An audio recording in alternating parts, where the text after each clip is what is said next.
How are we doing, folks? Good morning. What's going on, Lunchman? Thank you for the third of the year. I appreciate that. Welcome back.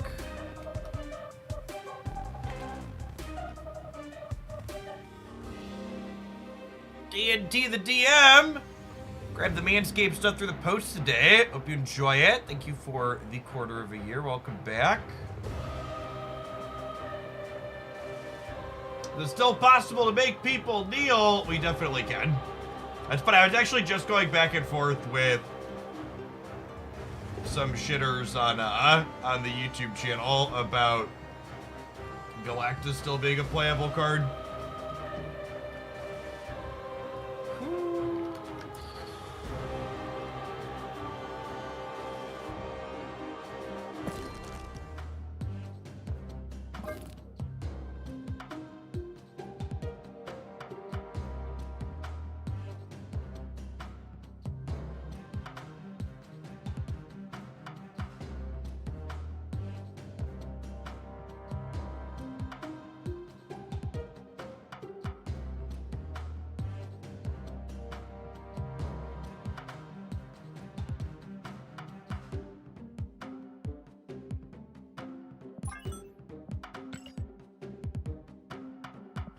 To farm some Orca boosters. Do I actually have enough boosters to split him? Do I gotta add him to my list of bad cards? I think I do. I must have rolled some one. Every time I open a card like Orca and I have a bunch of boosters for it, it's like, oh, I must have rolled some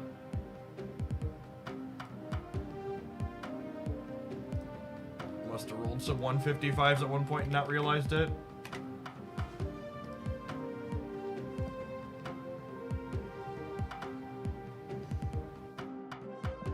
Build plays Ravona now because it discounts the goblins and Professor X. That's so gross. Like my Eliath, I think, I believe 310 of these are what's it called, boosters.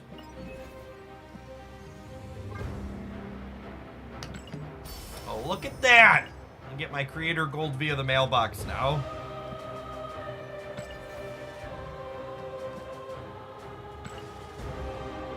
What's going on, TC Patter? Thank you for the 14 months. If you want to cheer Twitch bits, you can cheer Twitch bits in chat. 1,000 bits is 10 USD worth of bits. Hey, Brad, if you're watching, could you use channel points to throw a message in chat? I could hook up your sub gift for the promo. Or you can give me your exact name on the Discord side. Can make either of those happen.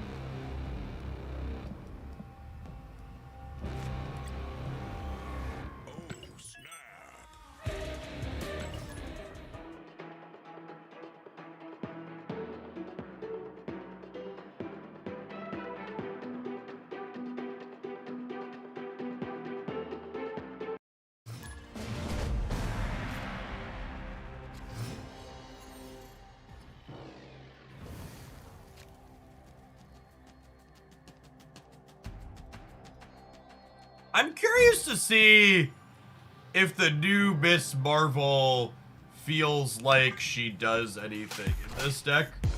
I feel like with the goblins, I expect... I feel like with the goblins, I expect her to be a little bit hard to enable.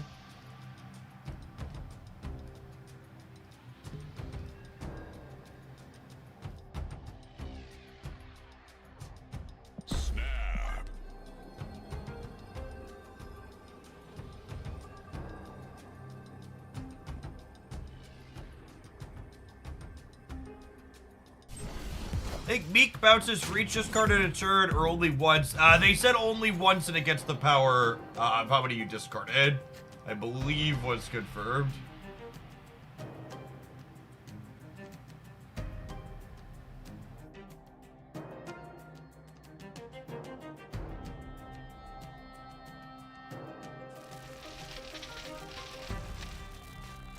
Let's Electro over here so that way we have the flexibility to Professor X on either side next turn. What's going on, Doug Pie? Thank you for the gifted sub. That's super generous of you.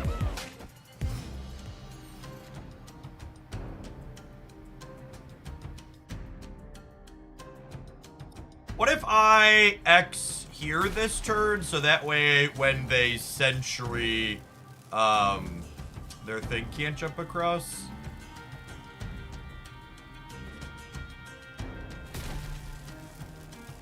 I can't play this because I Electrode.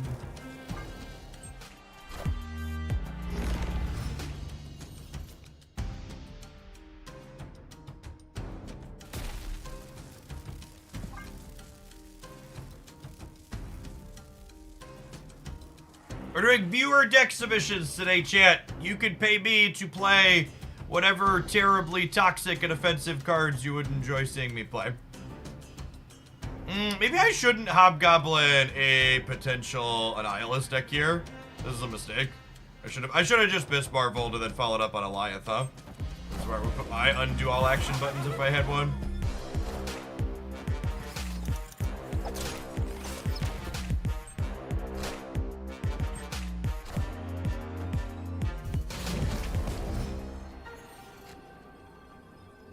That being said, this beats Annihilus, right? This is 2, 3, 4, 6. Opponent snapped. I think I stay, right? Because I'm going to 10 here. And they'll be at 6. They haven't played like a hood or anything. They need like Annihilus plus Titania to beat me.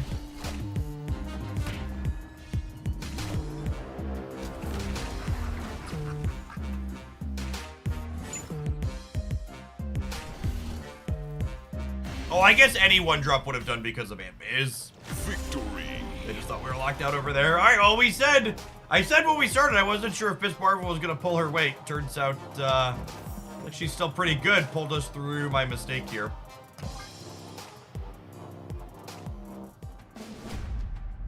All right, Chungus, if you're staying, the high stakes round start now, bud.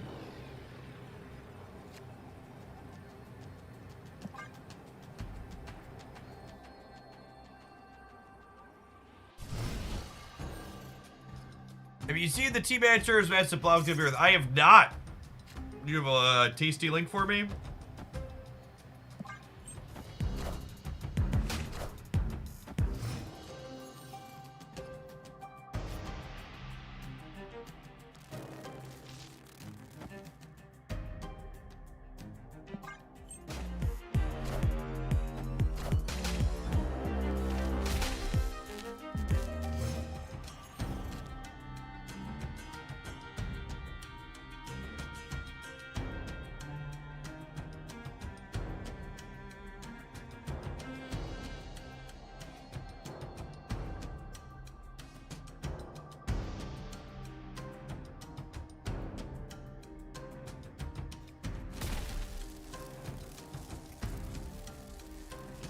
They have any good plays here.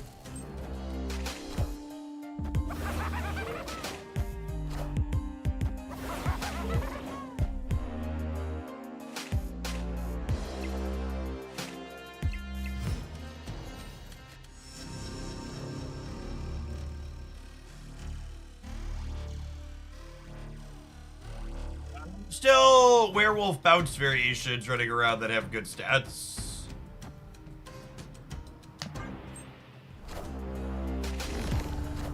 Lock this up so we can't get Annihilus on the right. They pull Chang-Chi for us again. Thanks, bud. Appreciate you.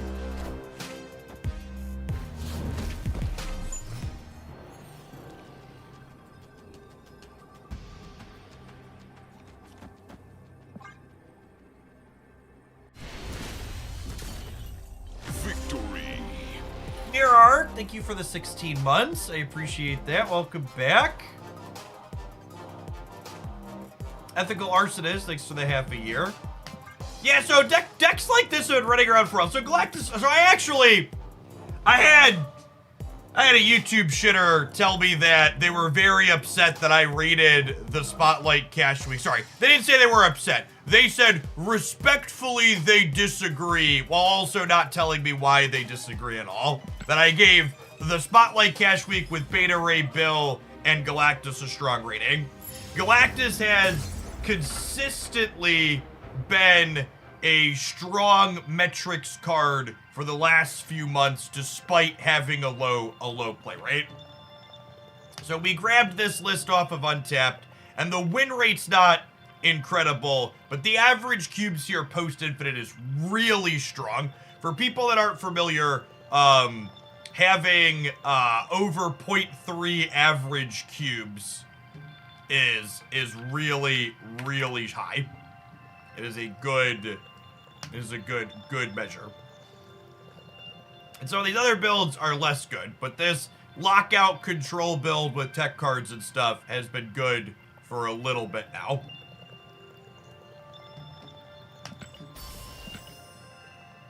Favorite living Tribunal deck, can do Zek. You'll be our next one today once we're done Galactusing people. Appreciate the tip. What is this week's patch? You can always go to my chat and type !OTA to get the date of the upcoming patch in OTA. So it'll be an OTA update on January 18th.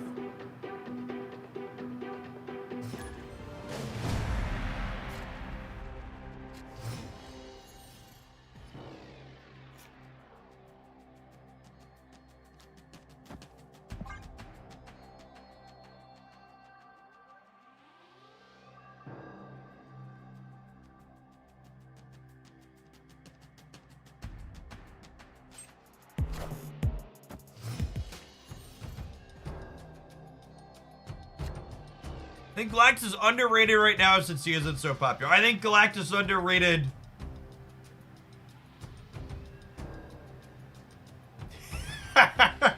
This is a very, very ominous, and I love it.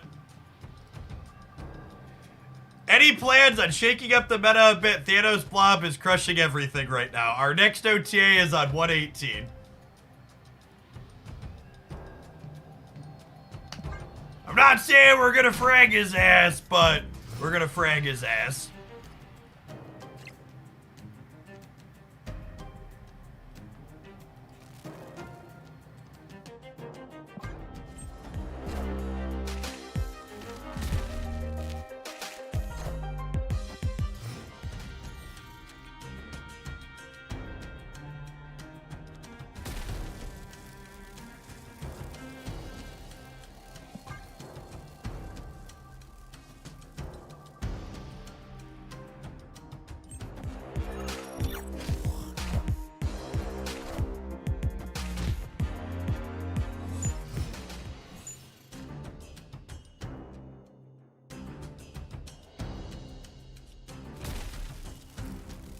Okay, but like, what if we did this? Oh, snap. Opponent snapped. Let's go! Alright, just don't play left for me, bud. Don't do it. Have a heart. Rip. I think we've died, chat. Galactus. I think we've died. Quasi, thank you for the 7 months. I appreciate that. Welcome back.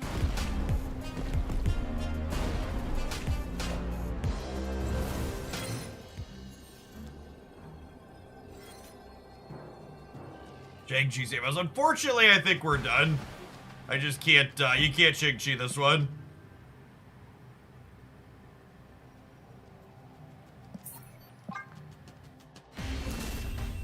Escaped. Hey, passable decks with Doc Ock currently. Yeah, if you take a look on my YouTube side, the... actually, my last best decks video, it was in. Had a Doc Ock deck at the end of my Jeff specs.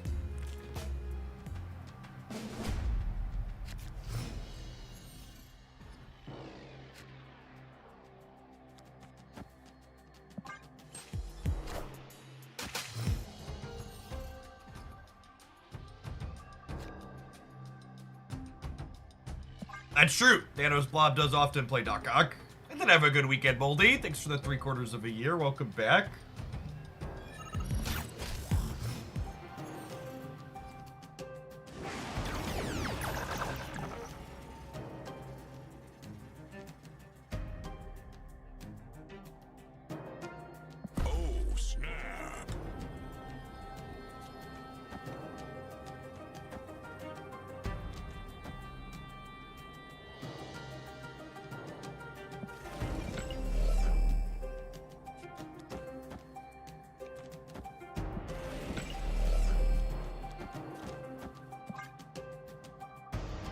No! Fuck!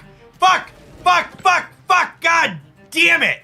God damn it, Marvel Snap! Yes! Victory! Well played! Perfectly executed. LOL. The undo all action buttons cannot get here soon enough. Holy crap. Holy gamers. Please, bro, I need to be saved from myself.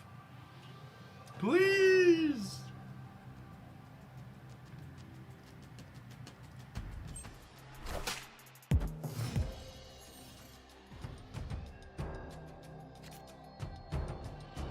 Snap.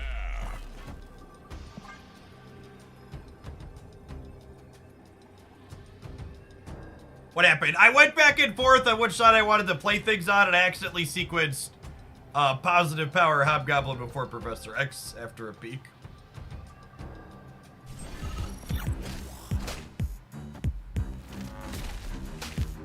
We have the power. Ooh.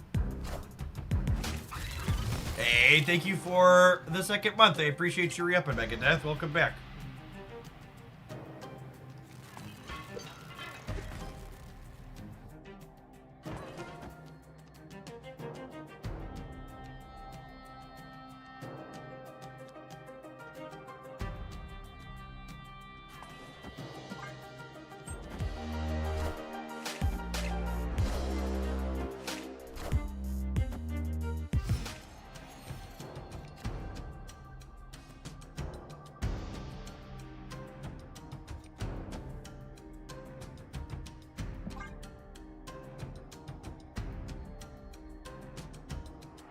Yeah, early they played to Killmonger here.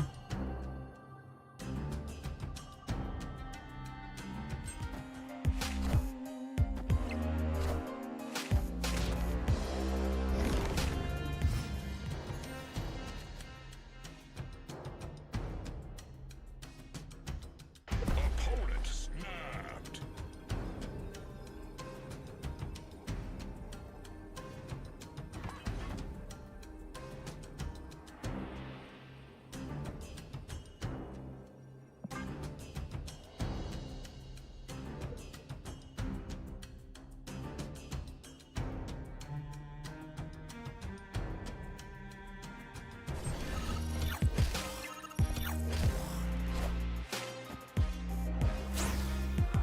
Hey, Rogue's a good one to know about.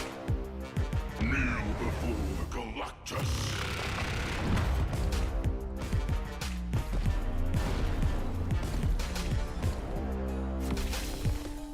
And thanks for the entire year, F Nord. Welcome, welcome, welcome back. Good morning, good morning. Get your sword to go with that shield.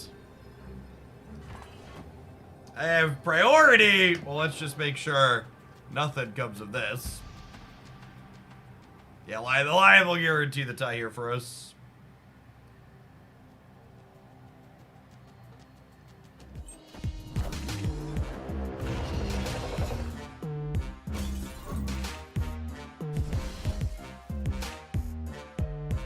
Tie. Tie!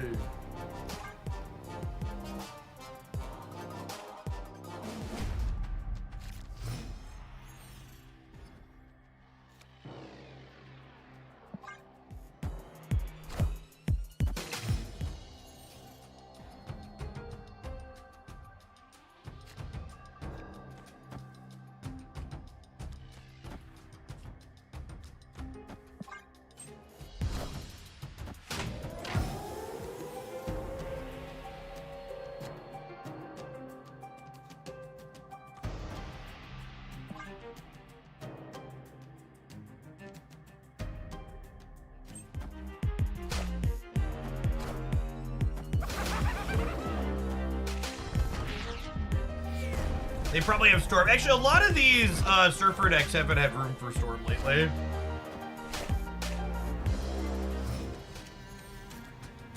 It's a pretty unfortunate expansion. They countered our Daredevil and turned off our Miss Marvel. Probably leaving here.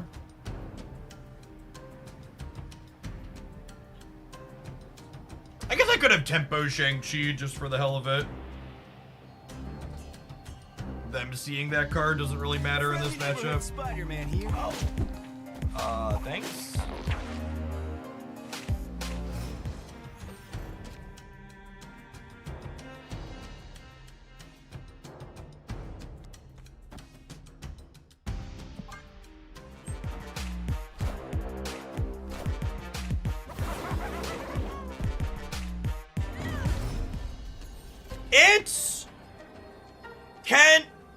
It's weird to me that Teenage Warhead will blow up cards that have changed sides, but they had changed Goliath at one point, so it wouldn't. Do you remember we had that brief before we got the only blows away face down cards where they were like, oh, this no longer kills cards when they jump across?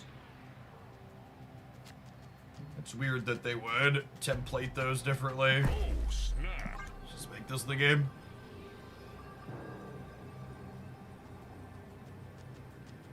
You like the token segment at the end of today's cash video? Awesome.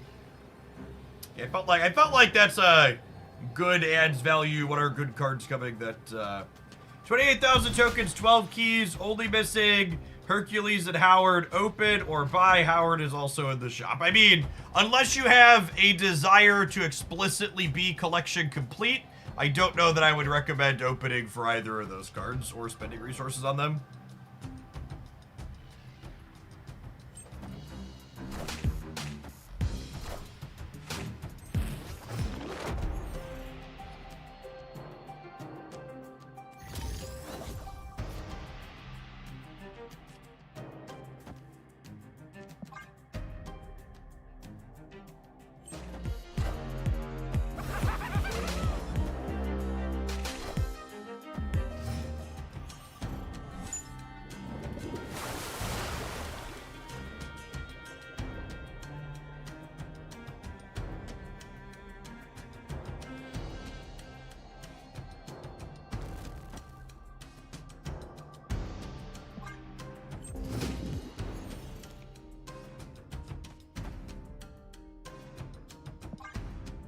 Hey, this is my shot to win, so we're gonna go for it.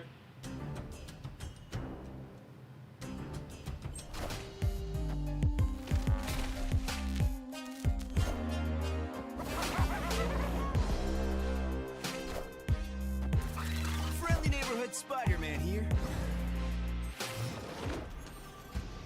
Great. Now we're 5-4 and in it to win it. Miss Marvel doesn't seem like she belongs here. So again, for people that don't understand why this deck is good, this deck is good because it's not just a Galactus deck, it's also a Lockout Prison deck.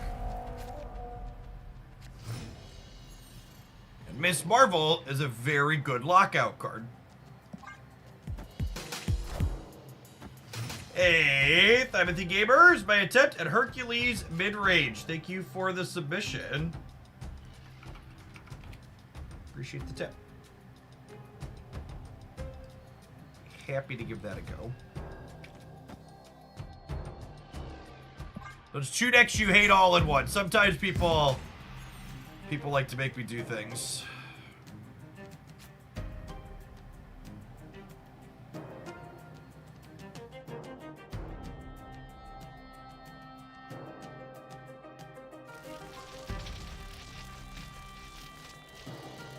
The odds is a 3-drop here, low.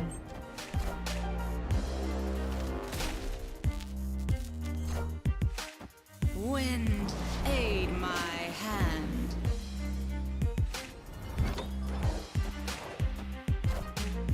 There's no strings on me.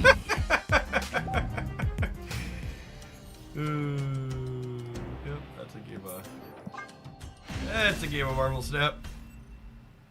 Escaped.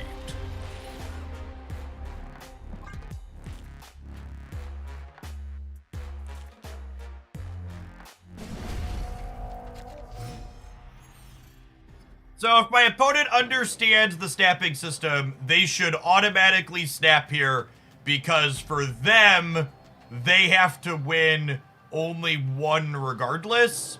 And if they lose a 3-cube game, it's the same as them losing a 2-cube game. So the snap for my opponent is actually free, so we get to learn, do they understand basic cube and snapping, and they do not.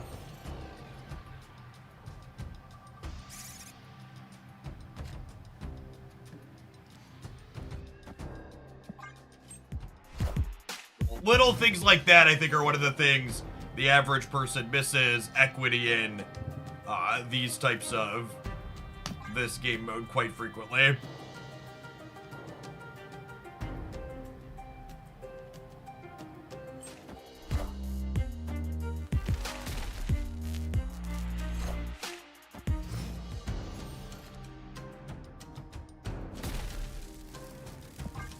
I guess the Electro's bad for when they give us their hands.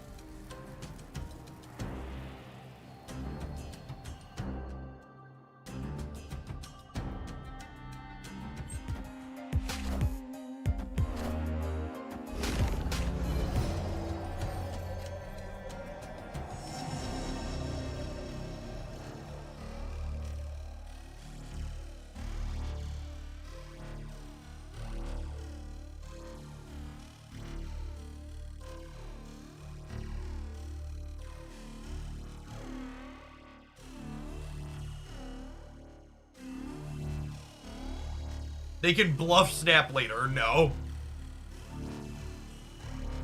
Not at all.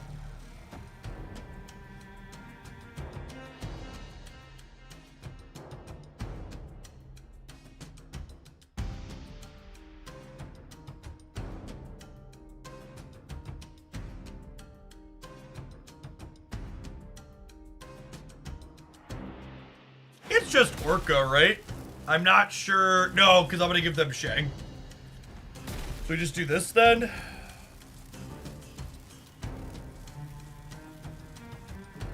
I think we're probably dead. Because I'm giving them Orca. Is bluff snapping really a thing? It is not.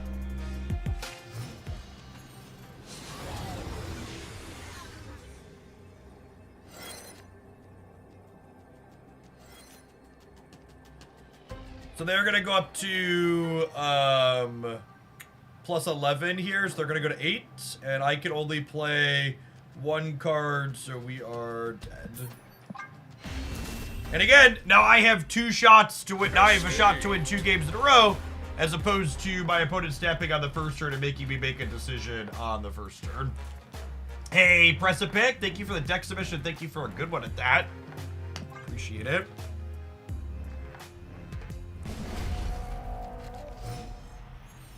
Could Hail Mary Spider-Man pulling whatever. Nah, I think the 1 and 4 is less likely than me winning 2 games in a row here. That's what you have to ask yourself, right? Like, I think I'm better than 25% to win 2 games in a row here. If you think you're worse than 25%, then you should consider taking the gamble. But I think we're probably better than 25%.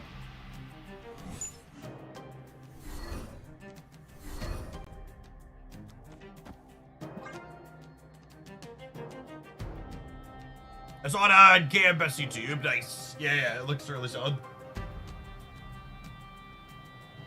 I think if you want to get a good read on who understands things about Marvel Snap and who's a good person to listen to for opinions on, go back and look through all of the people who talked about Annihilus being dead when they made the recent change.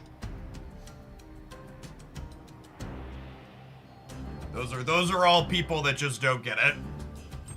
Feels like a Killmonger. Can you elaborate what feels like a Killmonger? Just the fact that it exists in my opponent's deck? So you're saying it feels like the only card that beats us? Or is there some play or indication? They're not playing to Nebula. Yeah, that's fair. That's a good read.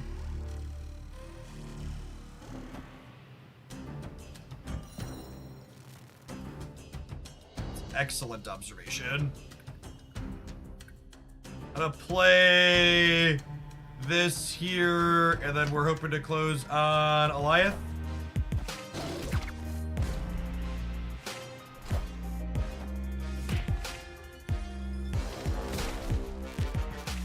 Oh, yeah, I forgot the Valley revives it, right? That's perfect. Oh, so I actually messed up then. I should have played the Electro here. Probably doesn't matter. So we know they have Killmonger in their deck. The question was, though, what play this turn made it likely? The statement wasn't Killmonger exists in their deck. The statement was it seems like they have Killmonger. Victory. The follow-up of they're not playing to the Nebula path is a good read. But those are the types of things you want to communicate when you're talking in chat. Don't just make an assertion, elaborate and help us understand why you feel the way you do.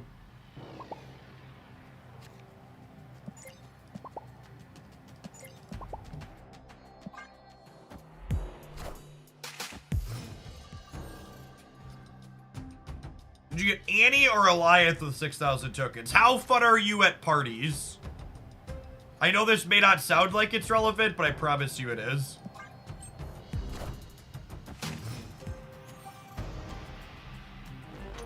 Oh my god, we're about to put them in a trash can, chat. The first Green Goblin gets pulled left, and then the other 4 jump across and fill Bar Sinister, so we get to Galactus them. I guess they could play... if they play a 3-drop center this turn, they could avoid that, but then I probably win in a non-Galactus game.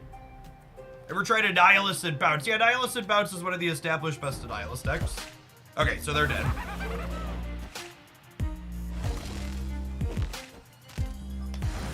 We have our lad.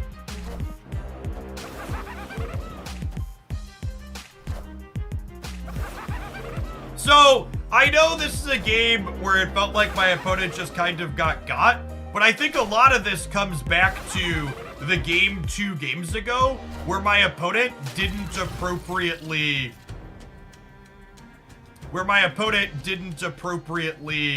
understand how to snap. There's a good chance I would have just left. Or I would have stayed, sorry. I would have stayed in that game where they snapped and then I lose there on the spot. But they didn't force me to make a percentage play.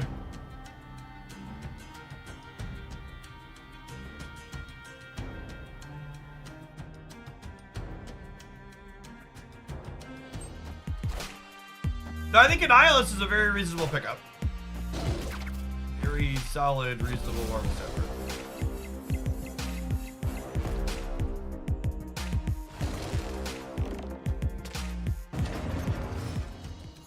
And then just to make sure there's no funny business, we'll jam a Professor X here and be on our way.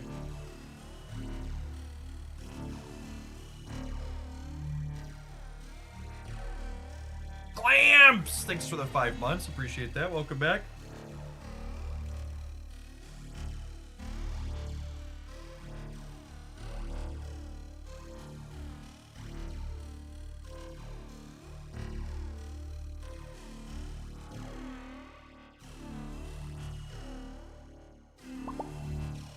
They are playing a bunch of pixels.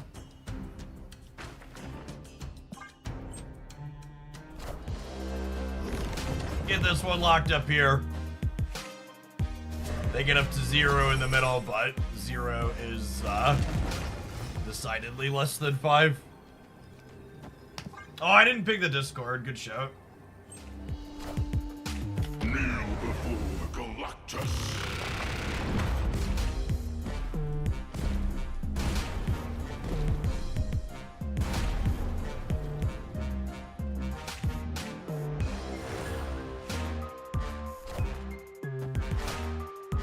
All right, gamers, it's about that time. We're going to go ahead and take our 2-minute ad break. When we get back, we're going to run down a second one with the Galactus deck. Thanks for hanging out. Don't go anywhere.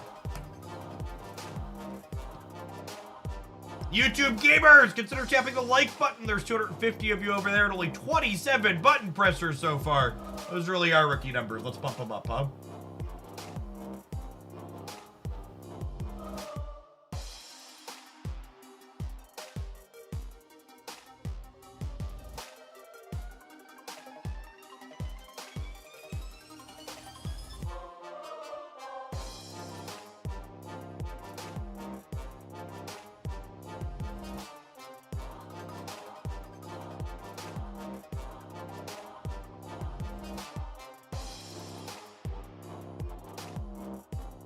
I don't think Mockingbird is likely to be a card that's good in Loki Dino decks. And YouTube personalized notification, I never once got notified. Yeah, so the thing you have to understand about YouTube notifications, if you don't tap that extra bell, YouTube does not send notifications of content to most people that are subscribed to channels. If you only press the subscribe button on a YouTube channel, how YouTube works is when that channel posts a video, it chooses a small sample of people that are subscribed to the channel and sends them a notification. And then based on the click-through rate from that small random sample, it chooses how many more people to send them out to. So Mockingbird's text will get discounted by randomly generated cards from things like Loki and Dino. However, those decks don't put a significant number of randomly generated things actually into play as tech, especially not before the last turn.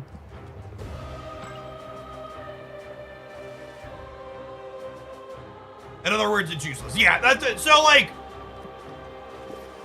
one of the things you'll notice, like, I don't really push for people to subscribe to my YouTube channel and stuff like that. And a lot of people put a lot of weight into, oh, my subscriber number went up. But, like, it's actually just completely meaningless. And it's even borderline actively detrimental if people are subscribed to your channel but don't actually click into your content when it gets served up to them.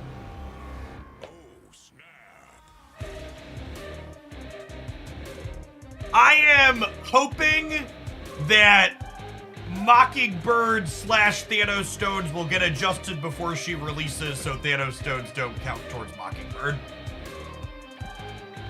I would hate if Mockingbird ends up working with Thanos stones and then we get balances to her because of Thanos being Thanos. Gap, thank you for the over 5 years. Welcome back. Nemo RX, thank you for the 14 months. And Azazel, thank you for the entire year. Welcome back. Dude Light, thank you for the 59. Good morning, good morning.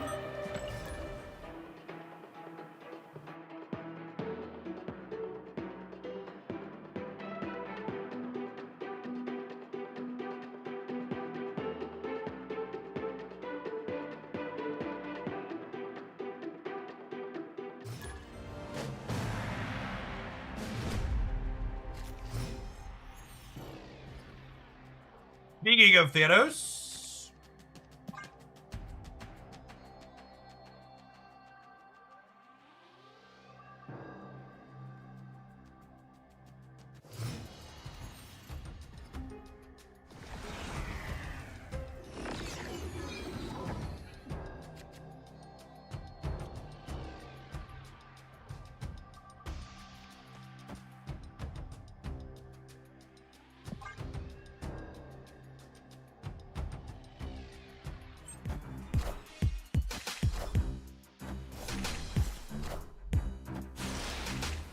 and Quake is a reasonable generic tech card into the current meta. So, the only... I don't know that it's fair to describe Quake as a tech card. She's got good utility, but like, so, and this could be splitting hairs, so feel free to call me a pedantic nerd, and you might be right. But in my opinion, a tech card is something that you're putting into your opponent's deck. You're putting into your deck because of cards your opponent is playing. And that effect is resoundingly a card you put into your deck because of a card you put into your deck. There aren't really cards in your opponent's deck that you put, I'm failing to articulate because there's a lot going on in the game. Quake isn't a card you put into your deck to interact with cards your opponent has.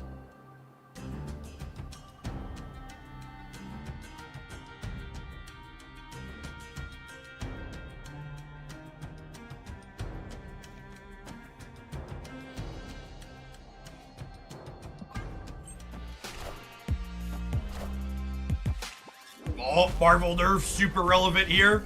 Couldn't just slam her in the middle. Victory.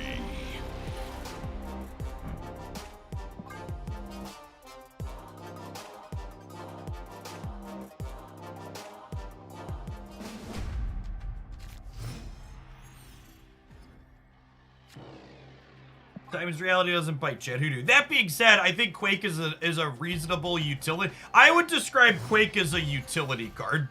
She gets you out of some bad spots, but those spots are largely generated by location variance. She like you wouldn't really call Scarlet Witch a tech card, right? Like, I guess she's kind of tech against exactly Limbo, but that's kind of narrow and specific. The same way Quake is kind of tech against Storm. Great Portal 2 games in a row. Insert generic isn't a feature location here. Cue laugh track.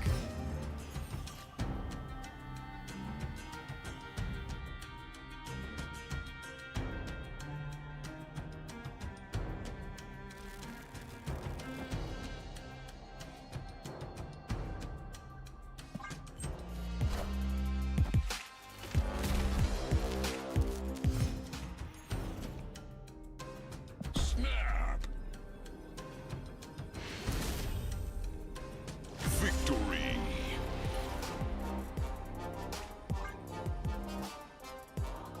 Yes, Black Swan is the February season pass card.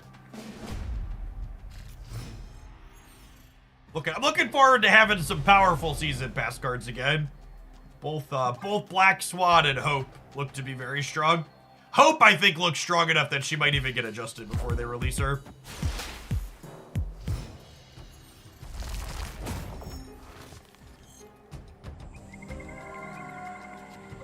Quite a crazy card.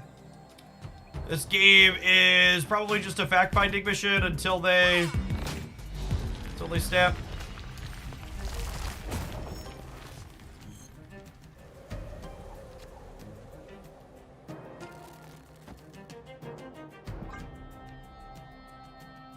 Gosh, or is it? That's a Jotunheim.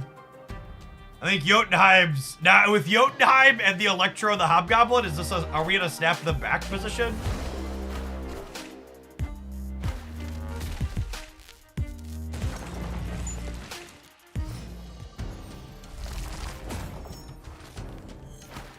Opponent snap. Oh, snap.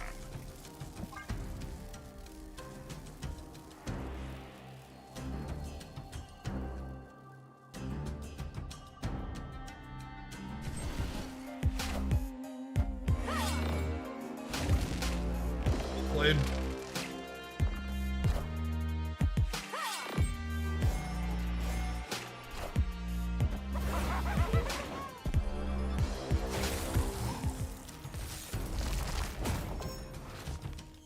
That was not the orca I wanted for Christmas, chat.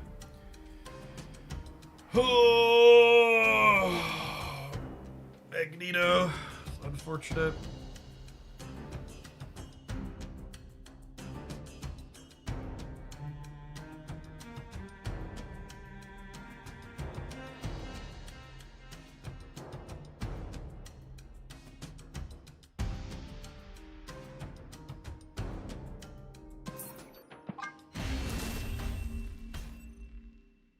Escaped.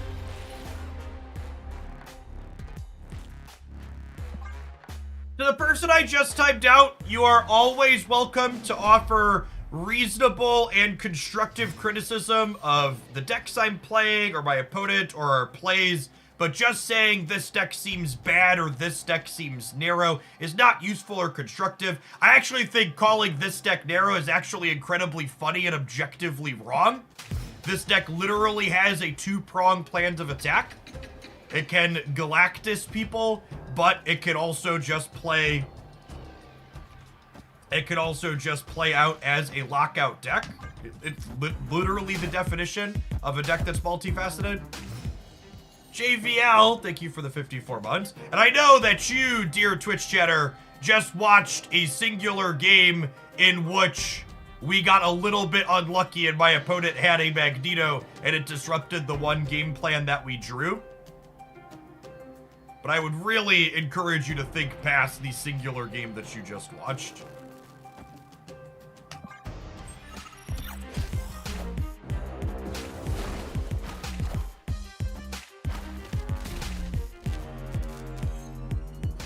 Putting 2 cards here means I have a higher chance for Miss Marvel not to work. Friendly neighborhood Spider-Man here. Works out for us.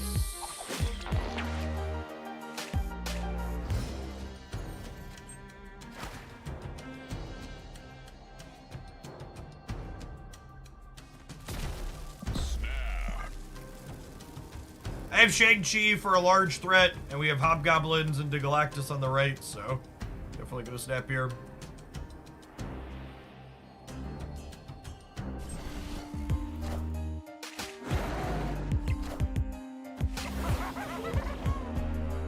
Got Goliath to finish this off.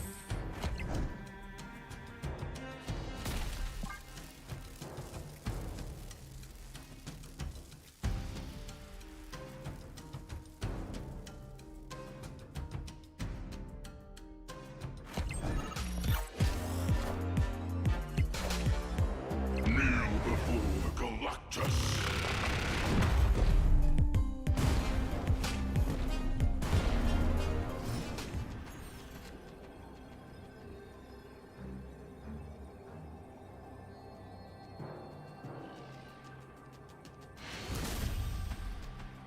Victory.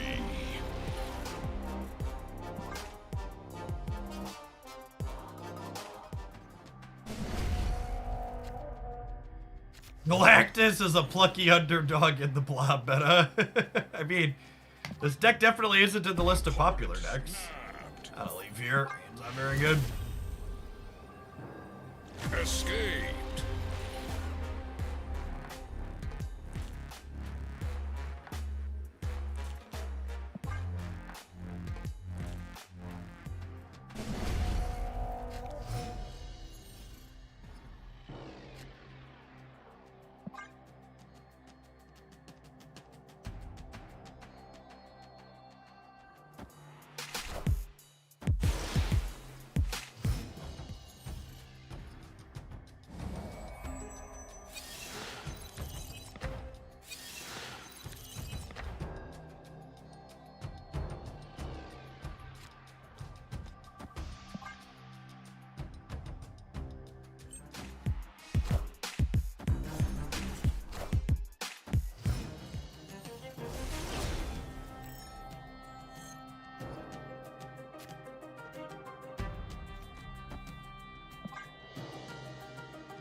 Opponent snapped.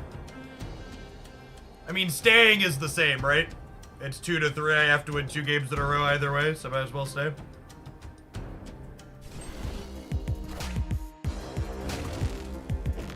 Hey, guess what?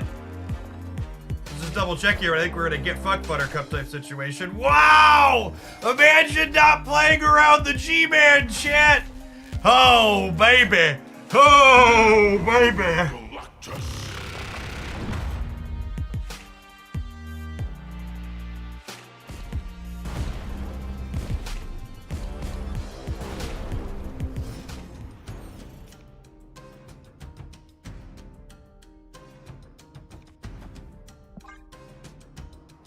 They gotta blob me this turn.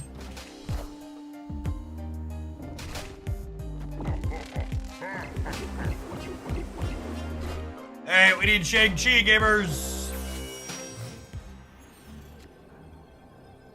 And in a different world, I play Goliath last turn, and then some chud in chat is like, Jeff, why didn't you save Goliath for the last turn? Because that's when they'll blob you. So, we lost the coin flip here. So we are dead. Escaped. Were they guaranteed to have our Alioth? Was Alioth the only 6-drop in our hand when White Palace flipped up? Because if this was guaranteed to be in their hand, we should definitely Alioth on 5. Okay, that's a good take. That's one of those spots where the Marvel Snap interface really leaves a lot to be desired. One of the things this game does super poorly that most other games do really well, i.e. Runeterra, Magic Arena, and basically every other digital card game, is this game doesn't show you public information that you know is in their hands.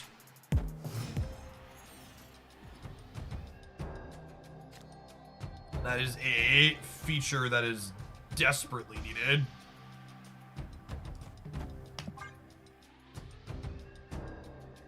Shouldn't be something you have to guess at. Hearthstone also doesn't show public information. Well, Hearthstone being shit doesn't mean this application should be shit. All the other digital card games manage to do that.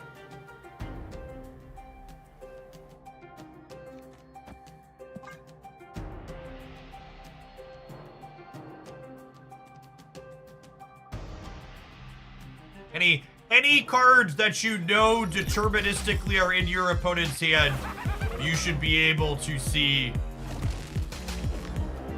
to know what's coming.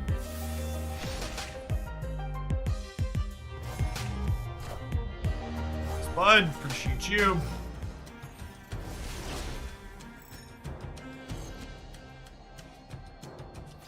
I guess with Titan we could get blobbed this turn.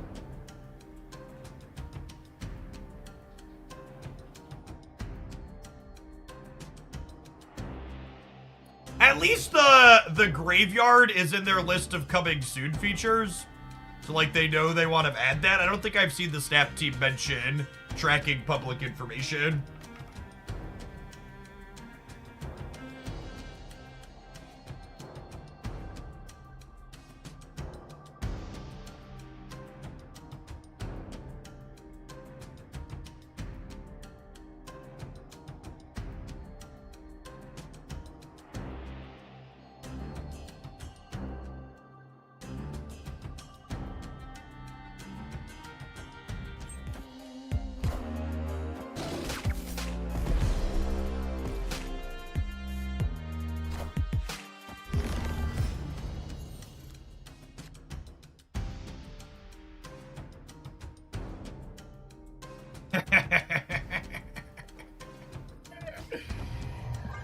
Sure.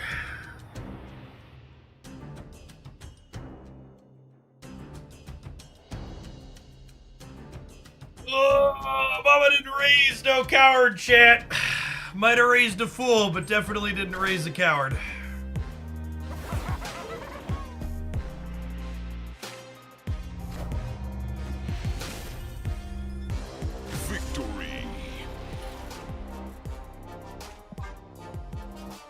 Gamba. Big Gamba.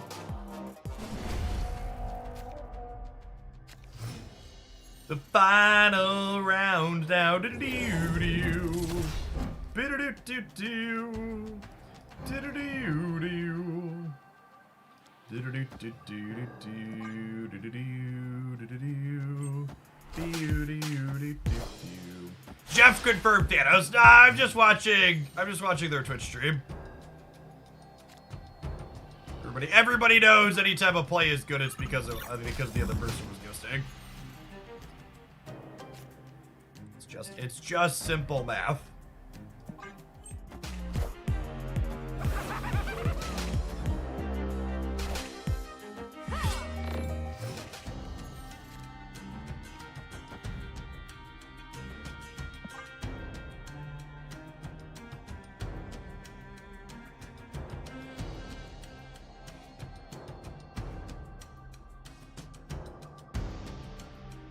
Going on, Big Beth? I'm doing swell.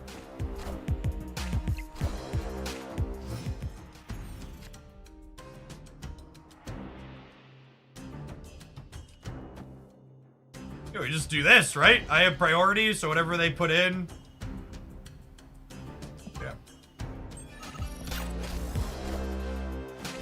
Killmonger deck as well.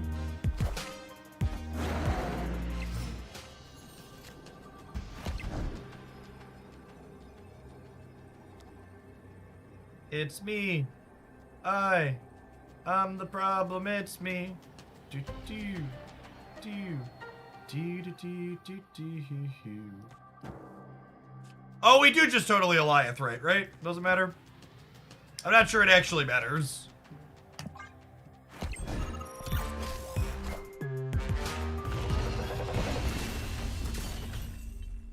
Victory.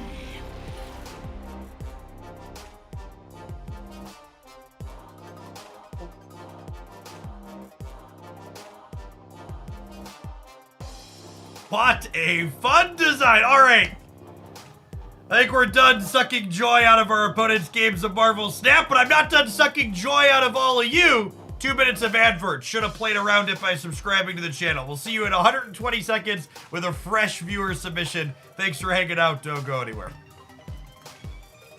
YouTube gamers, we're up to 69 likes on the live stream. Nice. There's 252 of you watching, though. Let's bump that number up, huh? Get some button pressers in the chat.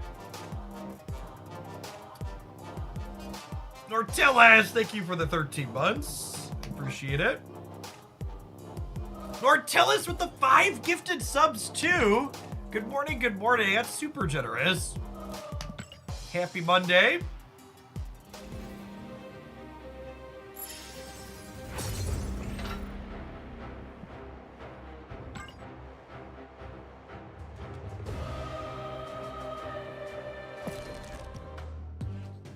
Next viewer request is for my favorite living Tribunal deck. You know, actually, I don't know that I have one of those offhand. To the data, huh?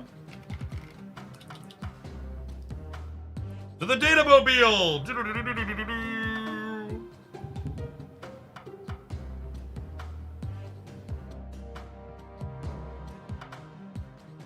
Favorite is definitely not that one.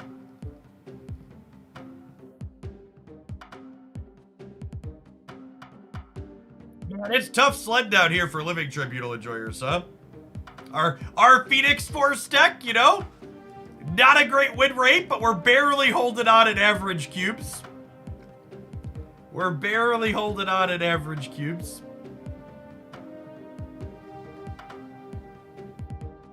Unfortunately, I think this is a deck that just really ate it from a Miss Marvel nerf perspective. Is it this deck, Precipic? Is it different than this?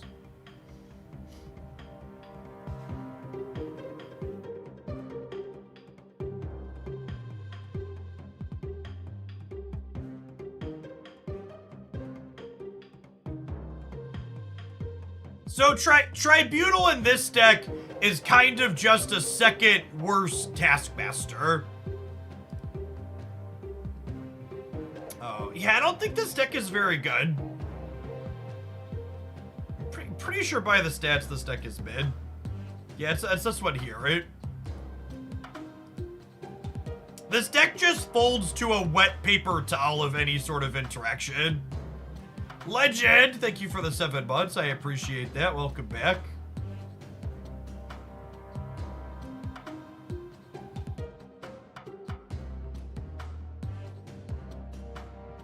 We continue our villain arc this morning.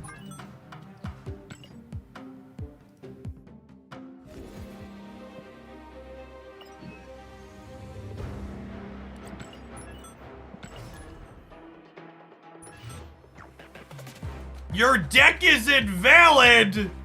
Listen, I know I just loaded up Blob for the first time, but your deck's invalid's a little hostile.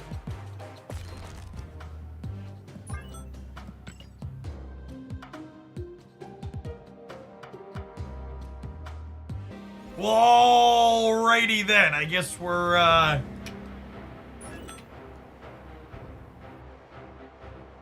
Marvel Snap is having a moment here. Let's reload, huh? Marvel Snap's just like, Blob, fuck you, Hogland. Not my dance! Is there any chance you could send me your deck as a link on untap.gg or snap.fan or another community site I can import it from?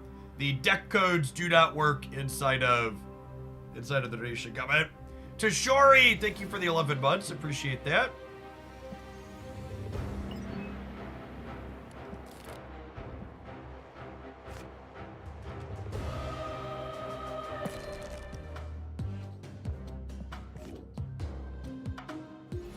When's the OTA? The OTA is Thursday afternoon. It's gonna be a little bit. I'm playing the Scar Werewolf deck the last couple days. It's a lot of fun. Yeah, I think that deck's super reasonable.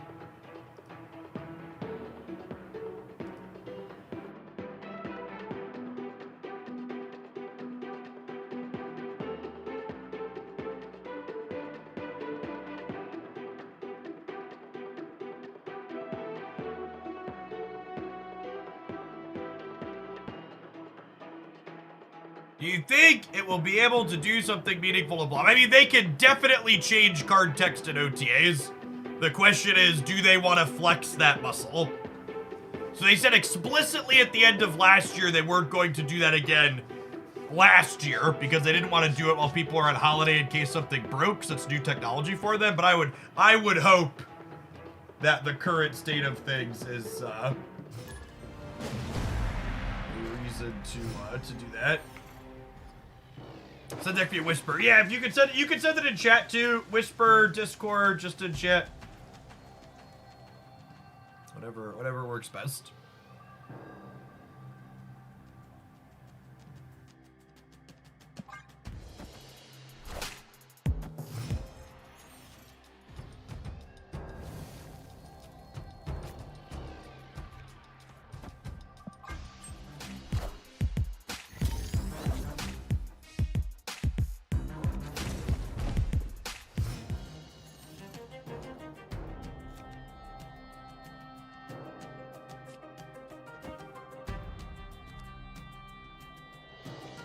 Maybe I should have armored left because we drew Giganto. Fredwick, thank you for the 74-month resubscription. That's quite some time. Welcome, welcome, welcome back.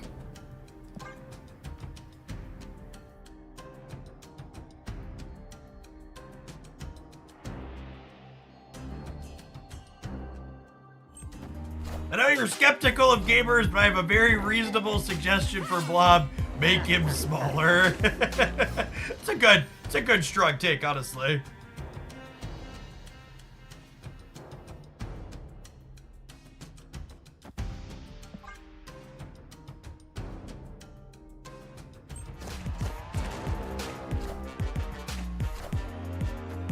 Ah, yes! The classic high evolutionary Blob deck. Opponent snapped.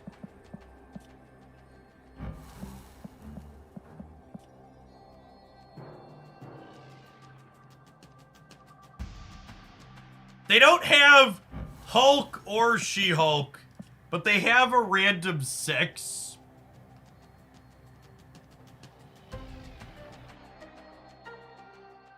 They could have Shang. I don't know. They have Shadow King in here, which I feel like makes Shang less likely.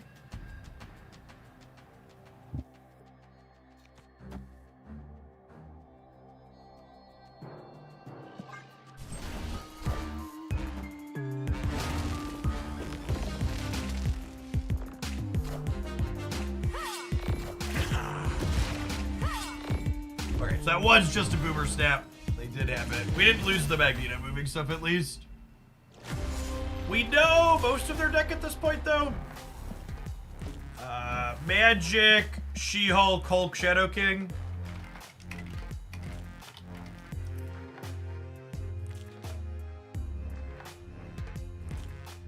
Two, three, four. By the way, 4-card Blob, 30 power for the people that are like, just make him eat 3 or 4 cards.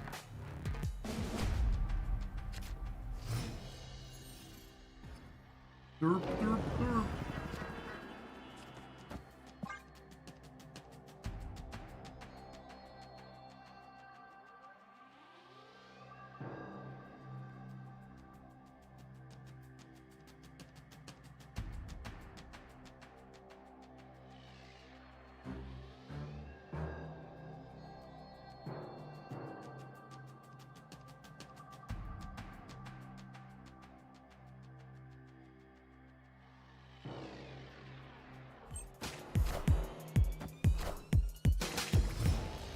don't understand how cards like Goliath and Blob got through testing. I actually think if you're someone that's lumping Goliath and Blob together in the same category, you really don't understand game design.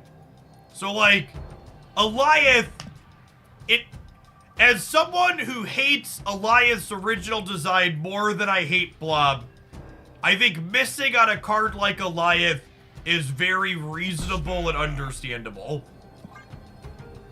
That being said, missing on Blob I think is less reasonable and less understandable. Blob is a card that should have been more obviously not okay. Goliath is at least a new design.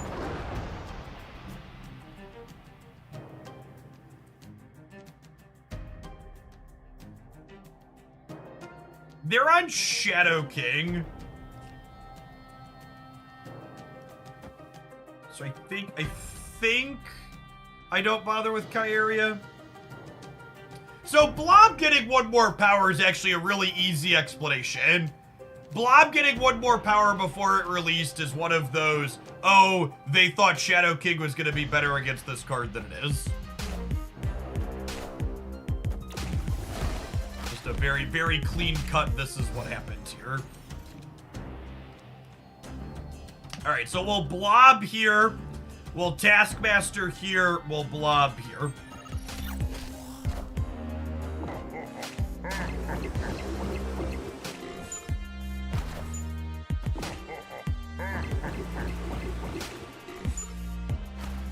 My Blob's bigger than your Blob. Neener, neener, neener. Infinite Enchantress. Is that all their cards? This is 1, 2, 3, 4, 5, 6. So we know their entire deck. We know Shang-Chi isn't there. Yes, we know they have Shadow King in hand.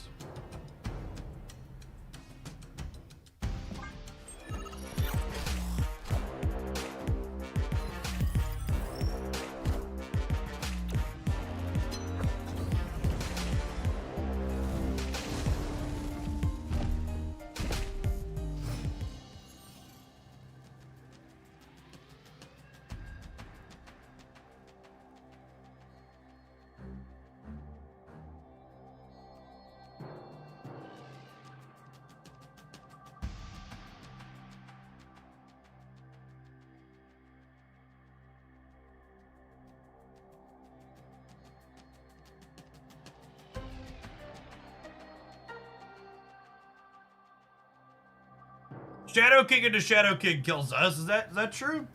I guess because the sunspots are soaking?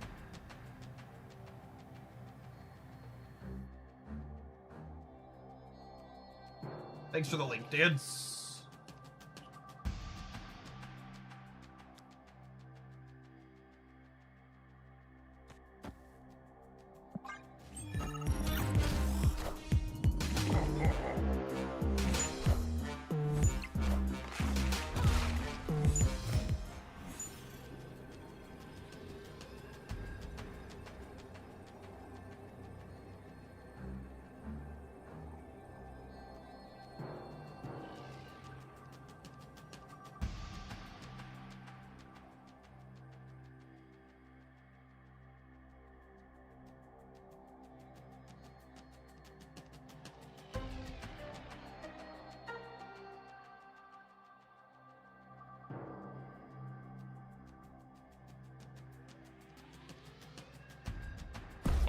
Snapped.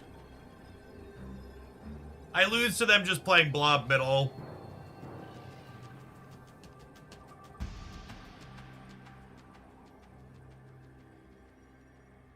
Their Blob middle is 56, which puts them to 128 once the sunspot soaks. So they're 128, 3, and 11.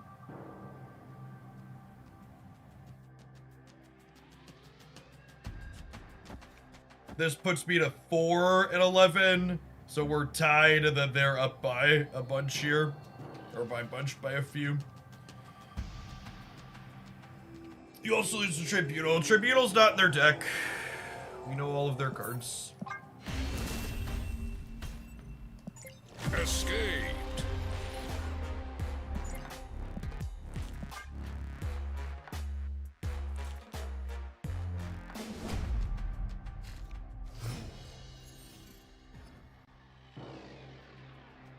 Who should be? Thank you for the prime. I have to say, chat, after playing this deck, I've lost a bit of respect for the Marvel Snap player base. We're gonna grab a different Living Tribunal deck after this match, win or lose, because I can't, like, the people that sit here and grind this deck, it's so mind-numbing and boring. Like, there's basically no relevant decisions. I play one fucking card a turn. It's just, like, the most dry, boring Marvel Snap I've ever played.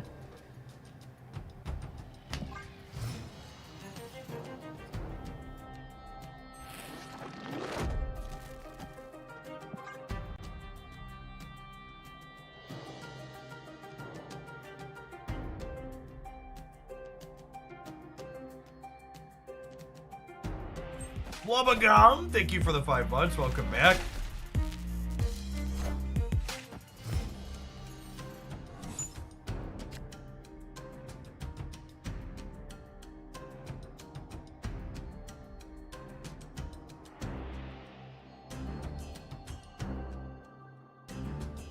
My blob's actually not that big. It's only 7. It's only 23.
Did I plunk this down over here, and then like Giganto left on the last turn? No, it's not going to be big enough to win. Taskmaster. So the problem with Taskmaster and the Tribunal is that they have Shadow King in their deck.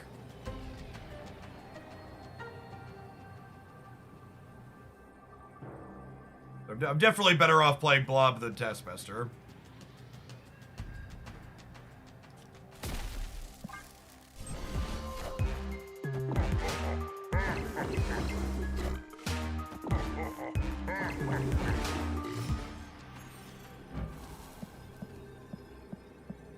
Alright, so we know with certainty they have Shadow King.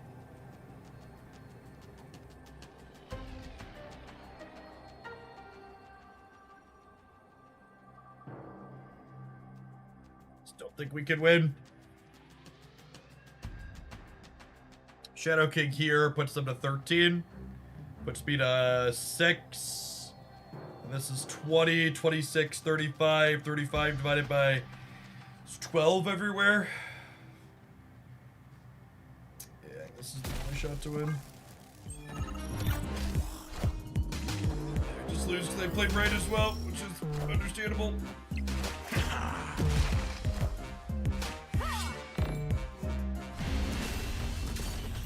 Oh, Taskmaster and Wave might win? Really? That's an interesting line.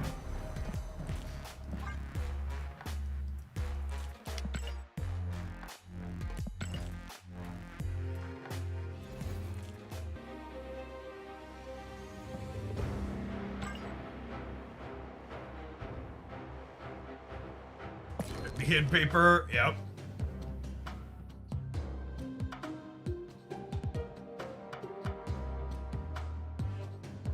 Yeah, honestly, none of the other Living Tribunal decks seem very good. I guess we could try the Sarah one. It's bad to interaction. Like, with Acero, would have also lost that last match. The opponent was playing Enchantress, so this deck never beats an Enchantress, but... I've seen people playing this build.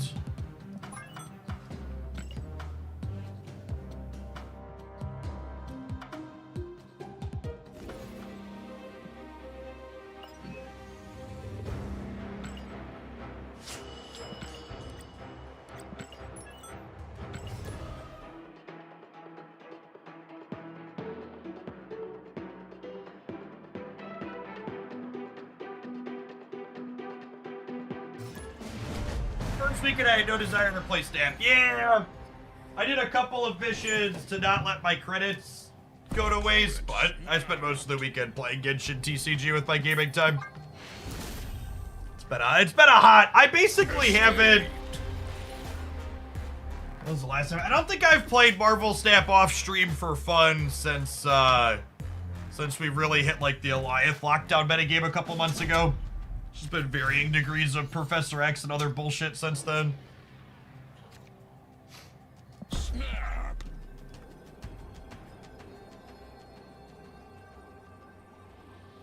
Opponent snapped.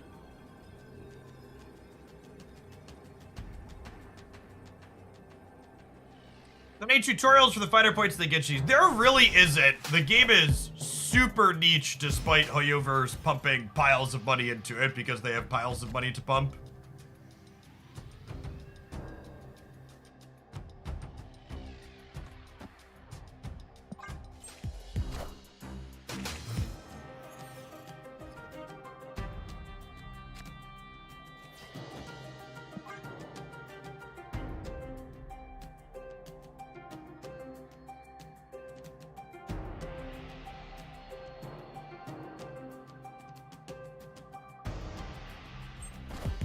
Lucia B, thank you for the brand new Prime, by the way. Sorry, I almost missed that one.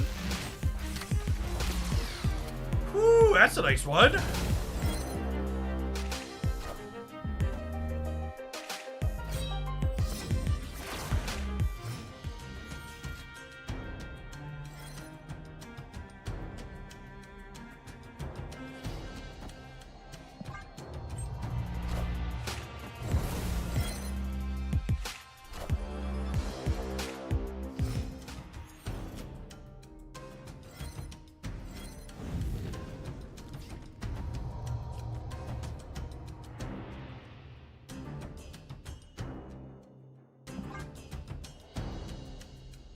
Cam was talking about how second dinner killed bounce and making cards like 2-6 Max and 3-6 ladder would be better than the payoffs Maximus for Angela. I think that's a bad take, Cam. One, Annihilus bounce decks have still continued to have good stats despite that. And two, I think other non-Annihilus bounce variations really struggle because of metagame considerations like Goliath and Professor X and Storm, more so than raw power level. My mighty hand.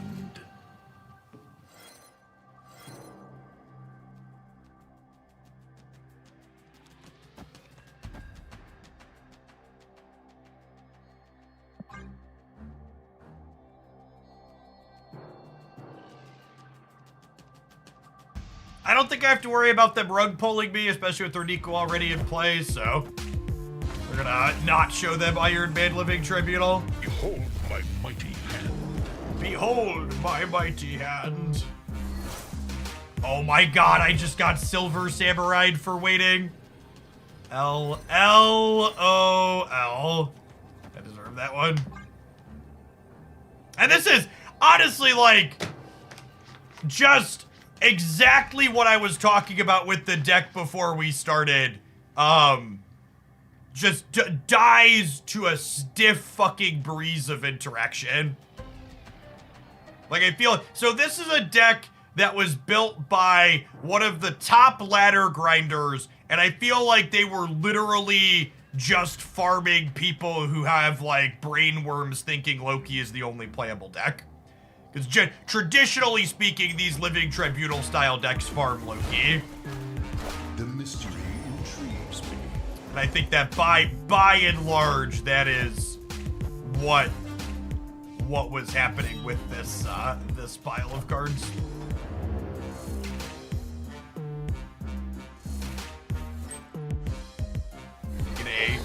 more diverse metagame. This archetype is pretty mediocre.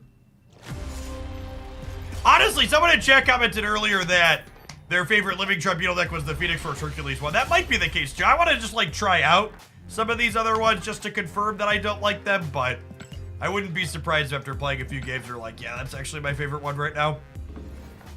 I think this style of deck is one of the ones that the Miss Marvel nerf really hurt. This deck does not get to just trivially put 2 cards on each side.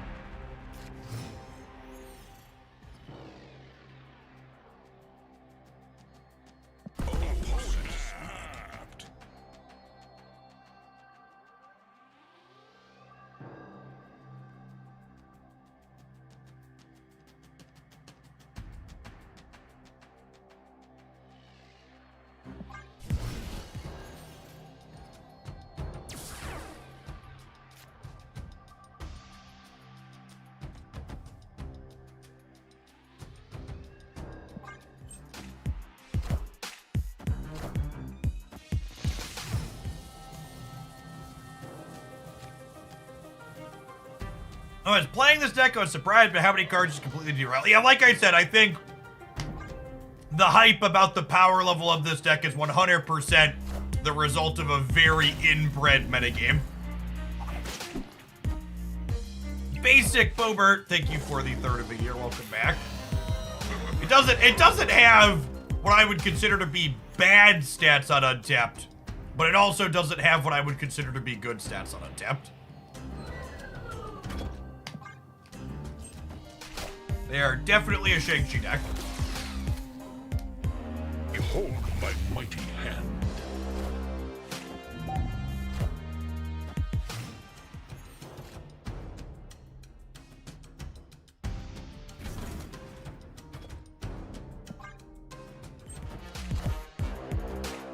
I am Iron Man. Those who aren't familiar, do you know how I know they're a Shang-Chi deck? Because they're playing Marvel Snap.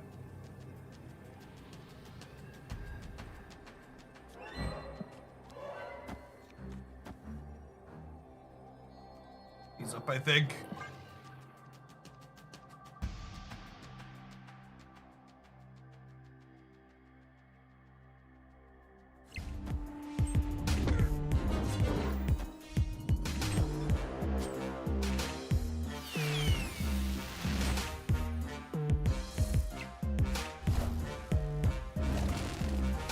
Oh no!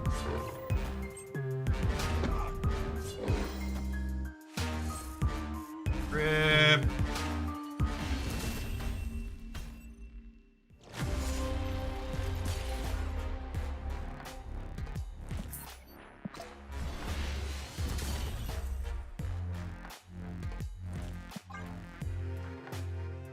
Hey, look! It was one of the 80 pieces of interaction that beat us. Frankly, I am shocked and appalled.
I think it's interesting that a deck like that only works in an environment where interaction's not as good. I actually don't even think that's true. I think part of the problem and why some people think decks like that could be good are two-factored. I think the metagame is narrow for a lot of people at the top because Marvel Snap's matchmaking probably isn't wide enough and they're just hitting the same small closed number of players. So it's more of a, I'm metagaming 3 people as opposed to I'm metagaming a format. And 2, I also think people just kind of play what they want at most levels. I'm debating if I want to play anything. I think the answer is no. Sorry for wasting your time,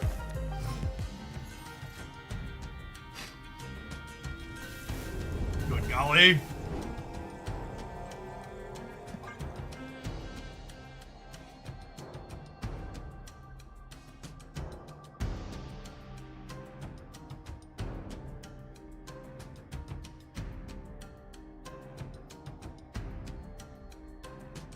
Second Dinner has commented that the new Kingpin working on face down cards is not intentional and will be changed.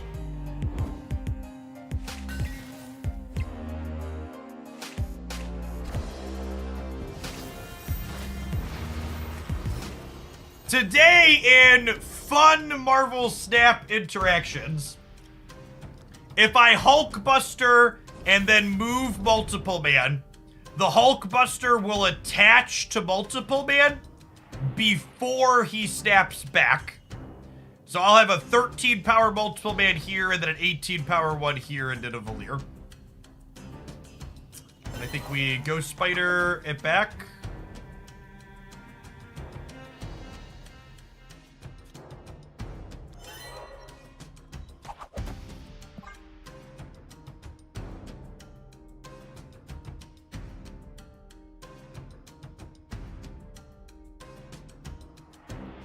Whereas if I move this and then play Hulkbuster, this will move, snap back, and then just this one will be Hulkbustered.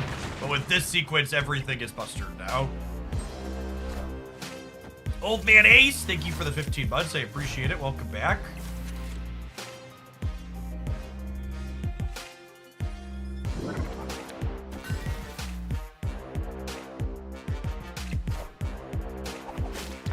Ghost Spider plus Hercules not be better this turn? I don't know. Do the math. Make an argument. Tell me why you think it would be better. Do the numbers agree with your conclusion that it would be better?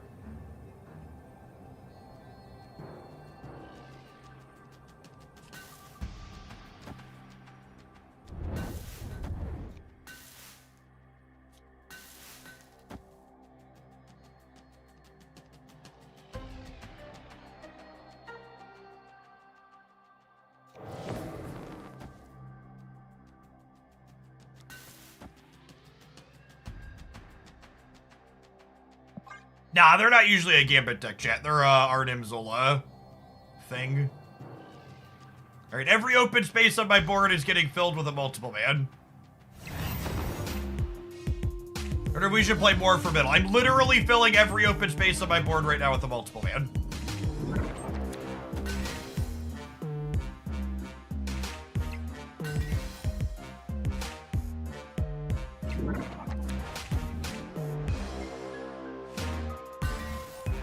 Manly man.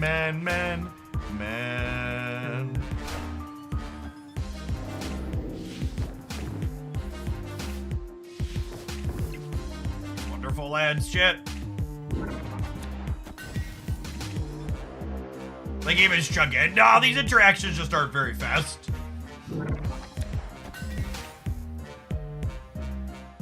Yes, I think if Multiple Man was a more popular metagame card, he probably would have had his animation sped up by now. I am Iron Man.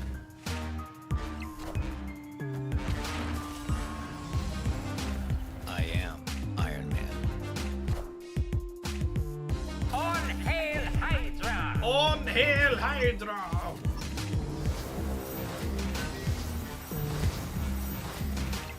Cut off one head, 2 more shall take its place.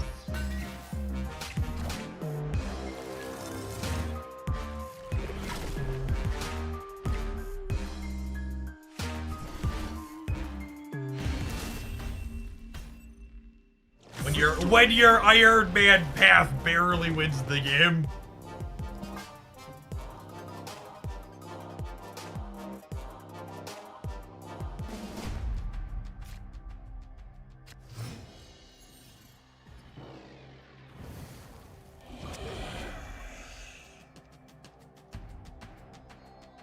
Oh, snap. Opponent snapped. Do we lose to Morph Tribunal? No. The opponent's playing Marvel Snap. Where was their Shang? One of their 4 unknowns could very well be Shang.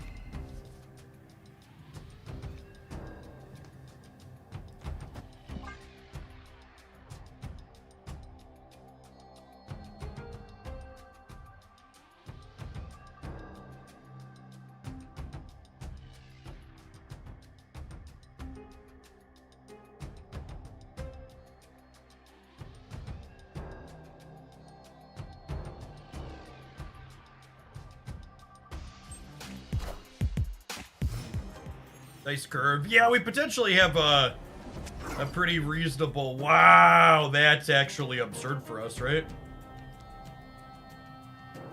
I think without Phoenix Force teed up here, I'm gonna go for a non-Phoenix Force game here.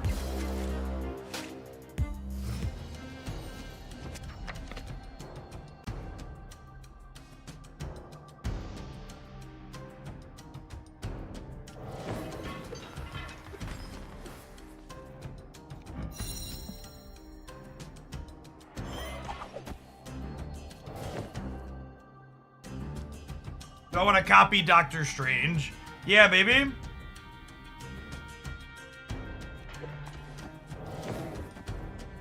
Yeah, that seems good.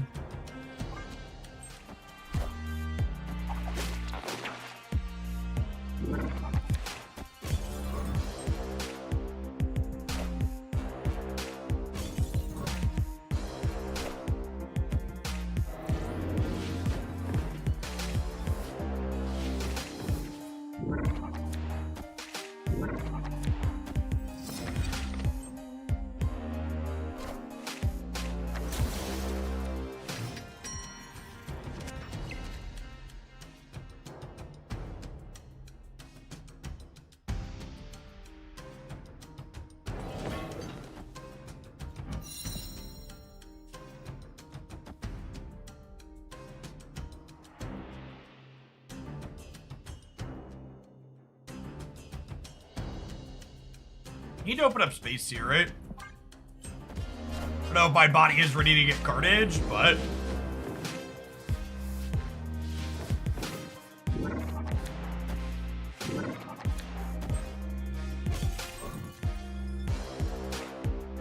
I really wanted 5 to get carnage, to use less words. Wakanda forever. Such is my judgment. Venom powers up their null. Yeah, that's fair.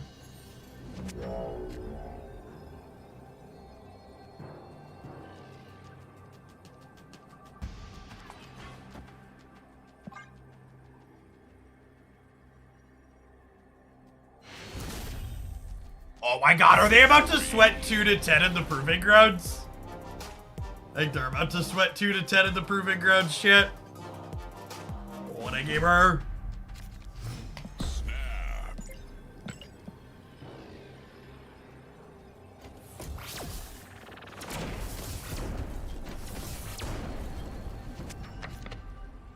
Opponent snapped.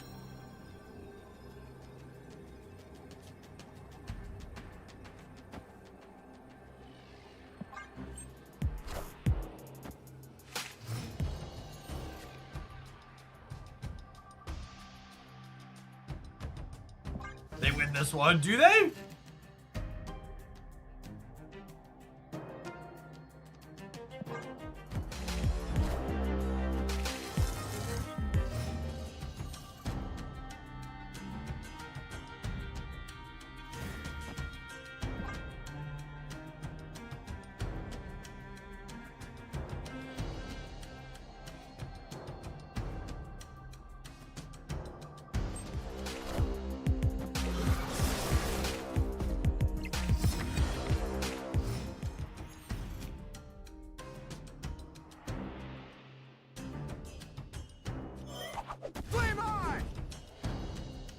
I guess this makes their null better.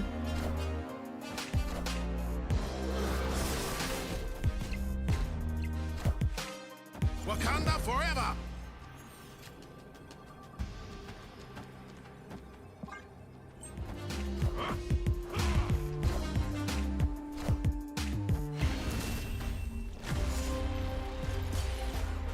Good thing, bud.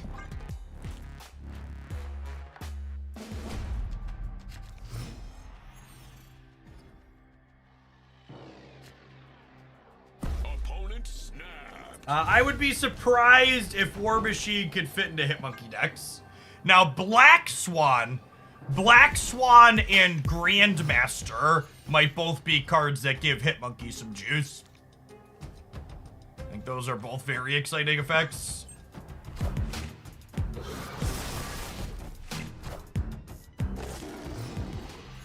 Alright, if we can find a living tribunal, they're not going to be able to keep up with us.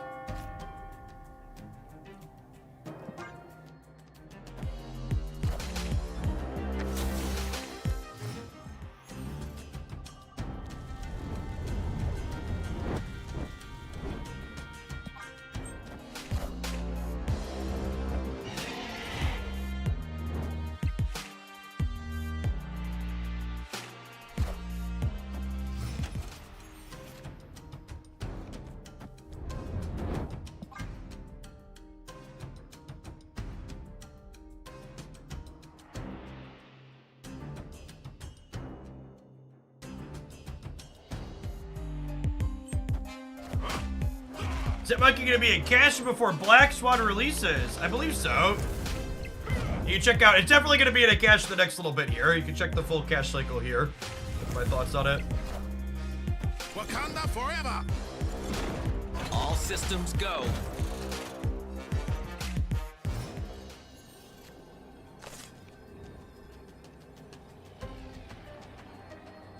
Oh, it's not the living tribunal I wanted for Christmas.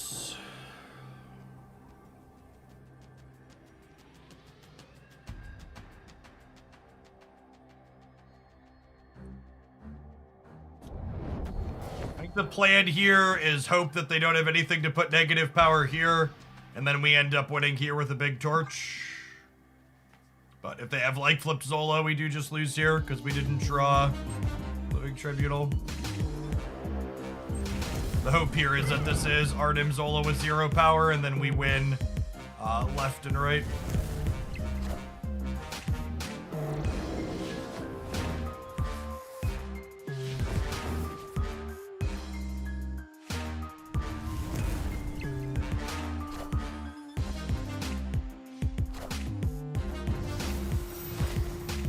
What a Heim, right?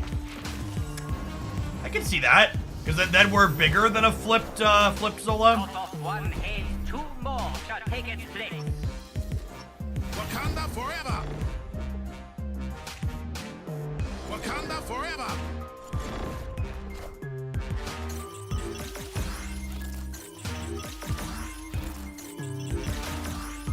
Oh my god, we're so fucking lucky. I don't know what our odds to win there was, but yeah. We'll take it. Some battle cruiser Marvel snap there to finish off our session with this deck, huh? All right, gamers, it's about that time.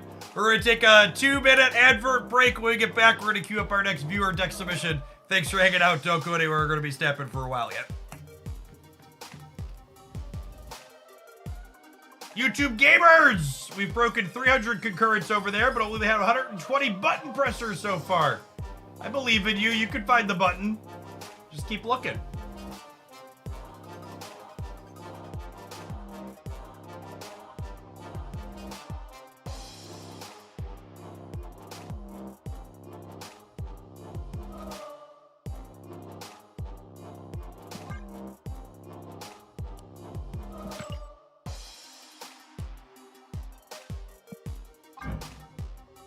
Hercules boosters. Animated. Yes, I have liked Doctor Strange over Deathlock. It makes your Phoenix Force plan marginally less consistent, but makes your movement plan, fallback plan, a lot more consistent.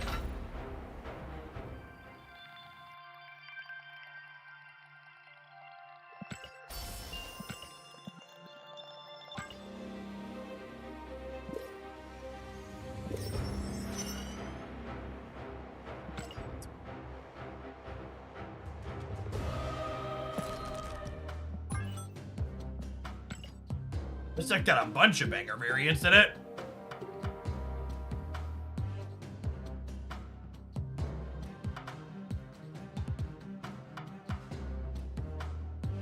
Not optimized, so feel free to make changes. I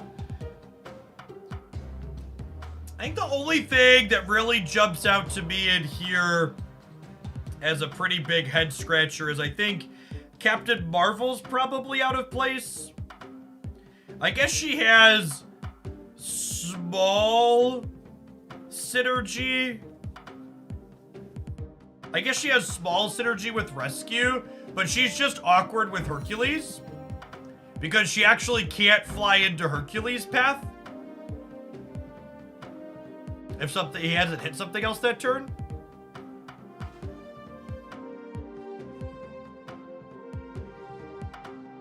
The high Evo Gene Grey deck ended up not feeling that great. We played it some more and I ended up not highlighting it because of it.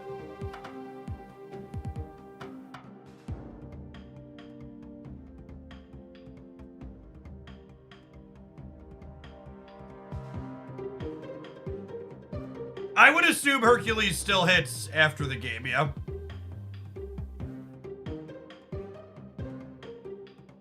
See, I don't know that Silk is good here, Precipic, because I feel like Silk could end up stealing our Hercules triggers when we're trying to hit Vulture or Human Torch with it.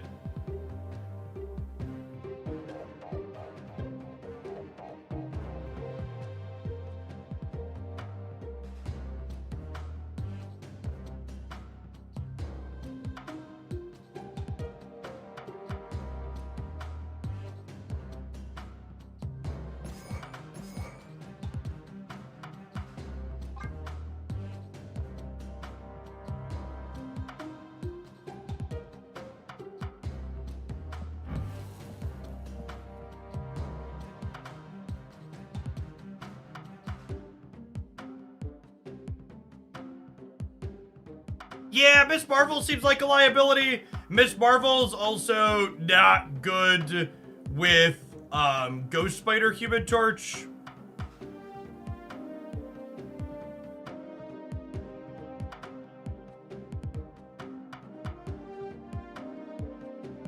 Ran the numbers on that last game that we just had. You are 80% to win, although hitting Zola 0 times is unlikely. Yeah, hitting 3 times is unlikely too.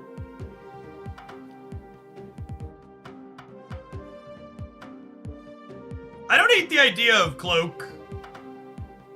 I also don't hate the idea of Jessica Jones. I like the idea of Rescue as another proactive 4-drop that you play off of Zabu. So I think having another proactive 4 here makes a lot of sense.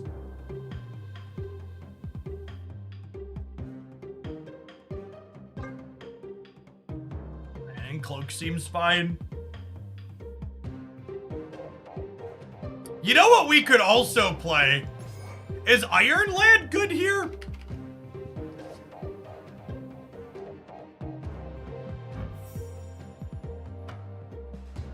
This is another rip-in piece. Thank you for the gifted sub.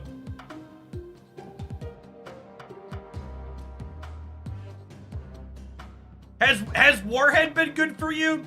Do you feel like you have priority enough of the time for this to be good?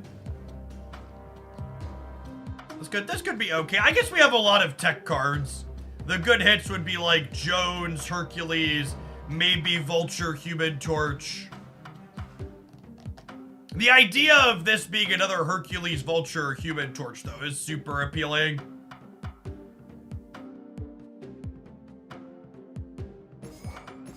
I'm gonna start here, and if this feels awkward, we'll sub Warhead back in. Honestly, I guess Warhead's kind of an okay hit for this, too. Let's start here.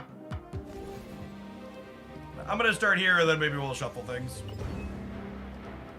I have a silver ticket, but I'm gonna play this in the Proving Grounds. I'd like to play best of one against a few different things. Then maybe we can make some changes in between.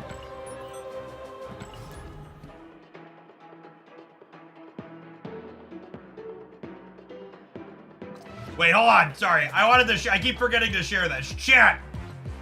I got the most incredible piece of fan mail I've ever gotten in the decade I've been making content on Twitch. A lovely viewer took note of my wife's wonderful gnome collections, and they built and sent this to me. This is Stanley the Snap Gnome. I even put my Hoglandia logo up here with O Snap on his hat. He's got some infinity cubes and some stacks of gold. It's actually we have an official Hoglandia gnome now. D Good, thank you for the 13 months. I appreciate that. Welcome back. Matchmaking has been interrupted. So matchmaking has been interrupted probably means that this found a game when I hit cancel and it just didn't tell me that it found a game. That is 100% what happened. God, their cancel reconnect is actually just the biggest pile of unacceptable trash. Like that should 100% be a high priority to fix. It's such a negative user experience. It's like, what if we let you cancel and then didn't tell you we actually found a game and then you lose because we didn't tell you you found a game?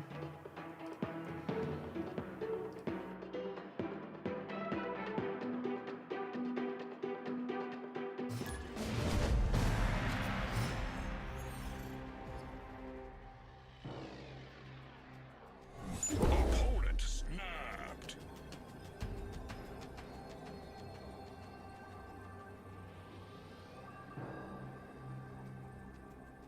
Snap.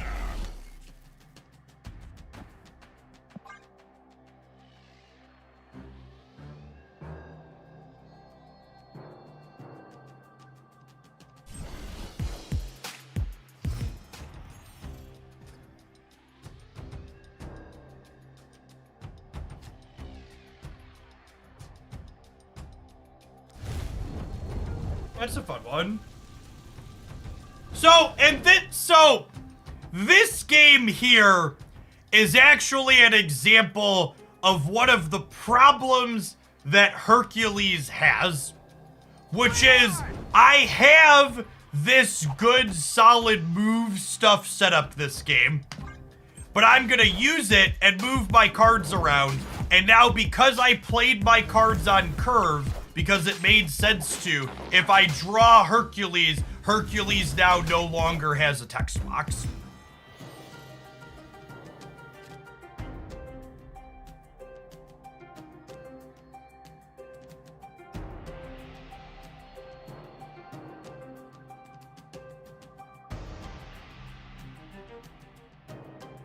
Yeah, Maze is pretty good for us, yeah. God, part of me wants to wait so I can Iron Ladder Hercules next turn. That might be wrong.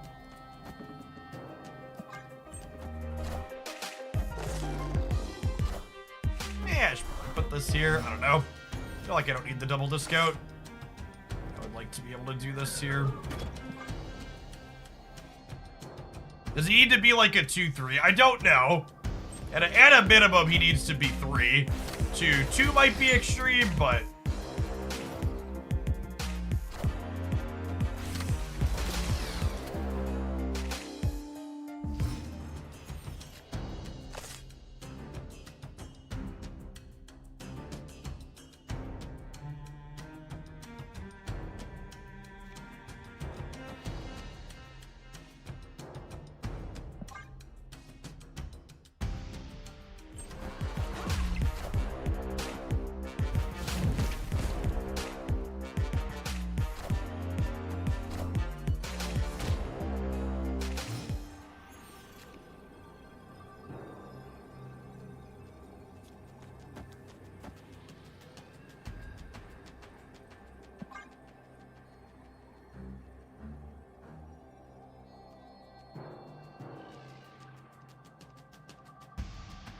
I should block the left because they'll Shang-Chi left. Chat, if they Shang-Chi left, I'm going to win center and right.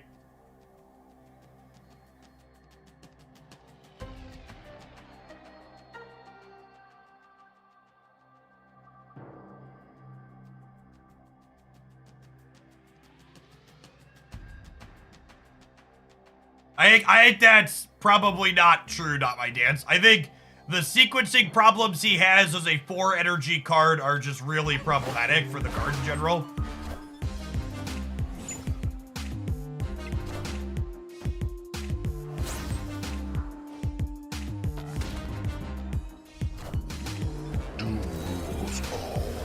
Yeah, Shank left to lose to the Marvel bonus too. Victory. I mean, our deck felt okay and we won the game there. It just like didn't involve Hercules. And that was kind of, we tested some decks like this on the day Hercules released, and that was kind of the conclusion, right? Like the Vulture Human Torch stuff felt kind of okay, and Hercules just felt clunky every time he came up. We're gonna spend, 45 minutes to an hour playing with this, but that's my current expectation / mindset going into it. We'll see if that changes as we play.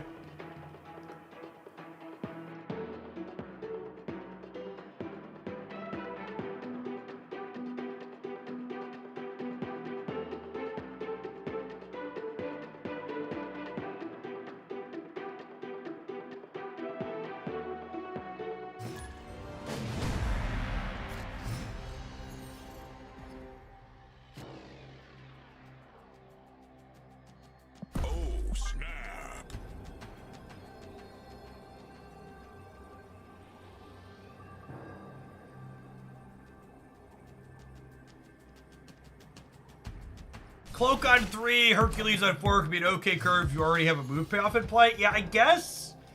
That's like exactly Human Torch, right?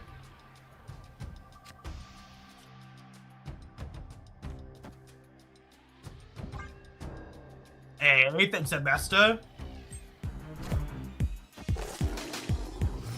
The previous Spotlight Cash review video I did was one of my best performing that I've done in the last couple of months. I'm curious to see how this one does a couple months later. Stat metrics as a whole have been a little bit of a downward trend over the holidays, and probably due to the metagame, I'd wager. Free-to-play players get approximately 4.5 Spotlight keys per month.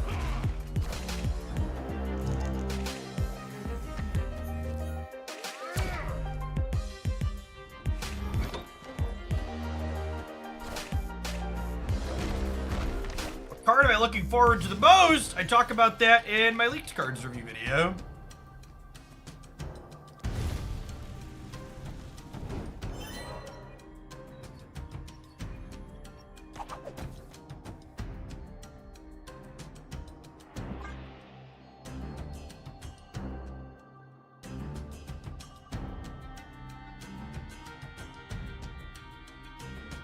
Adding the what to spend your tokens on in the latest cash video is good. Keep that around. Yeah, the feedback on that's been good so far, for sure. Any specific Spotlight variants are must have for you? I actually don't really love any of the existing Ghost Spider variants I have, so the upcoming Ghost Spider Spotlight is probably going to be what I pick up.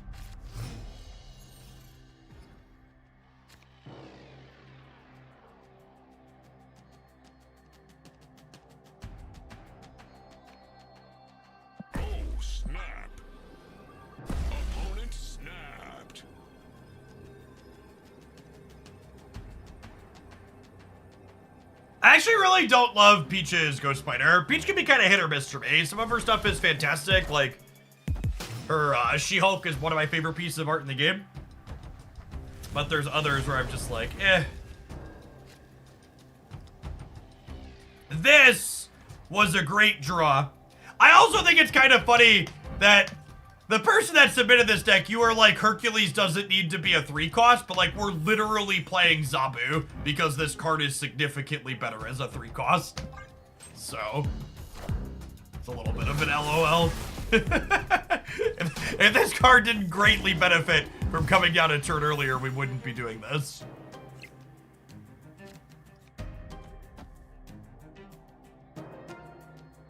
Oh, is that someone else? Maybe I'm mixing up the usernames. Apologies.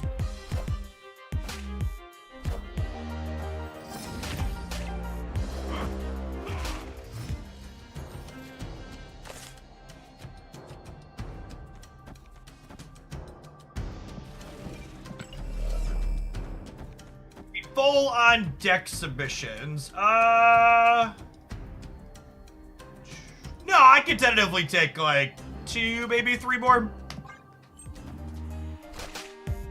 I've got 2 more queued up after this one, and we're just kind of getting started with this one. We're gonna have another half hour or so. At least. Hey, thanks for resubbing, Papataki. Appreciate the continued support. Welcome back.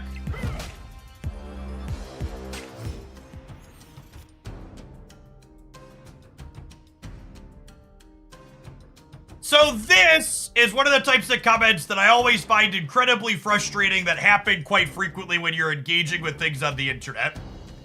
Someone said, I disagree with that. All 4-cost cards benefit from being Zabu. That's why they're a good card. But by itself, that doesn't mean that Darkhawk should be a 3-0. So that's not a logical conclusion of what I said. What I said was, Hercules explicitly is a card that benefits from being cheaper.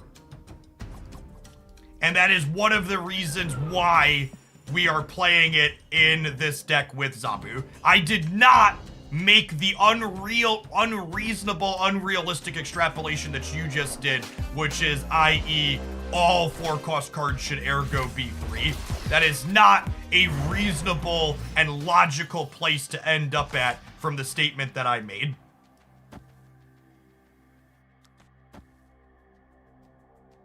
So don't try and misrepresent what I said.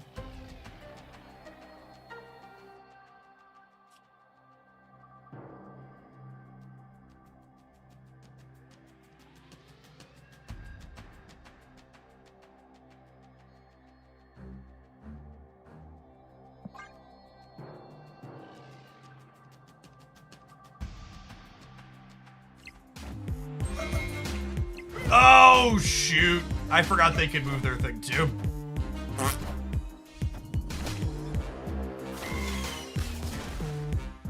We did. 11 other cards. Agatha's the 12th. Yeah, I can play some Agatha. Unfortunately, we are very dead here because we have priority, so I can't even try and rogue a null.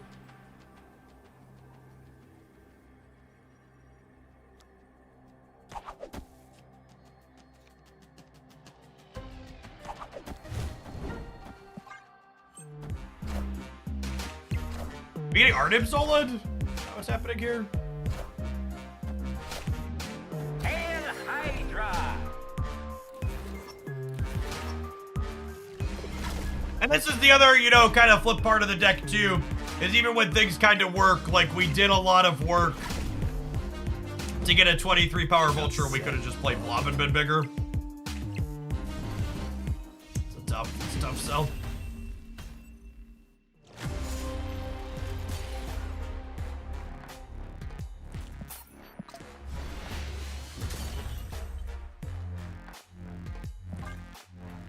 Card moves to location has 2 Hercules. Which one moves it first? I don't know. It feels like in general, Second Dinner is very afraid of making move cards too good. And as a result, most of the move cards that we get are absolute trash dumpster fires. Like I think if you look back at Marvel Snap releases, the last time we had a release that was as bad as Hercules is bad was probably Spider-Man 2099.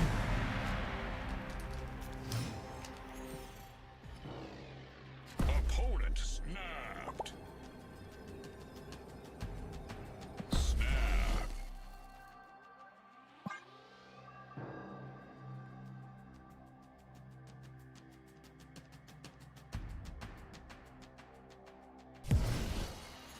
Glenn just responded to something along those lines a few minutes ago. Can you give me a link or a screenshot of his answer? like chatting about those on stream. Hey, Braximus, thank you for the 3/4 of a year. Welcome back. And Pinot Graham, thank you for the over 4.5 years. It's quite some time.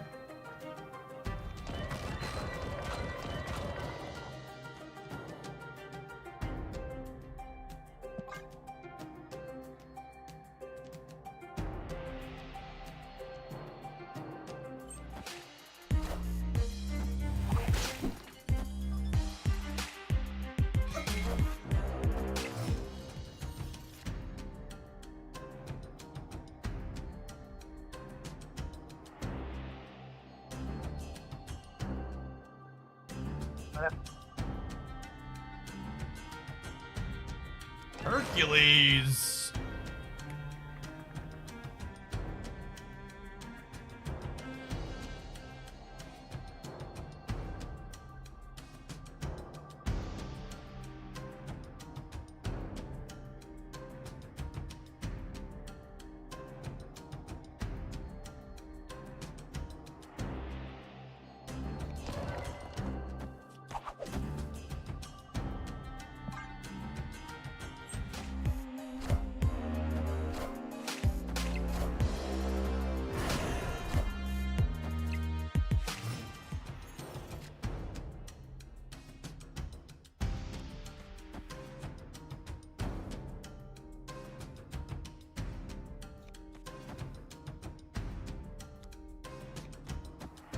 And then I would now like to highlight potentially Exhibit 732 of why Hercules is one of the worst cards they've released in Marvel Snap in a long time. I don't have priority here, meaning when my opponent moves something to the center, they use up my Hercules trigger and I don't get to move my Vulture. Oh, wait. Okay, he hadn't flipped up yet. So saving grace hadn't flipped up yet. All right, this is Human Torch every time.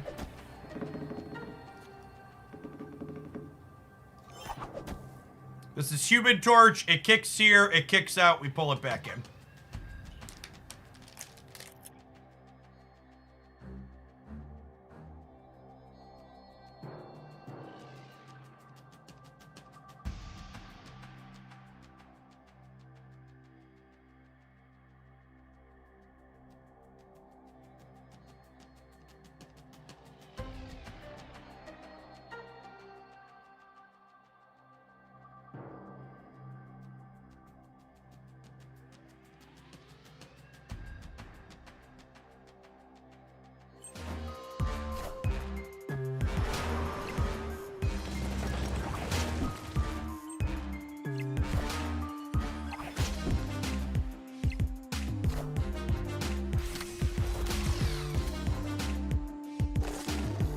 And we're dead.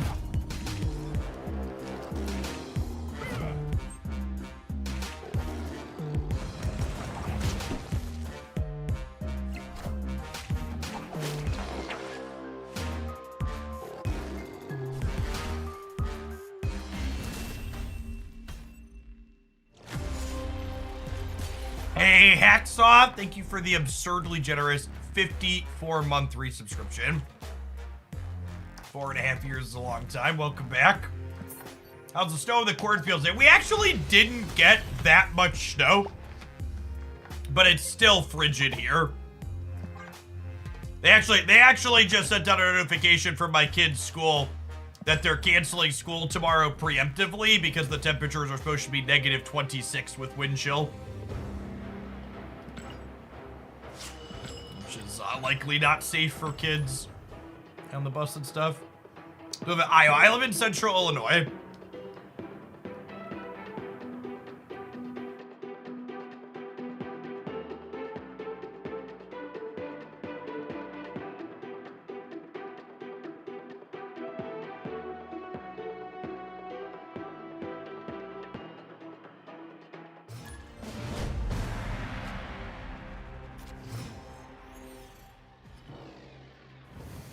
In Texas, we got a little rain and supposed to barely be below freezing. I expect schools to be canceled. So, something that I like to call out that I think a lot of Midwestern ofs, yeah, I forgot Glenn's answer, we'll look at that after this one, that I think a lot of people who live in the Midwest and the East Coast are incredibly ignorant of, is you'll often hear this very egotistical, people from the South don't know how to drive in the snow, or people from California don't know how to drive in the snow, and a little bit of snow shuts it all down because they don't know how to drive. And that is just so divorced from reality, because the reason why you can somewhat drive in the snow and even ice in the Midwest and the East Coast is because we have infrastructure to make that possible. We have trucks that preemptively salt and proactively clear the roads, that make it so even when it gets to around freezing, the water's not actually freezing because the salt and other chemicals are keeping it from doing so. So I really hate that mindset of the problem is people don't know how to drive. It's like, no, you just don't appreciate or understand the copious amounts of infrastructure we have that allows you to. Plus snow tires. I don't know that snow tires are really a thing. I've lived in the Midwest all my life, but I don't think I've ever known a person that was swapping out snow tires on their car in the winter.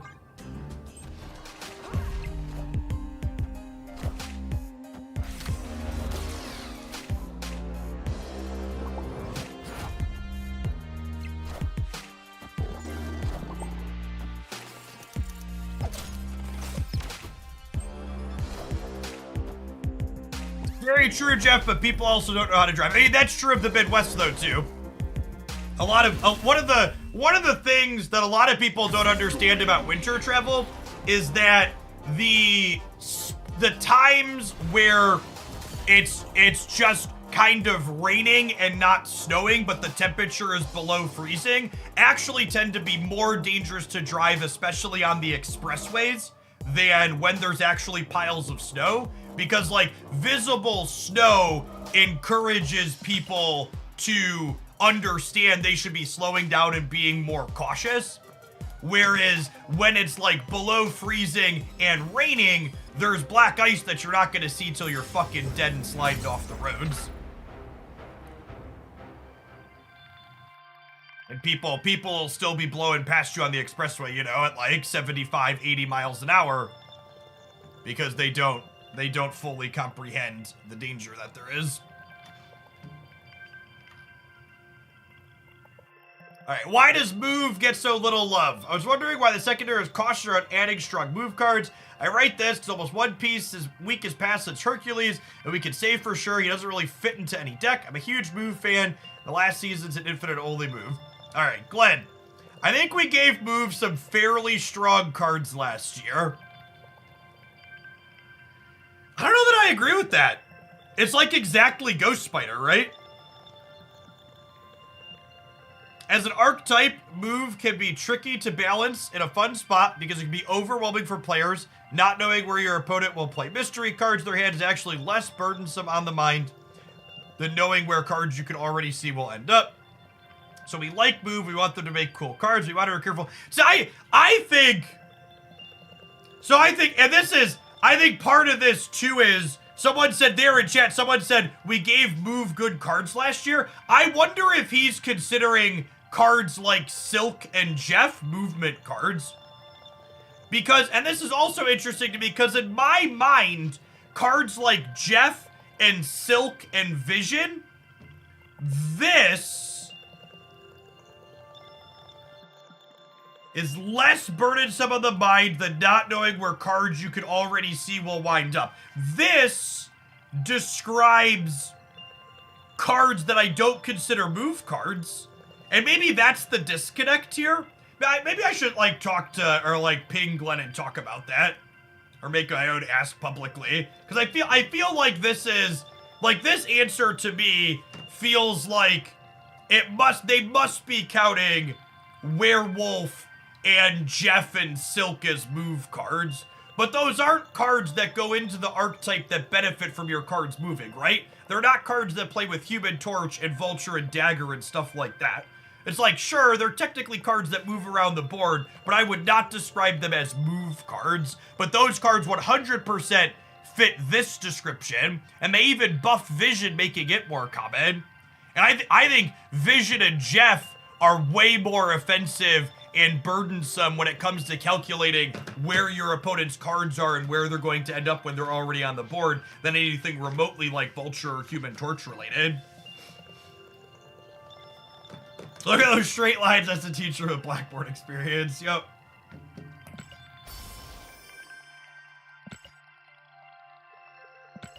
Yeah, I feel like there's a disconnect there between what the person is asking about when it comes to move cards and what Glenn is answering as move cards. Like, there's a little bit of a miscommunication in that aspect.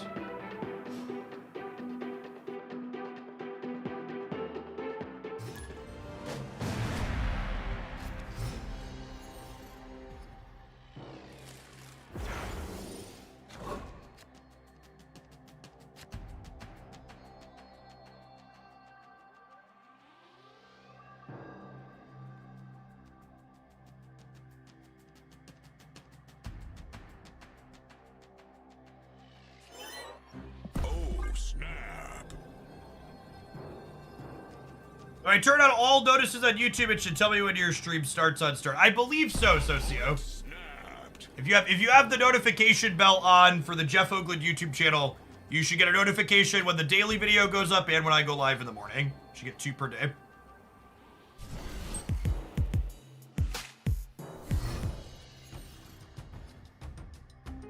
Yes, I 100% think Jeff and Nightcrawler should have a visible floating effect reminding you that they have the ability to move around the board still.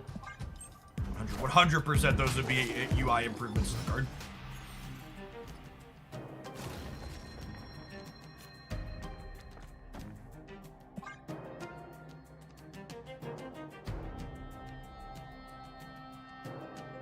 Does it help you if we keep notifications on for YouTube? If you're clicking on the notifications, it's helpful.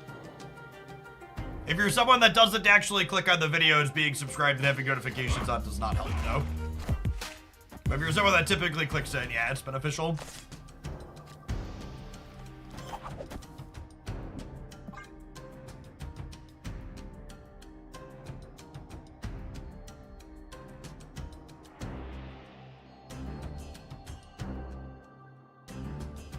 Glenn said it was more mental energy for people to not know where cards are ending up on the current board that are visible, as opposed to not knowing where your opponent's going to play cards.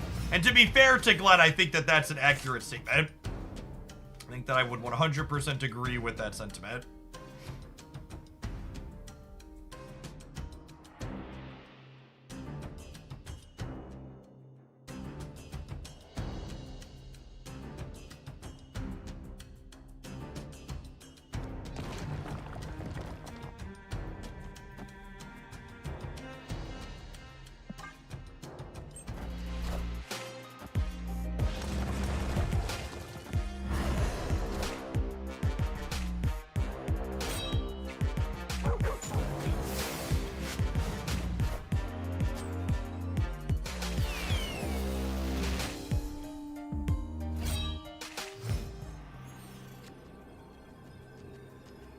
That's technically fine for them, right?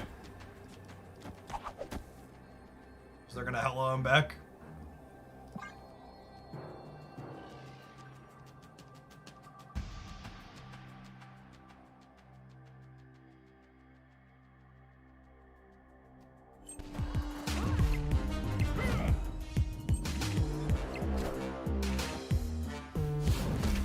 Definitely still lose this to Hella RNG.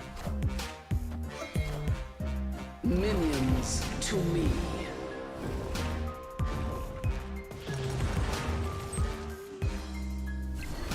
I don't think there was a combination that we won there, huh? Yeah.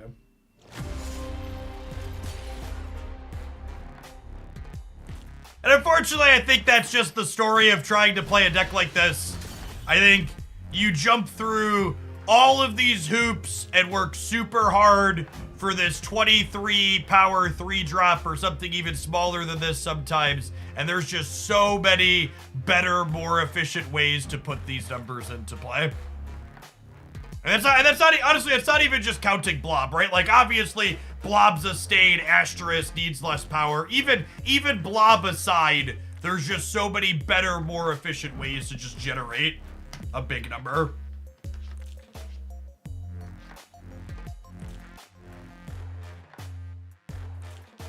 Someone popular said they should have released Grandmaster before Meek due to the lack of impactful meta cards in the last series. I would agree with that. I think running Meek into, or running Hercules into Meek, basically having 2 non-releases in a row when we're already kind of in a stagnant metagame was definitely a miss.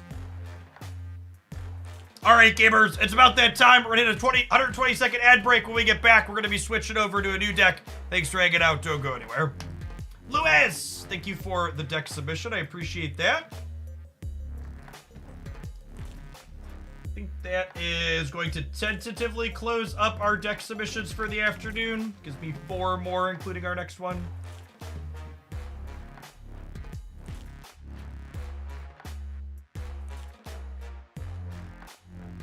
And our cache's message for now.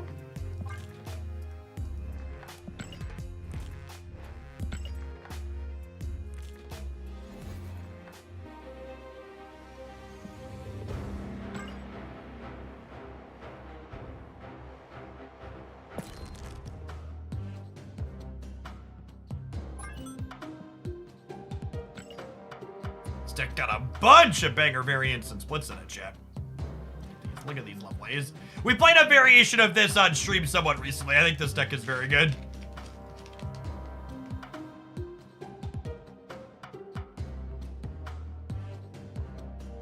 Will do, Lewis. It'll probably be in about 2-ish hours. We've got 3 more before you. And as always, you'll be able to catch the archive on the YouTube side if you're not here live.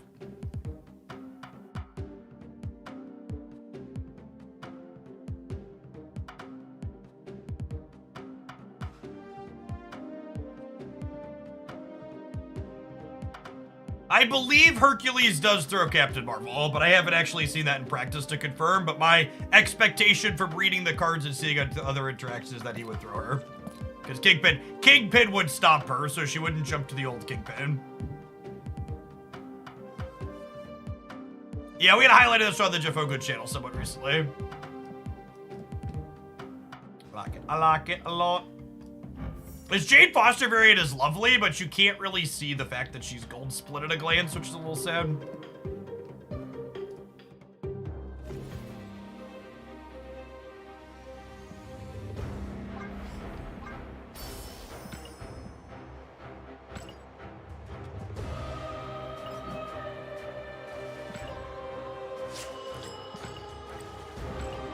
Oh, look, a good move deck. I mean, you're not wrong.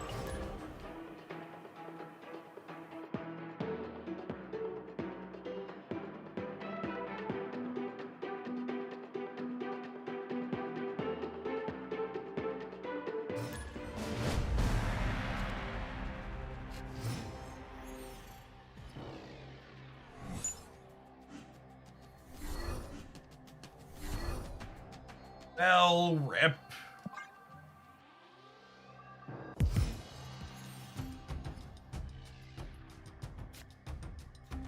Like I talked about in my Spotlight Cash review video this week, I think if you are interested in Annihilus, this week's going to be a fine week to open.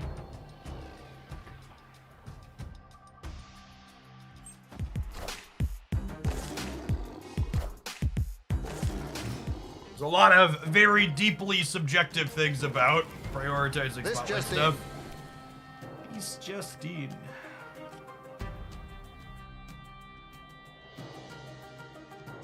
Those are the opponent's avatar. That is a vulture variant.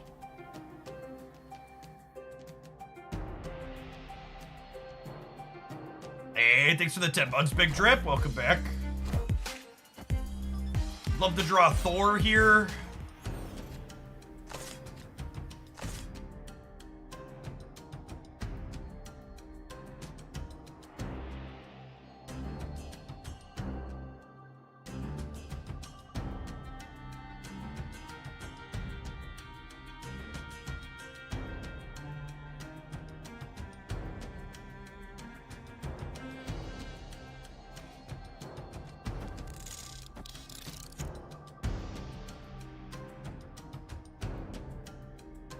Using the Annie was so bad.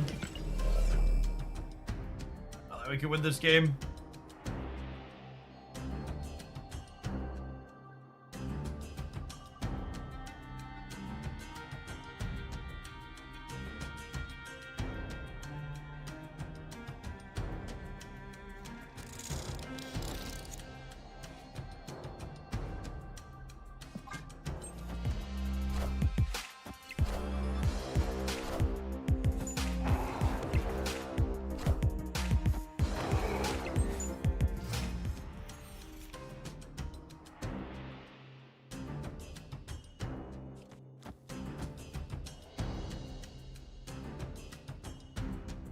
The way this works, Sentry tries to make his thing before the wolf jumps, so we'll block that out here.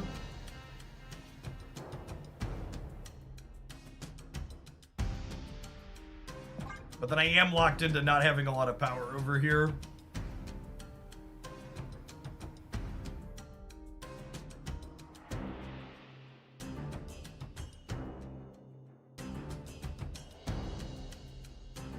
What's up, my dude? I am live. Yes. What's up? So that way, kind of.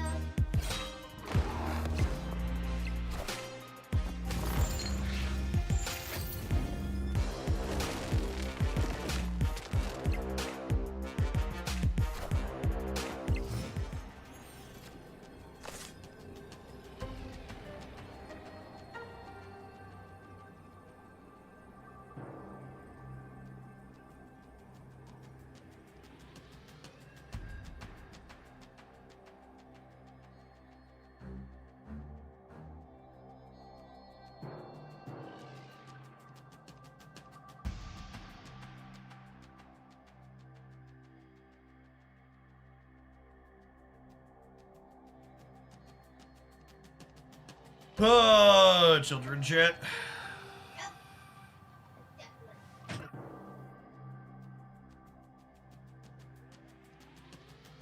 think we're dead here. I think we're dead here. I'm sure there.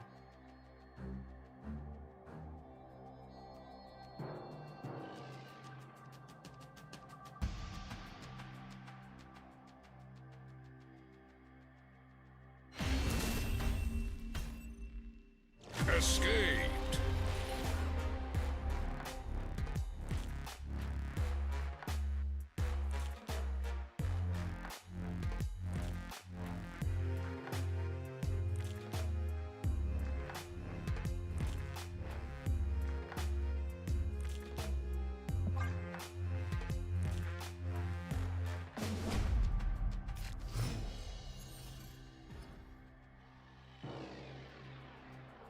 Jade middle, demon right, ever win. I mean, there are permutations of my opponent's draw that, like, that play would beat.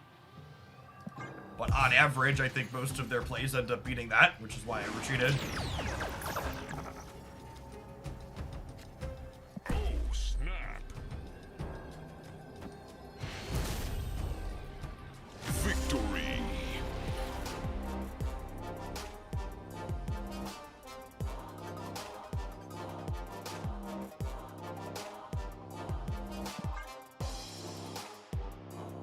Is this silver? No, this is gold conquest. For reference, chat, in silver and proving grounds, I basically always auto snap on one. Snap.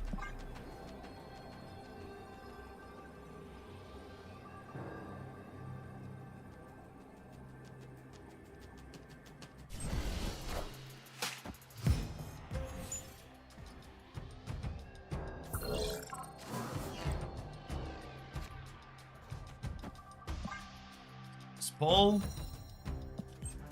Our Christmas werewolf by night.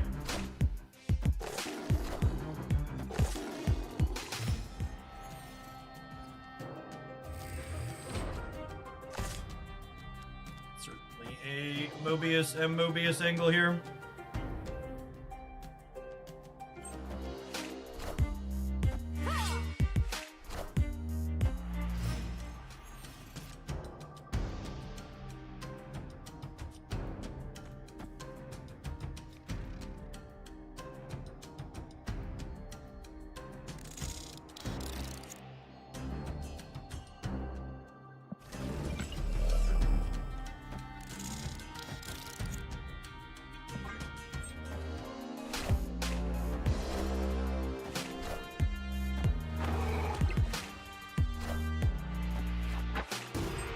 just about to say Ham's potentially a little dangerous here because of Infinite. Opponent snapped.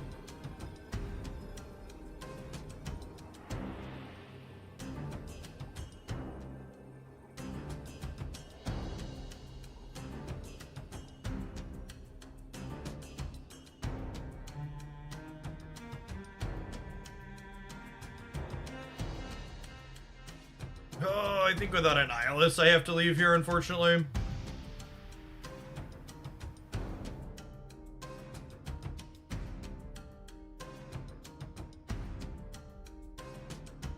Read a draw it. That's just enough with them having 620.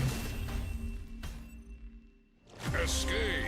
Demon right, Sentry left. Does that ever work? How am I beating the path? So without the Annihilus for the Sentry thing, I'm probably losing this path to Dracula. And then I'm probably also losing whichever other path they play their 620 pig into, right? So no, I don't think that ever works without Annihilus.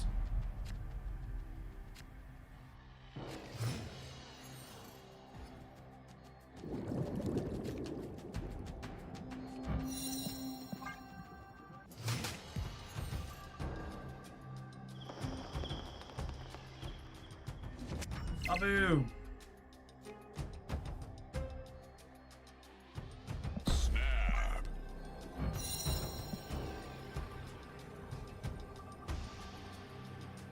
Let's tap on the Abby again. We have the Annihilus teed up already, and we have Mobius to turn off their Zabu.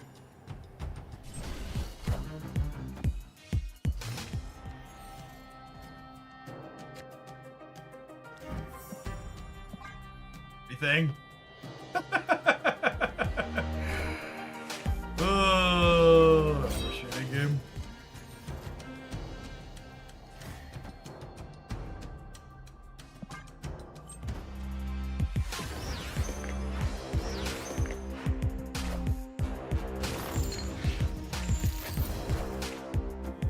Movie boy, thank you for the prime. Appreciate that.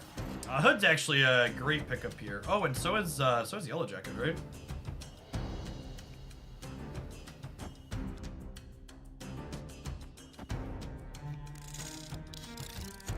Opponent snapped. I'm definitely staying.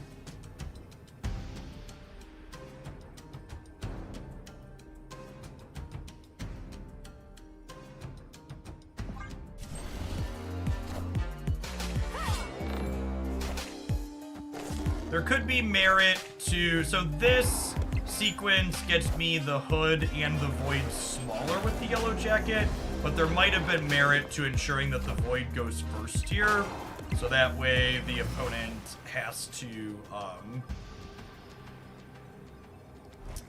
fill here instead of just playing one card.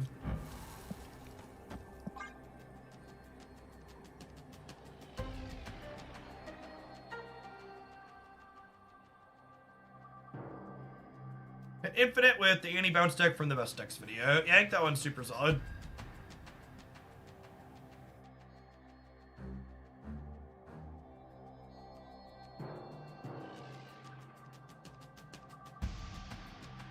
I guess we're actually dead to Shang here, huh? This is unfortunate.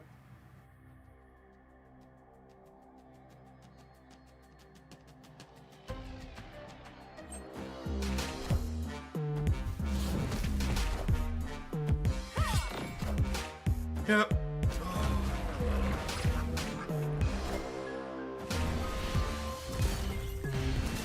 And that one's on me. I know that they are a Shang-Chi deck from the cards that we have seen already, so I should either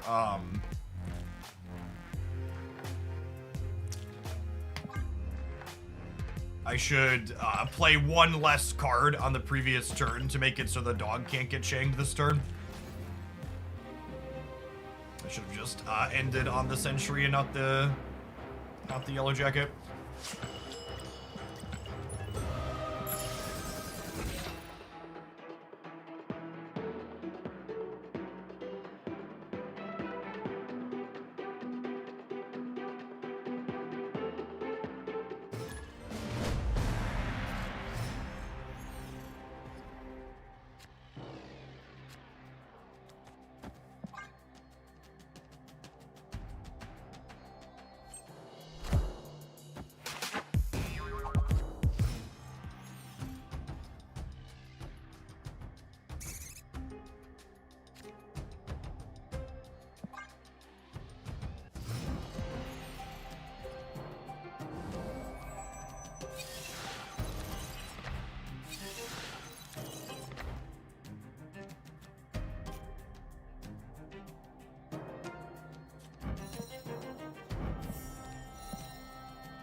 They would just Shang the Sentry then, right? If they Shang the Sentry, I can sequence, they can't fill the right Yamp, and I could have put the Void across to win the right and then win the center.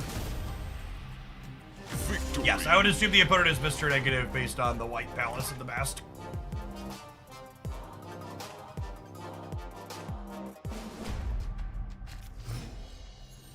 My expectation.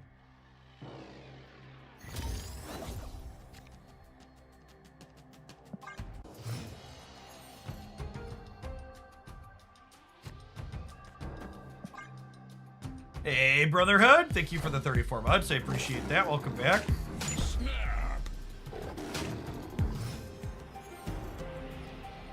Snap here on the Mobius drone. That's also pretty bad for them.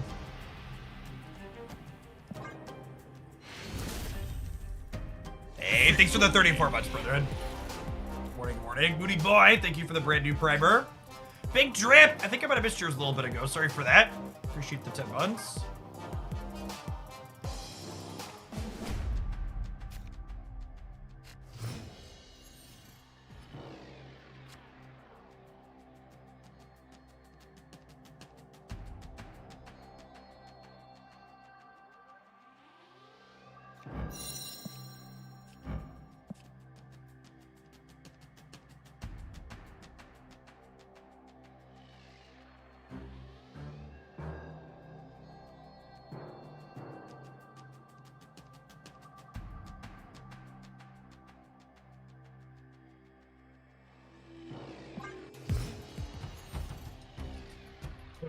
Benjamin Fly, thanks for the entire year. Good morning, good morning. Oh, snap. You have until tomorrow for the weekend missions, right? Yeah, I'm gonna do my Scar ones tomorrow. I didn't get any Scar deck submissions today, so. Victory. I was gonna keep snapping when we draw Mobius. Just keep pushing them out. Put Scar in the Agatha deck, maybe. Probably doesn't make it much worse. Snap. Opponent snapped. Yeah, let's play a game, shall we? And then if the opponent has anti-Mobius tech, it's probably Rogue. So we'll want to make sure to play Mobius in the same path as Zabu. So that way, if they try to Rogue us, they have a coin flip at best.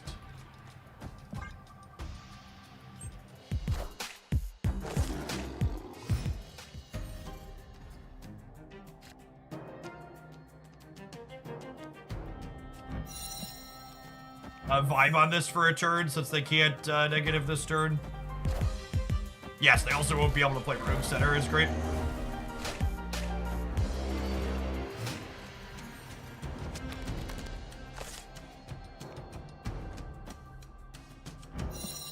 It's kind of a nightmare matchup for the opponent's deck.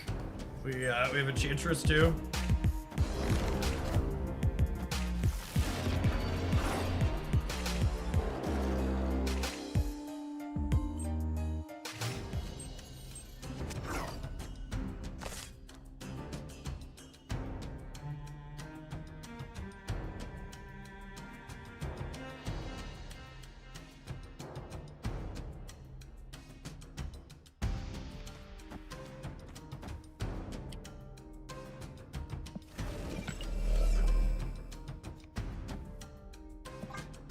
Face the might of Asgard. Mjolnir. Does Resurrect stop Annihilus? He does, yes.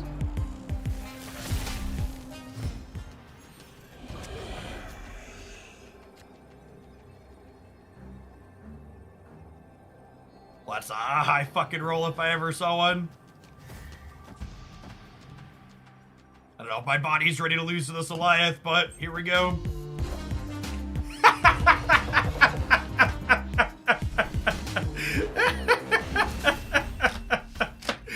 Oh, this game is such trash. Just absolutely miserable shit format.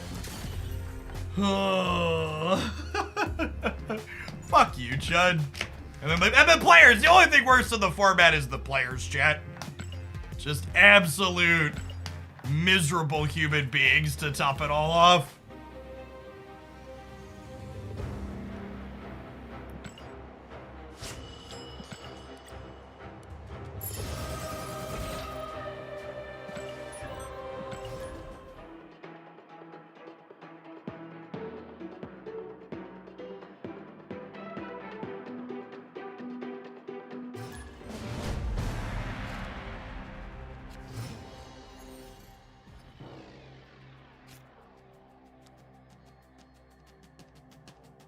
Oh, snap.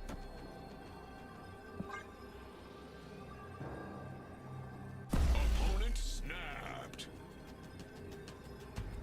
I have 3 more viewer deck submissions after this one, so we're gonna be doing a couple more hours of Marvel Snap, but yeah. There's a good chance today and Wednesday we end on an hour or so of Genshin TCG.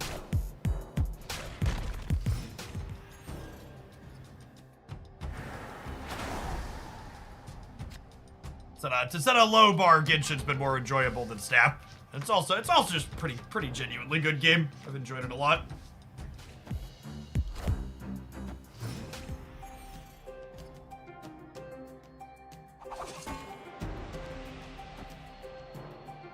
Well, I will say I am a bit concerned that after we peel off the layer of shit that is Blob from this format, that we go back to just Goliath being and everything. There's a very real chance that that's the reality we're waking up to on Thursday.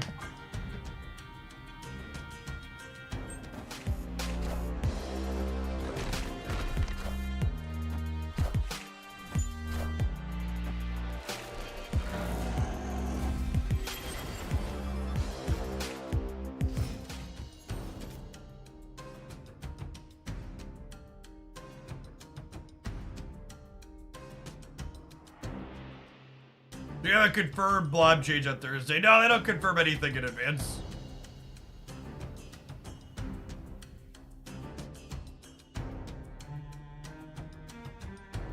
It was heavily implied by Glenn and a Team Answers. That's accurate. I can't Annihilus this turn because I don't have priority.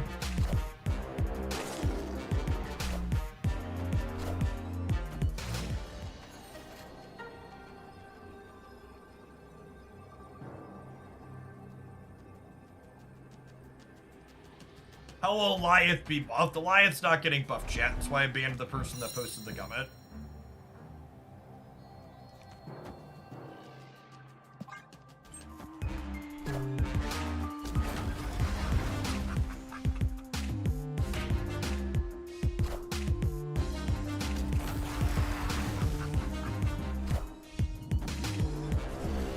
Played for throwing priority and paid off there. Victory.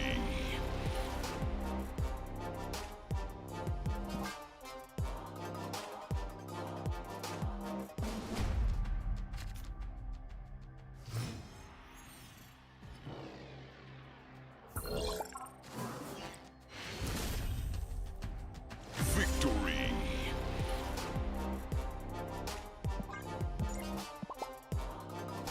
Exergy Gaming, thanks for the 14 months. Appreciate you re-upping that Prime. Welcome back.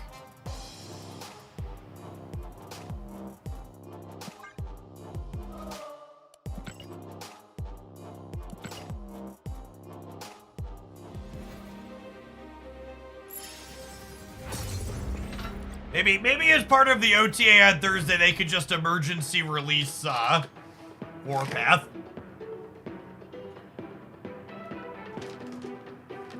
Just be like, we understand where this is heading. Please take this as a token of we're sorry. War Machine, whatever.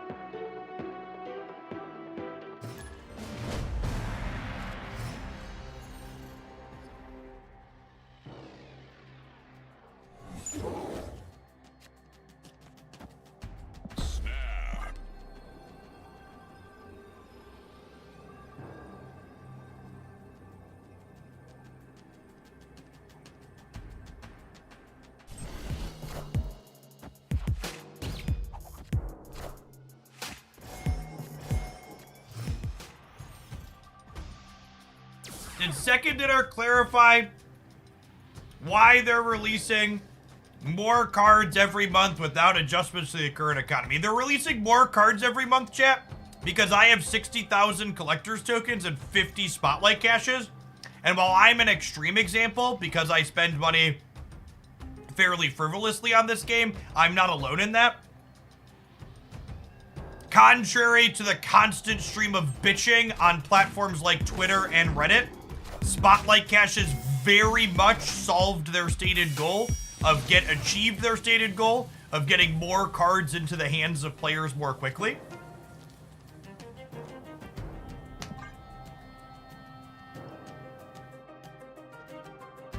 They did a good. Our deck doesn't have Shag in it, so Game Alive is terrible for us. And I don't really have anything that I can commit there, so we're gonna leave when they snap us, but otherwise we'll stay for now. I'm a dolphin, and I currently have 7 caches and 32,000 collector's tokens. Same, more or less, yeah. I would bet there are people who are collection complete while spending very minimal amounts of money.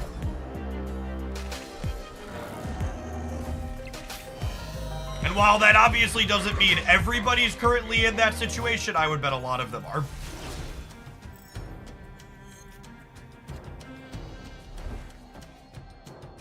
Hey, can they fill the right chat?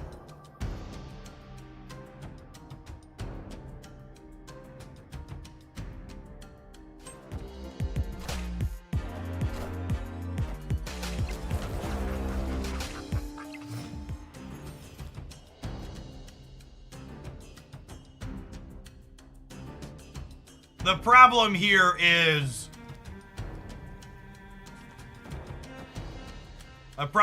I can't beat a Shang. I'm a season pass enjoyer, and I'm only 1 card Gladiator short of collection complete playing since Global Lost. I'm mostly free to play and only bought a few I'm mostly free to play, bought a couple of season passes, and I'm missing 6 cards, half of which I don't want. Yeah, that's the other thing that I think a lot of people don't realize or doesn't get talked about, is like, a lot of the people who are missing cards, they're not missing cards that they actually want to play with. They're missing cards that aren't relevant to their collection. I think we're supposed to leave here just because I can't beat a Shang-Chi. Escaped.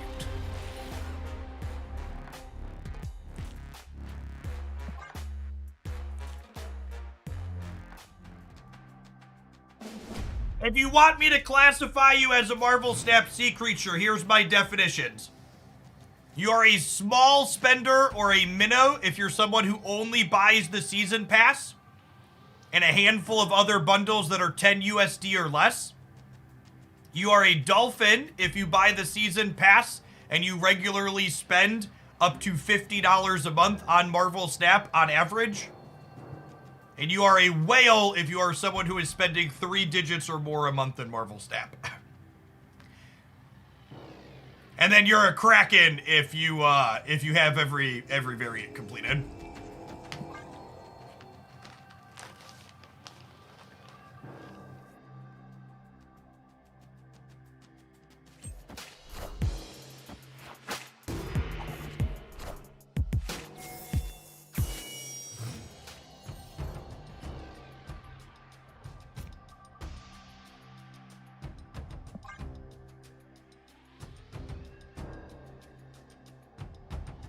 How much money to be a Kraken? For reference, I would not consider myself a Kraken.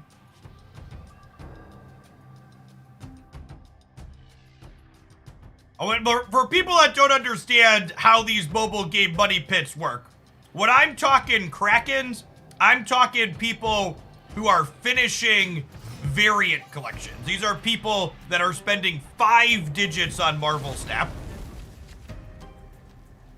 There are literally people that buy out the variant shop every single day in this game.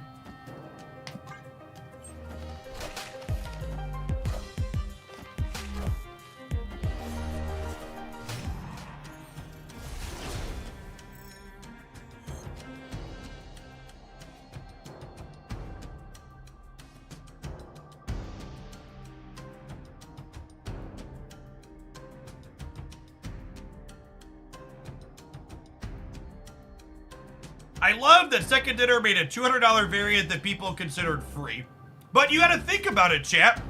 There are people who were spending that amount of money anyways, so for them, that is free. Why do people spend that kind of money? So there are two reasons why people spend that kind of money. One is they have no impulse control and they rack up immense amounts of debt spending that amount of money. Two is there's someone with a high-paying job and no kids, or they come from money, and spending that amount of money doesn't meaningfully impact their lives and it brings them joy. Those are basically the two classifications of people that spend that amount of money.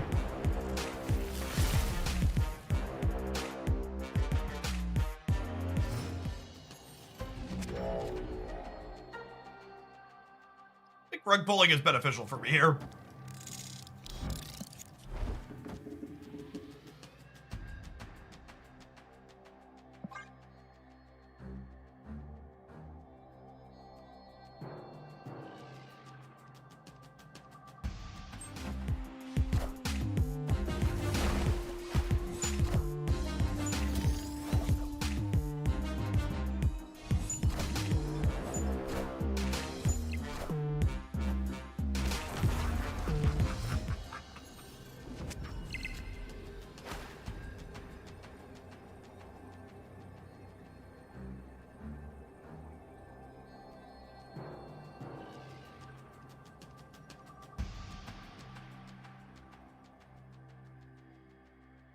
I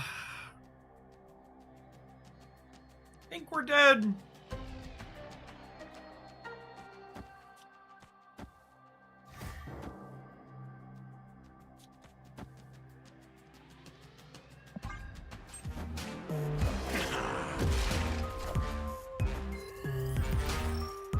Oh, they're abusing the scar bug. Okay, classy.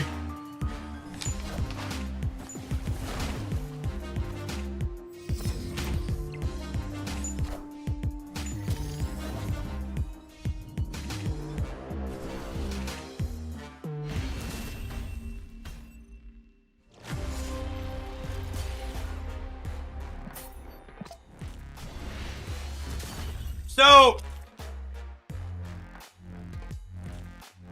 when Scar released, he wasn't properly getting discounts from locations like Throne Room.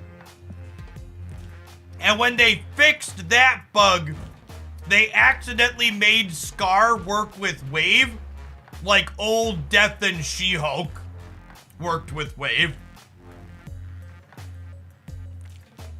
So Scar's -2 discount gets applied after Wave makes him 4. So they must have a list of, you know, the order cost reduction effects get applied in. And when they took Scar and slid his application under Throne Room, they also slid him under Wave by mistake.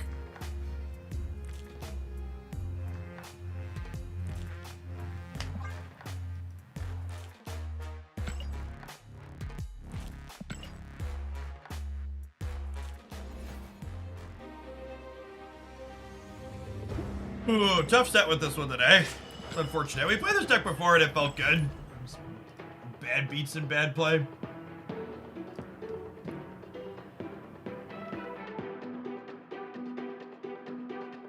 Yeah, it was unfortunate that I had to give them Enchantress. I gave them Enchantress that game because I was playing around Professor X, which again is one of the toxic repercussions of Professor X fucking sucking as a card, choosing to play around him in games where he doesn't show up, even though he's in their output range, ends up losing you the game to other things.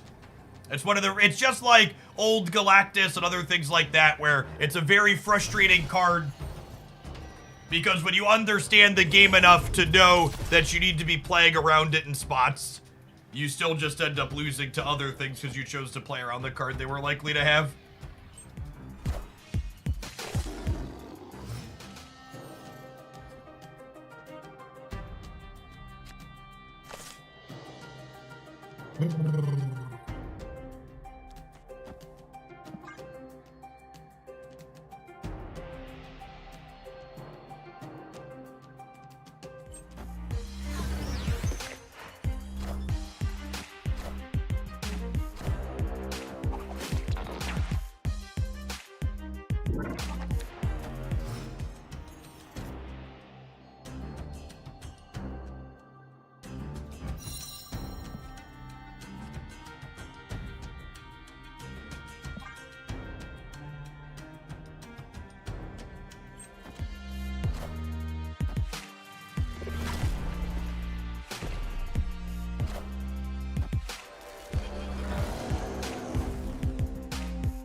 How's my day going? Oh, I got Eliath out of a Mr. Negative deck and Shang-Chi out of a Phoenix Force deck. How's your day going?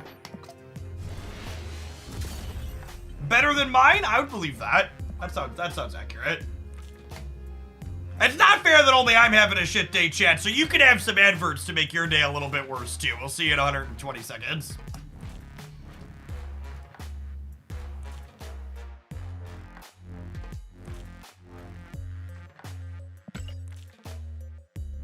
Toxic.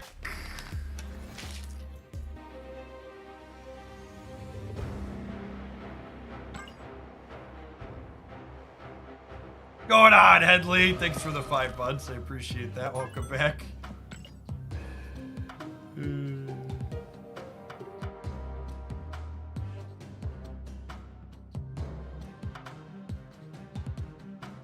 It's for the 58 months, Chris.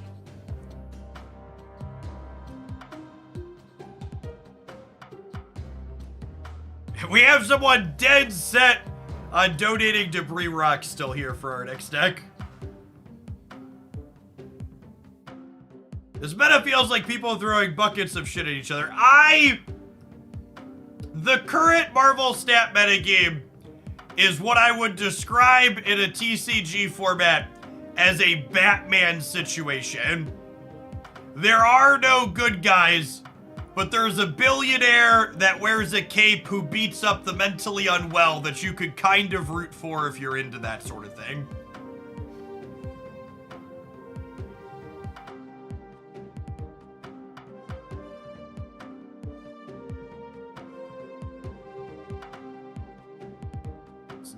There's no good guys here.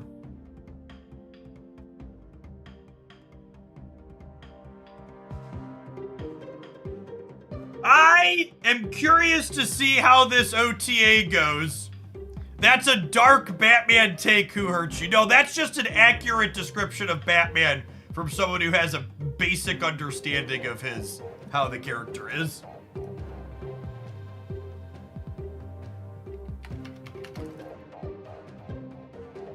Look at the average villain in the Batman universe, chat. There's a reason they end up in Arkham Asylum and not a prison. They are not mentally stable.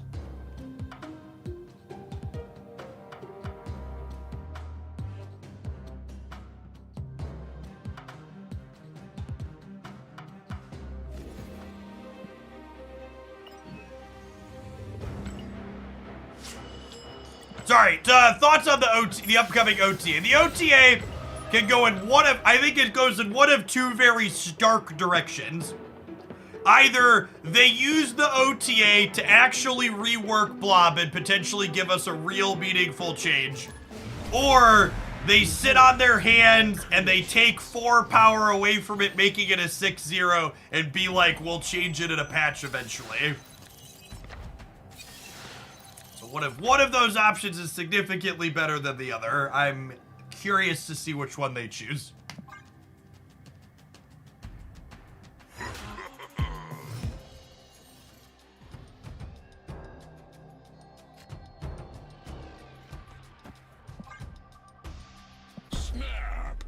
Snap on the Sunspot draw.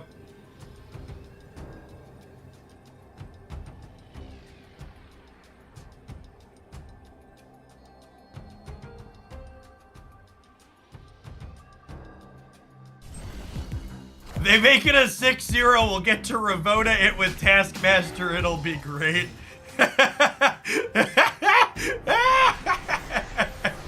Oh no, why would you say that?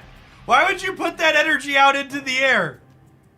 What did I do to deserve your hostility?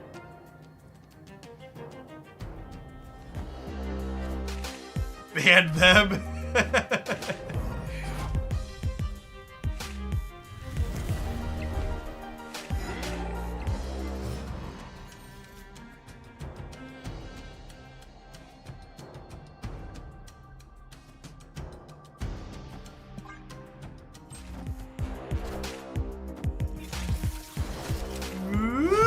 A ghost spider?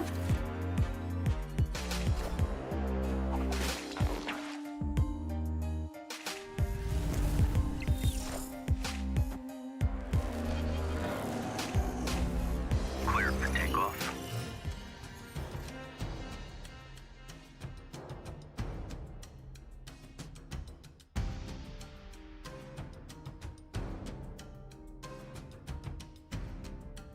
Oh, we didn't find Annie, chat.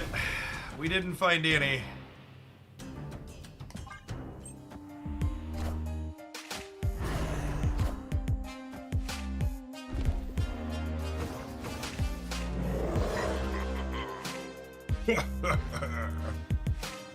Annie! Annie, are you okay? Are you okay? Are you okay, Annie?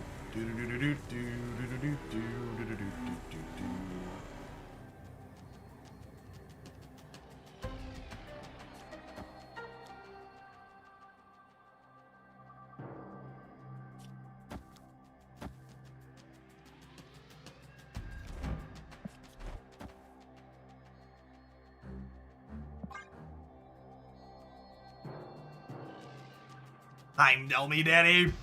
King Koopa, thank you for the 28 months. I appreciate that. Welcome back.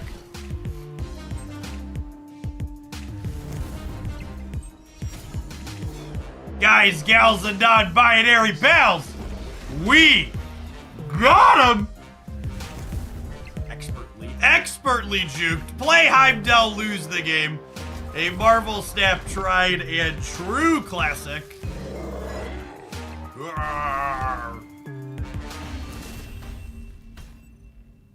Victory.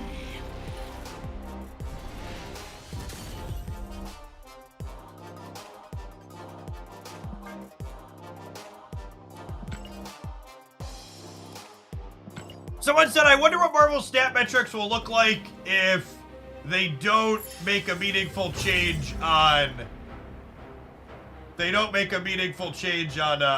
Thursday. Well, so in comparison, this is the Marvel Snap category for the last 2 weeks, like the first 2 weeks of January. 3,100 average viewers. Which you could say, okay, there were Twitch drops going on at the end of last month, so maybe that's not a fair comparison. How does it compare to a larger sample? Well, in all of 2023, Snap averaged 3,800 viewers. And across the entirety of December, Snap averaged 4,700 viewers. So that includes some non-drops time. So To set a low bar, metrics have definitely already taken a hit in the category as a whole. But we'll be curious to see if Blob's eating all the viewers. Accurate.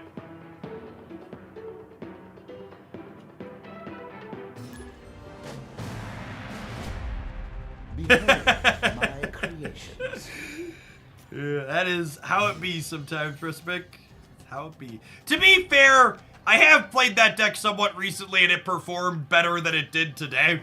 I do think we hit some rough variants. Like, I stayed into an Annihilus against negative that we likely knew was there. It was on me. But, yeah. Or, Alioth, Annihilus. I'm always gonna just perpetually mix those two cards up.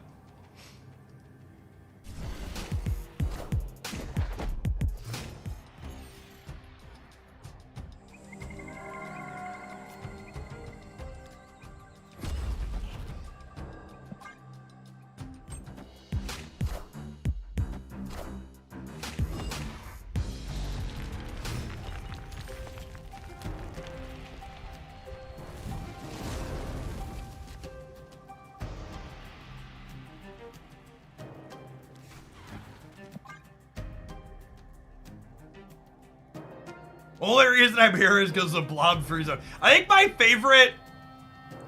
I've watched a bit less Marvel Snap content recently too. The last Snap stream I tuned into, the content creator was playing Blob Thanos, and they were mid-rant about how Loki was still unfair while playing Blob Thanos.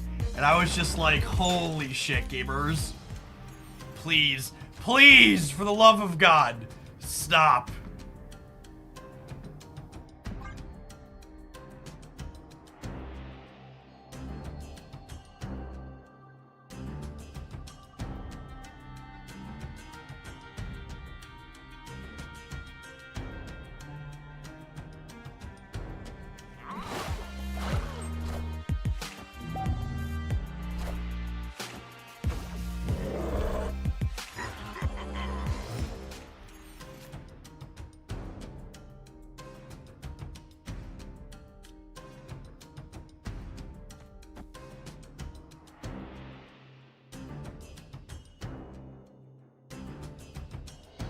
Yeah.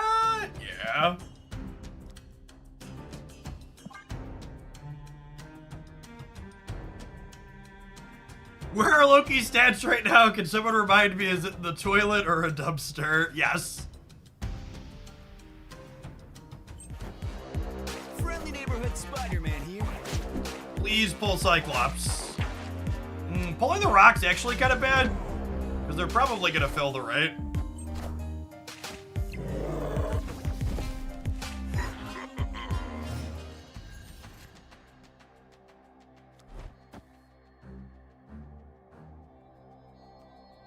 Oh, actually, I could Abomination here and then Annie to make sure we kick Silk out.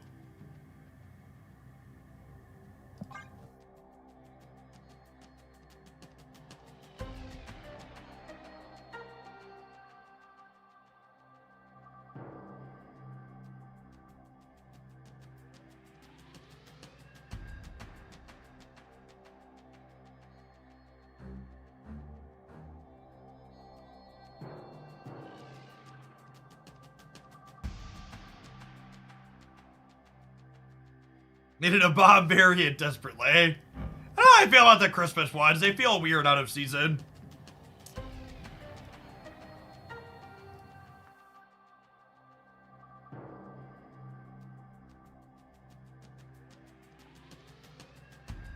Opponent snapped.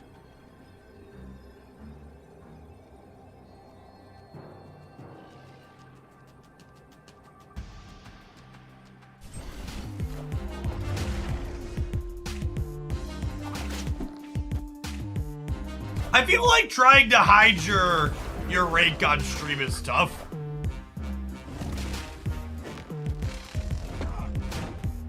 We rope snapped that? Really?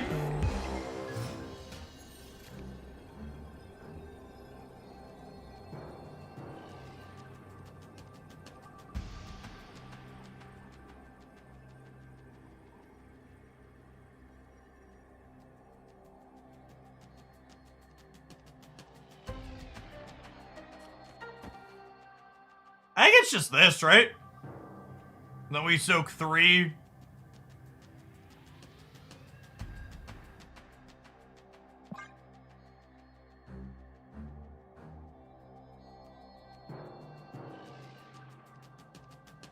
If they play anything left, they kick Silk out.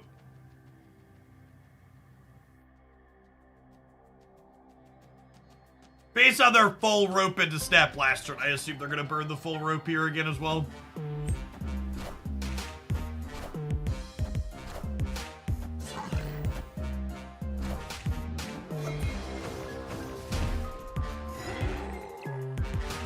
Hi! No, wait, we win by 1? We win by 1, gamers. Victory. Nailed it. Got him by this much. Nice, nice.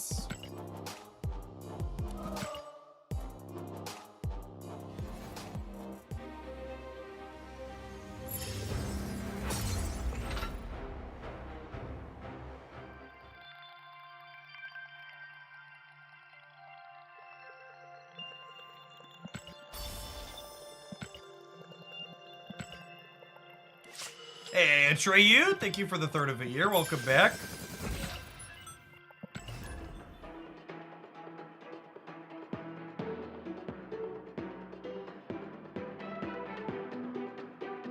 Oh, speaking of talking about Loki, our last deck submission today, I didn't realize I'm clicking through, look what we have coming up, is actually a Loki Sarah deck.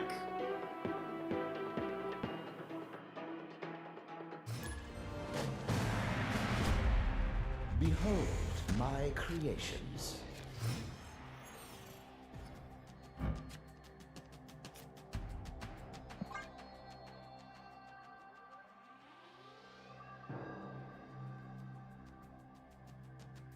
Opponent snapped.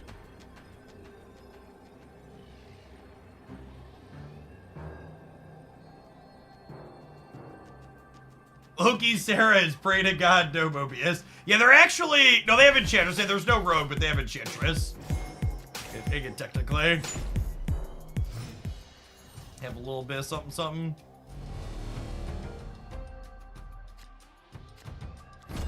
Don't mock the Shaka.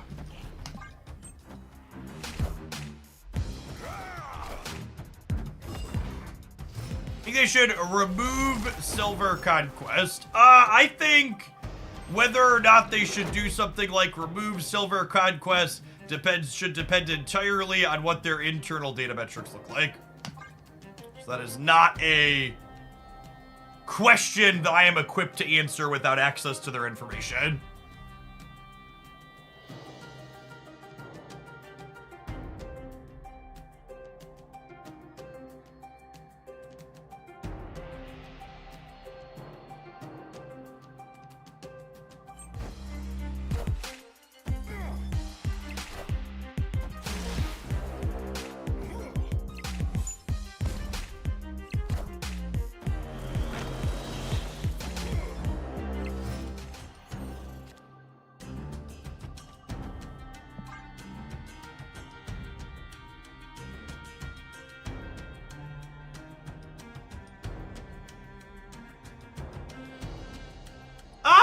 It's fair to say Silver Conquest is unnecessary tech gating. I think there's definitely a case to be made that people enjoy the different amounts of stakes for the different points.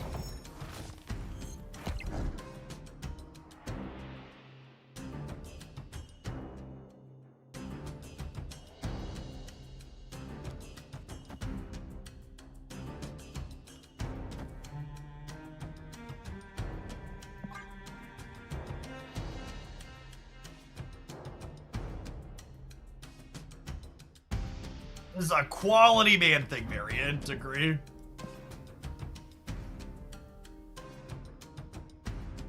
What are your thoughts on the animations for the tickets when you win a conquest? I mean, they're annoying. Is there any answer other than that?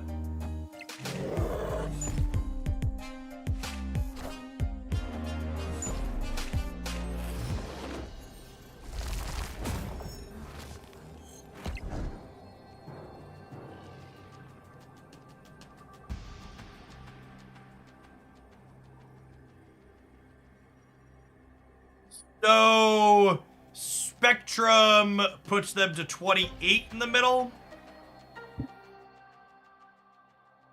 This only gets me to 22.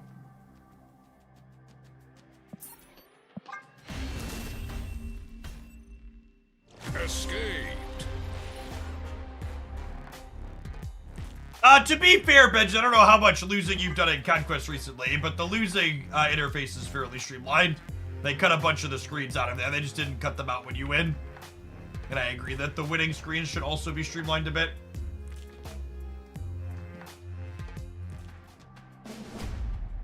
Behold my creations.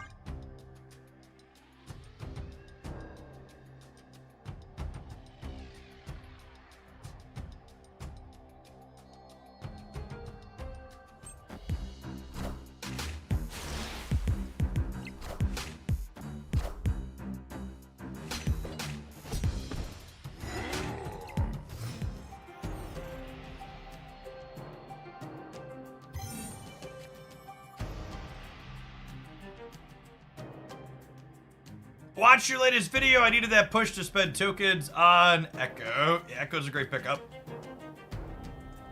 For sure. Am I gonna make this big enough? I feel like I'm not.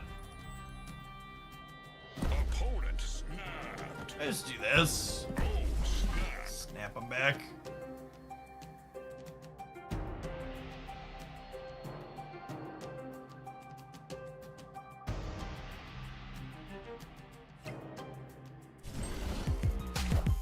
Holy!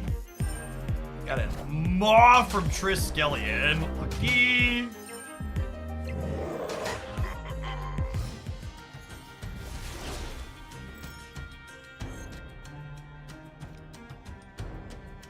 With the Annihilus draw, we can totally compete on the left, huh?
Can I just play this turn?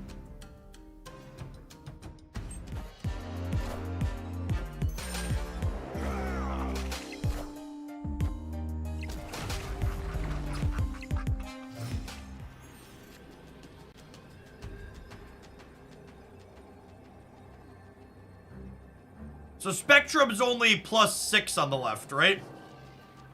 This is +8. Then we'll 20 in the middle. Lose to Blob and Eliath. That one.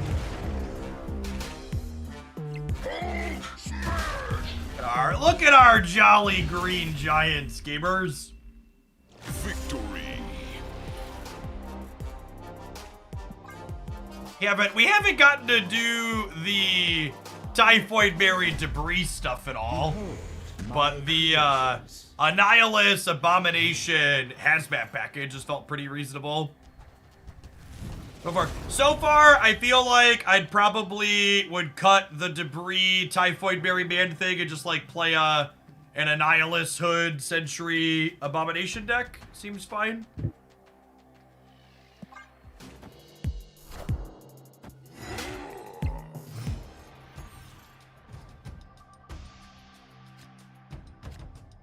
No She-Hulk in this build at the moment either.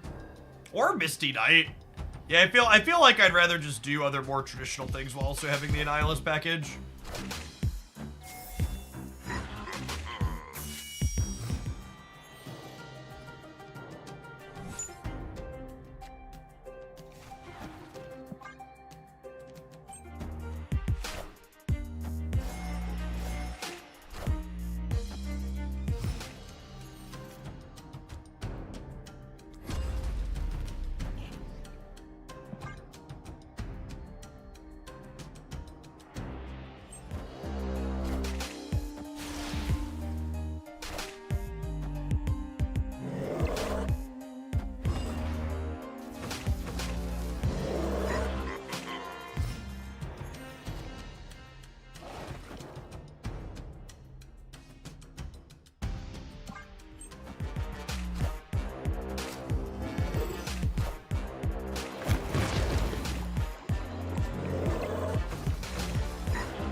Not bad, 11 power man thing.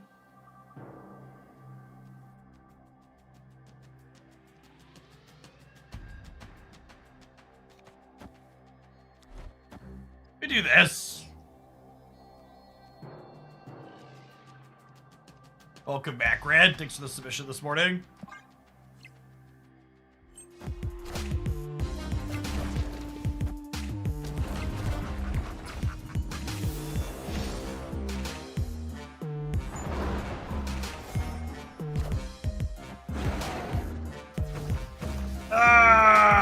Rip.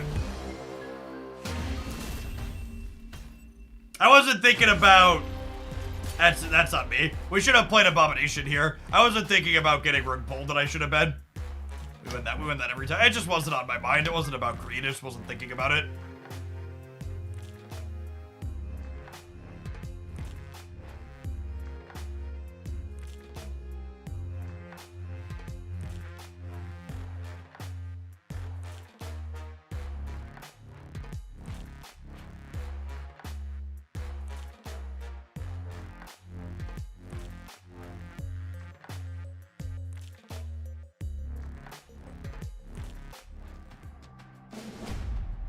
Behold my creations.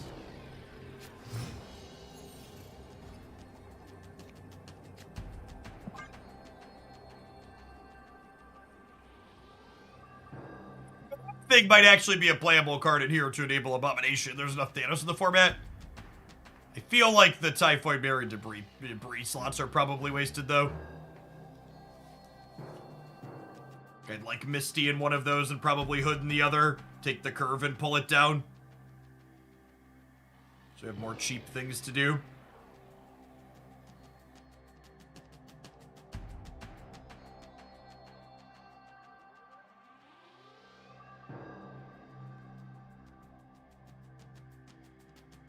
Our opponent appears to have DC'd.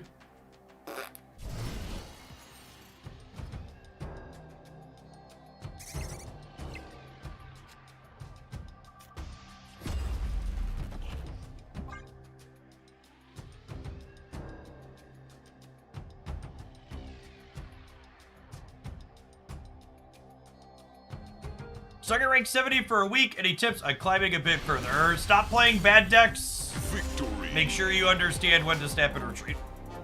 Stop staying in games you can't win.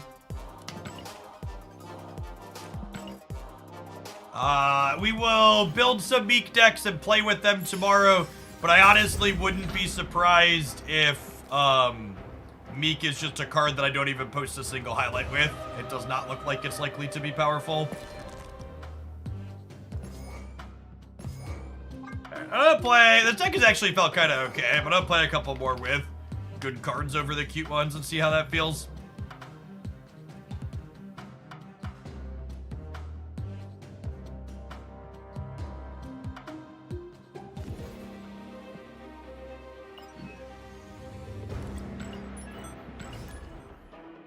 Go going on, Wave Zero? Thank you for the 7 months. Welcome back.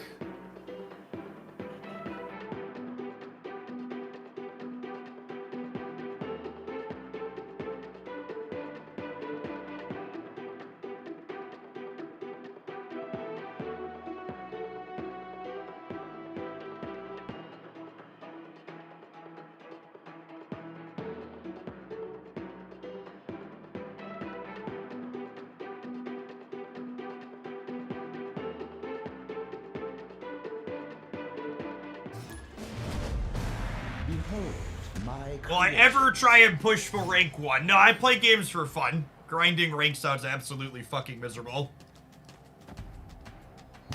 That's something you enjoy personally, more power to you.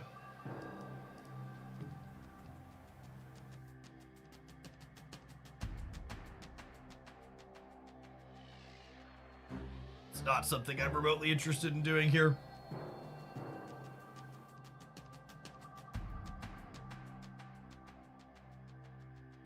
If Snap had like meaningful tournaments as one-offs, I think those could be fun to play. And I've been playing in some of the community events for the Genshin Impact card game I've been playing.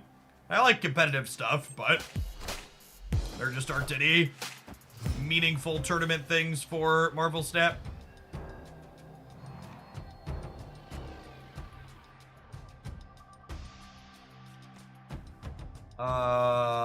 So we're gonna do a Killmonger deck.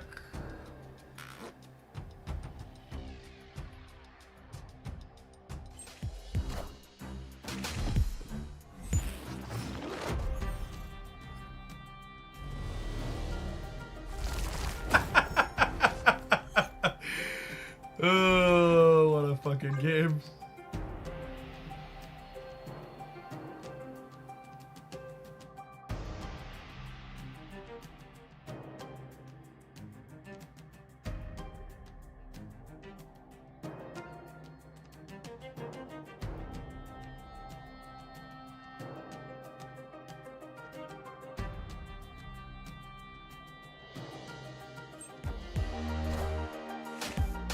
Meek will only ever move once per turn, but he'll gain power equal to the total number of cards discarded that turn.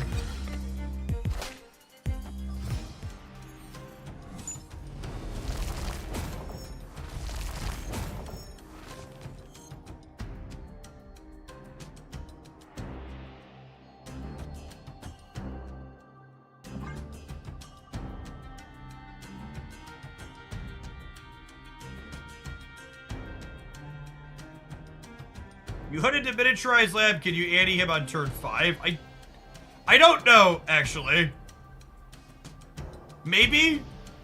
My gut instinct was I was gonna say no when I played it right, assuming the answer was no, but rereading miniaturized lab, the answer might be yes, you can still move him.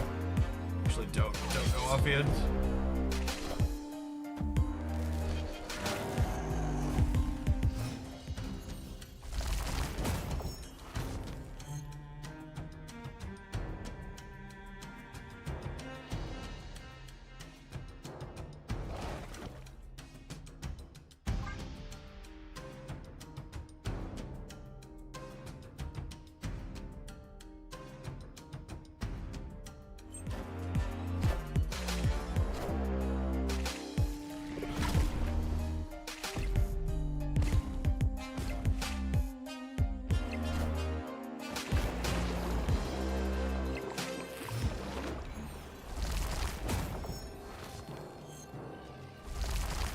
So I started watching Hoaglandia, I've graduated college, gotten married, and now my lovely wife is 10.5 weeks pregnant with our firstborn. Go, Hoaglandia, go. Thanks for the 44 months, Slim.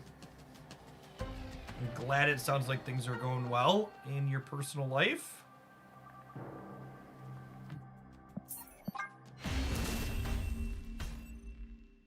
Escaped.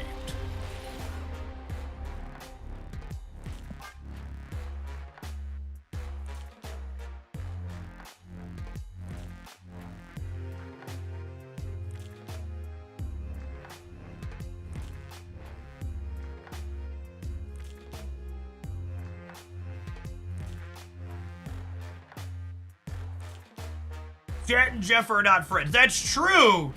But if you watch my stream regularly for 44 months, you too might be able to graduate from college, get married, and then have a firstborn on the way. We need an official study to make sure there's not a correlation there, but there could be. There's at least one person.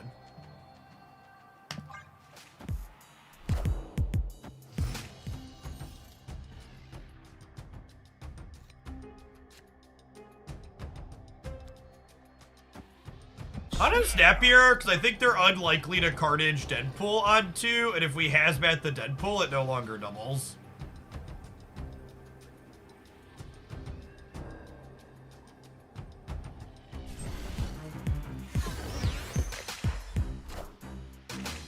Lucky.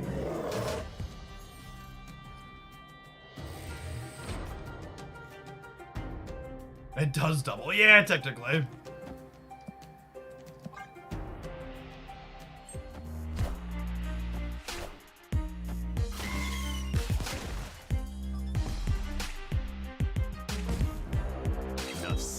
I've also gotten married and have a pregnant wife with our second since joining Hogladius. See, chat, the numbers don't lie. All the data's piling up here in favor of it.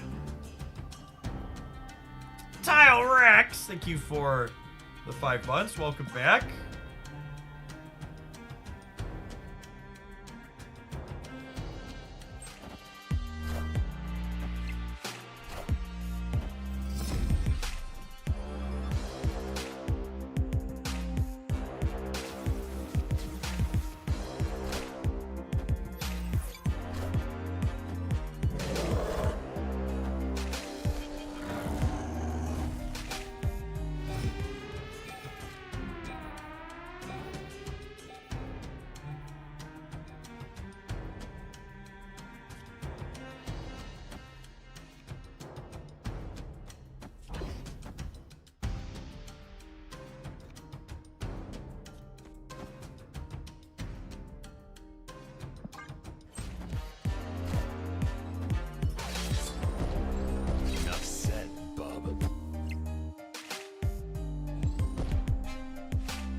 Huh.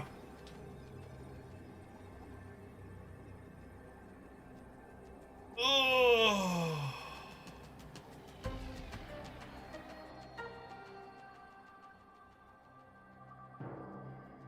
Yeah, is this ever win the game? I think there's worlds where this one's the game. Am I living in one of them?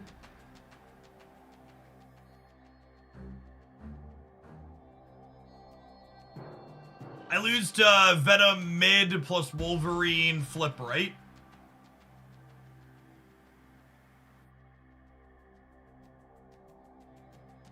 Or Venom left plus X23 flip right.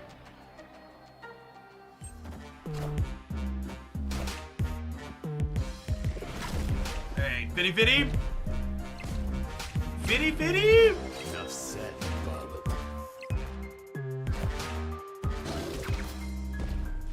Wait, how do they have the energy to do all this?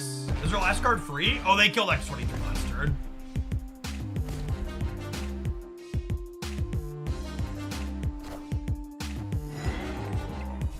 Thanks for the 13 months, Devils. Welcome back.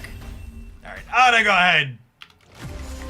And call it quits here with my Century 1 drops deck against the Killmonger Lady Deathstrike deck.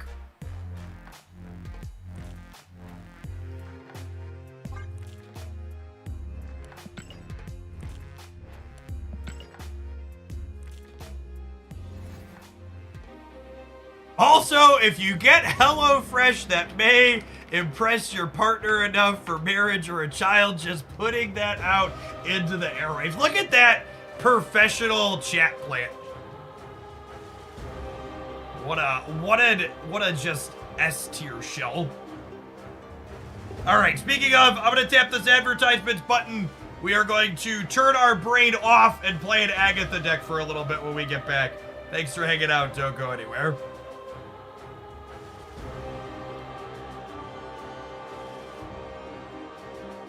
YouTube gamers, we're 18 likes off of hitting 200.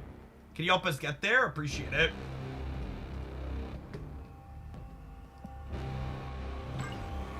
Oh, snap. What do I think of the deck? I think the Annihilus Hazmat Abomination package seemed pretty reasonable. I think the Debris Typhoid Berry is probably too cute.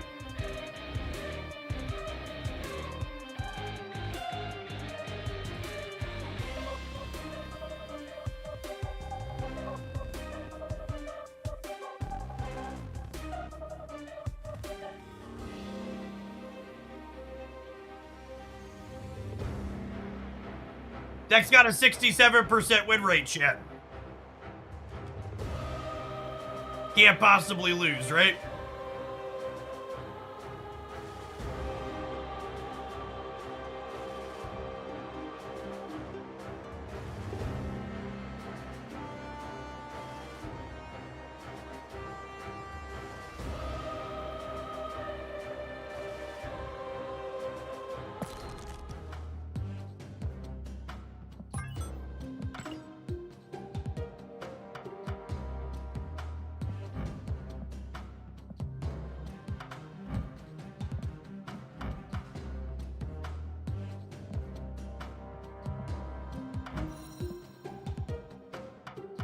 We do have some Agatha boosters, shit.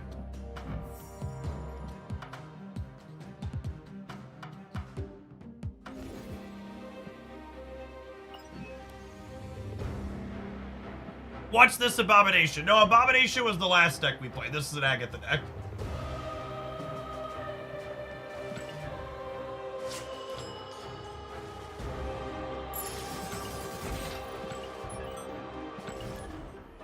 Fire up the old gold conquest here, because Agatha deserves it.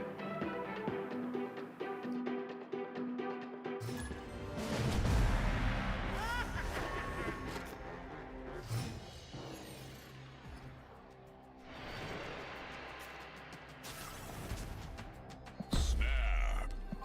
Hand has Agatha on the opener, so I think we snap.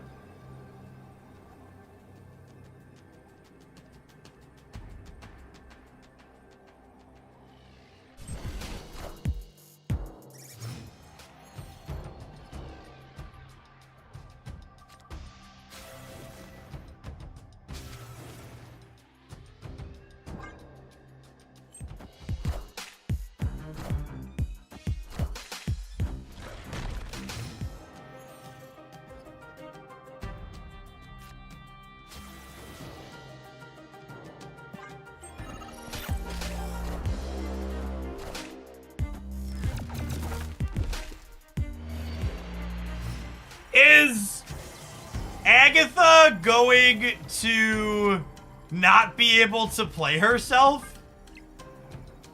I think there's a chance Agatha's not going to be able to play herself, which is honestly kind of hilarious.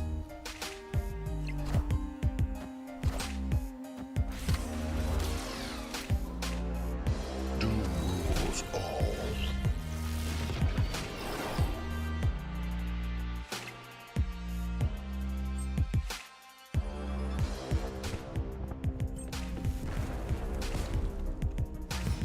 Come on, play Kazard. Opponent snapped.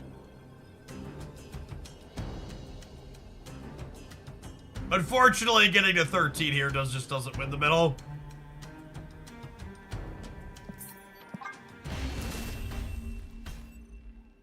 Escaped. Maybe Squirrel Girl should be Iceman.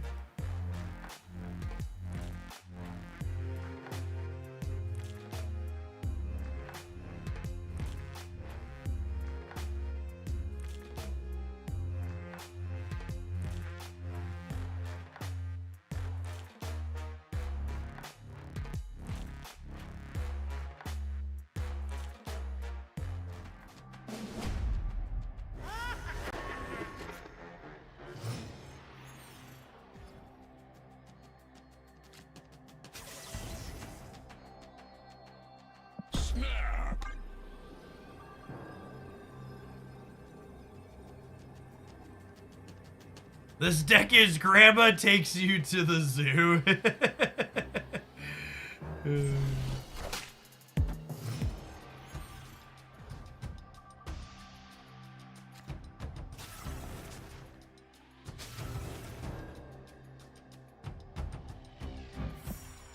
Let her cook, chat. Let her cook.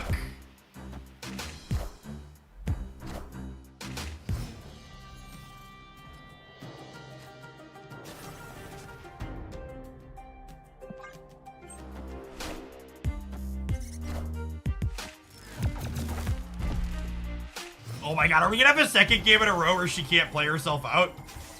Oh my god, we're gonna have a second game in a row where she can't play herself out.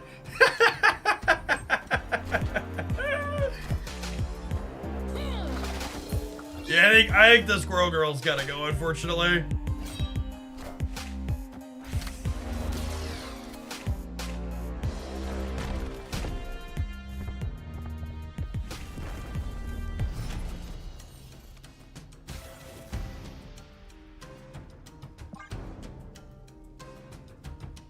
Can they get into the big house? Or could we win this?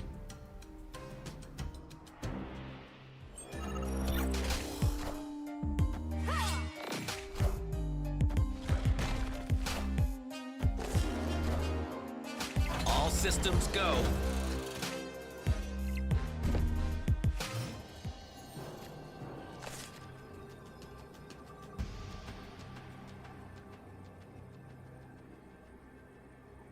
Opponent snapped.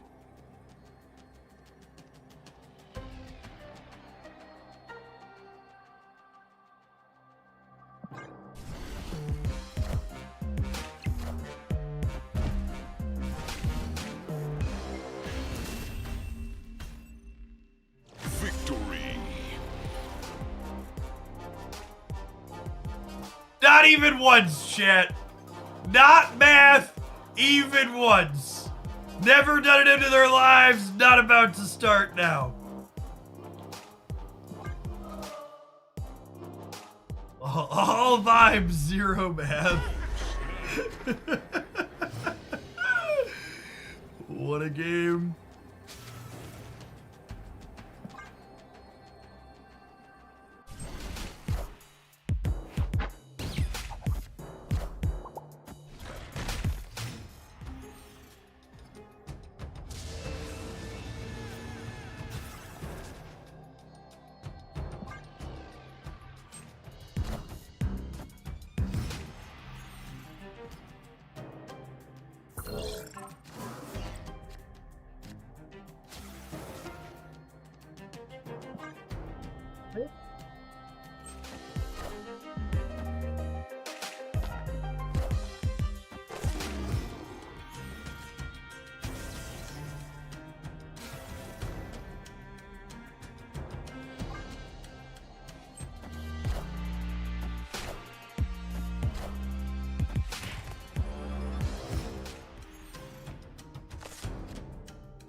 Hold up!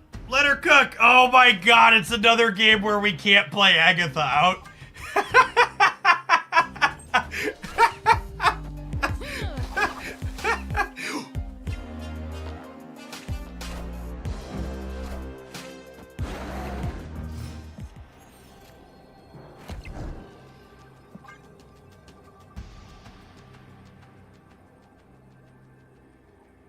It's beautiful.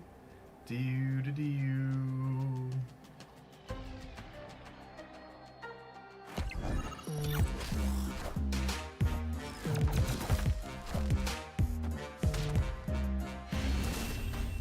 Oh, you're so close.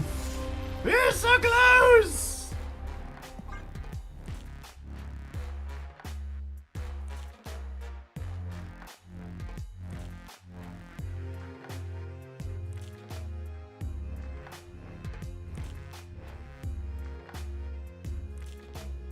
Opponent.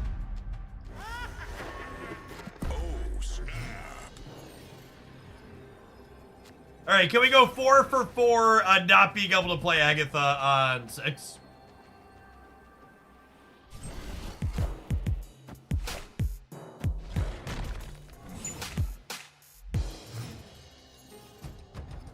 This is the proving ground. So this is gold conquest shit.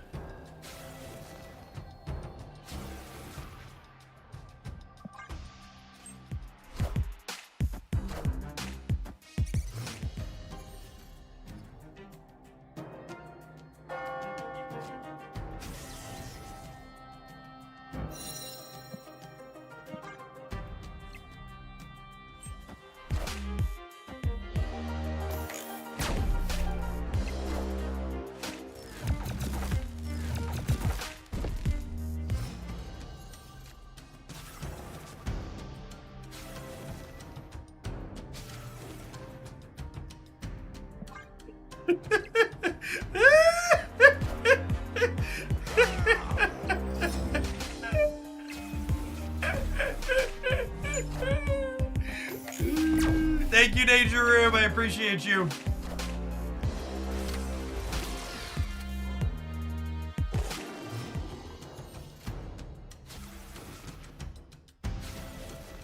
Oh my god! She can't keep getting away with it, chat! Why doesn't she want us to play cards? Oh wait, we haven't triggered Ant Maze yet, right? No, we did? What did we trigger Ant Maze on? Oh, the Khazar that died would have triggered Ant Maze.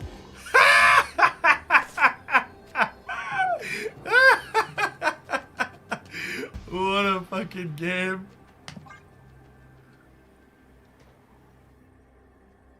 Oh my god, that's hilarious.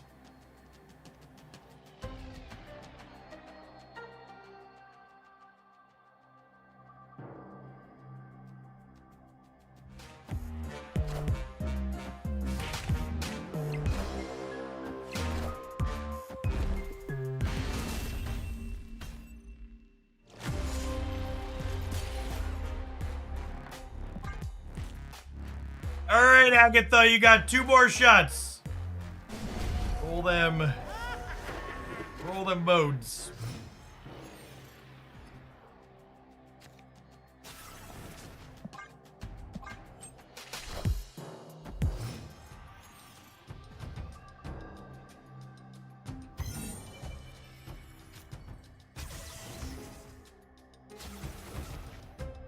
Okay, that'll do, pig. That'll do. We're cooking. We're cooking.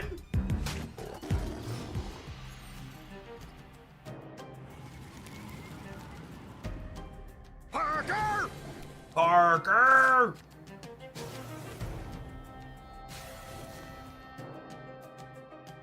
Nice, nice.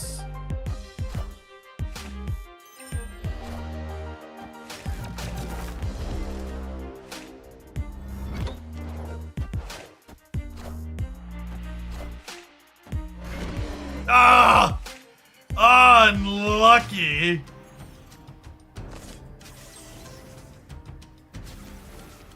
Never seen someone as unlucky as me, chat.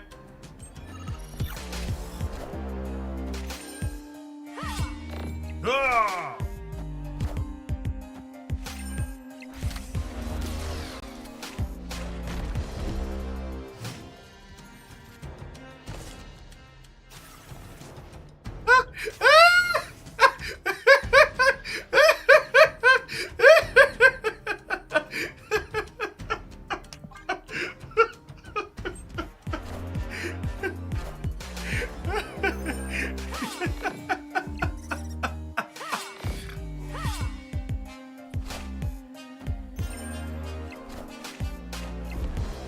This deck is actually just incapable of playing her out.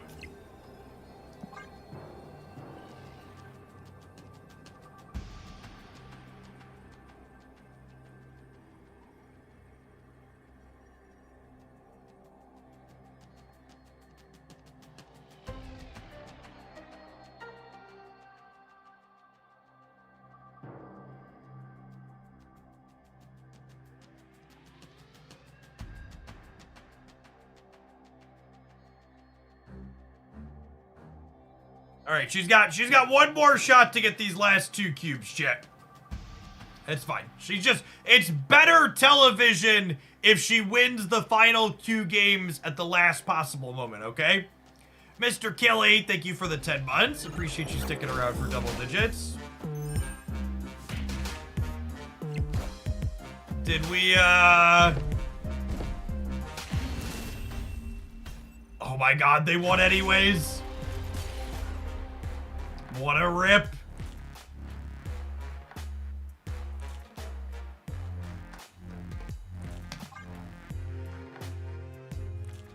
King Zabu.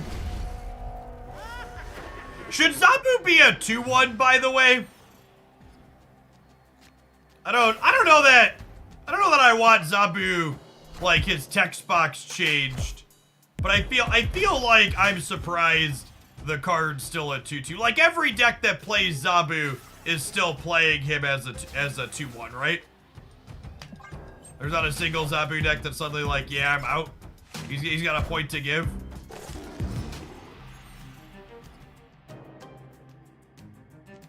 This is Agatha's game. Nah, I think we're gonna fill the board before turn 5.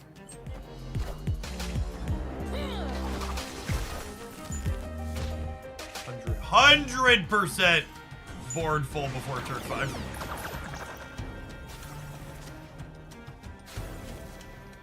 Nope, yep, still full.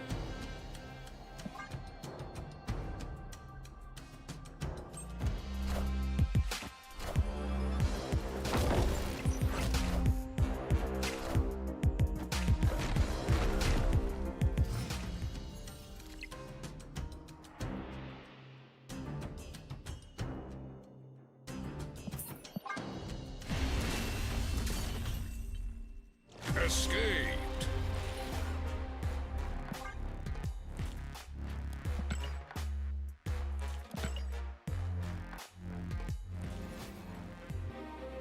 I'm honestly almost impressed with how consistently this deck just didn't get to play Agatha.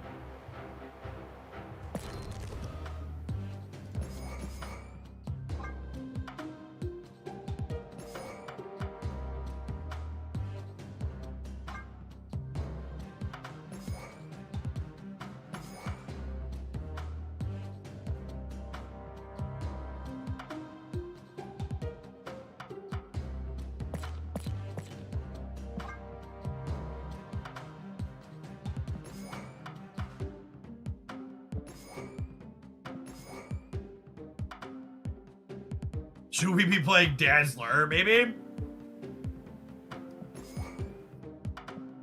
Oh, Martyr! Martyr's definitely an answer.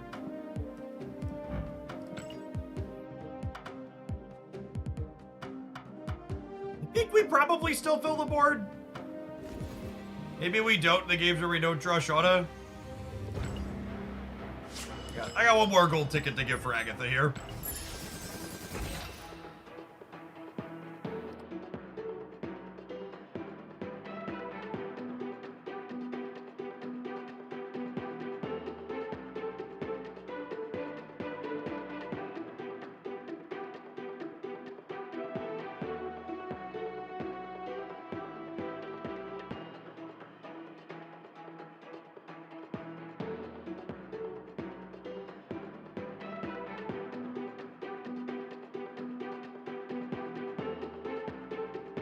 Ask not what tickets Agatha can give to you, but rather what tickets you can give to Agatha. Yeah, exactly. One of the things I always like to highlight here are things you should be looking for when you snap early, because that's something people struggle with. So this hand has Agatha in the opener, so we're going to go ahead and raise the stakes.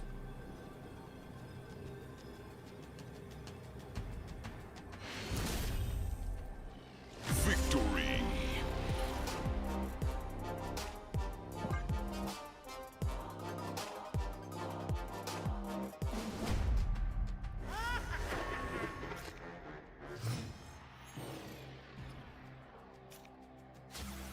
Oh, snap.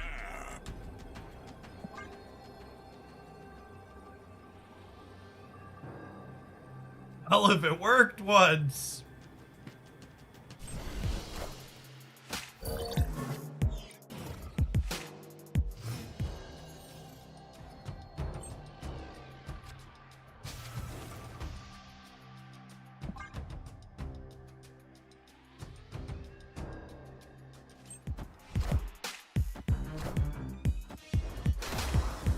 Yikes! Hey, come on, show it for me, game. Fill this mother up.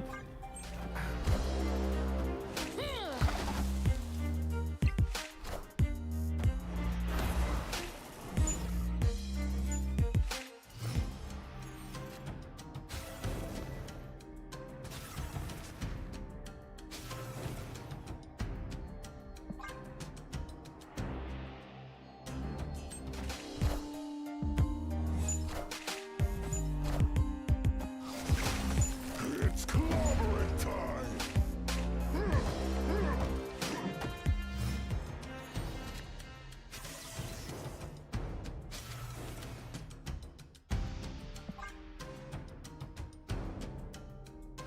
I believe we have died. Do do do do do do.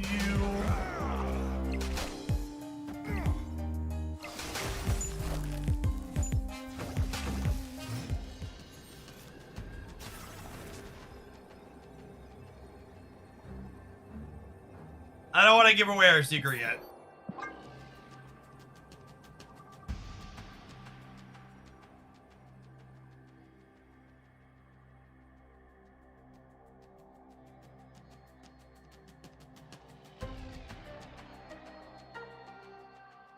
How could you? I'm a coward, chat.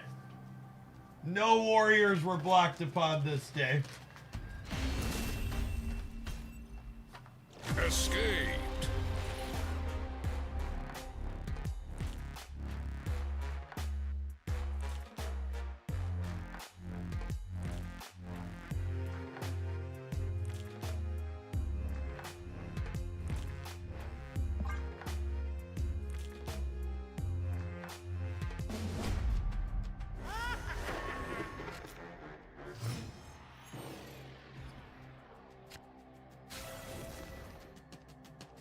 Snap.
Well, if they weren't thoroughly pigged before.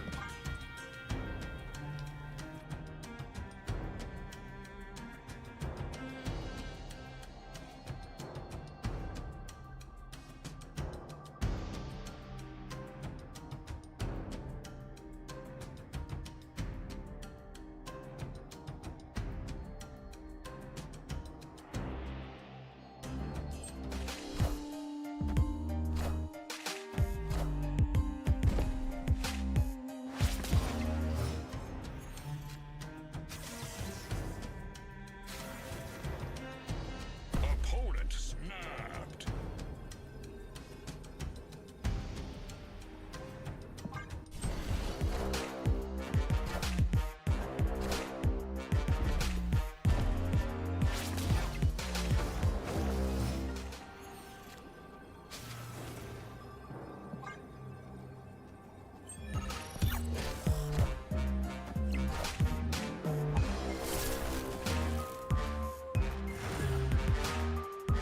Oh no, we lose the tiebreaker, chat. No, wait. Does my nebula get bigger? Oh, it already got bigger, right? We lose the tiebreaker. Oh, and all those trigger. Never mind.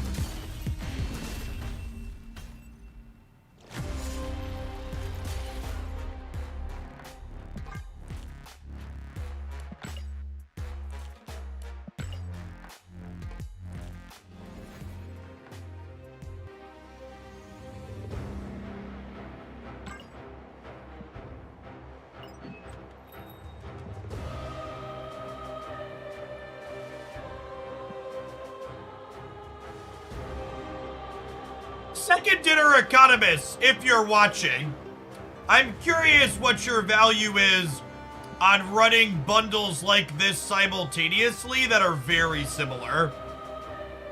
Like, I feel like if you're gonna run these collector's tokens bundles, they should probably spread them out. If they're gonna put bundles in here, even this is a collector's token bundle too, right? Like, it's weird. It's weird to me that there's 3 things in the shop and none of them give currency that I care about.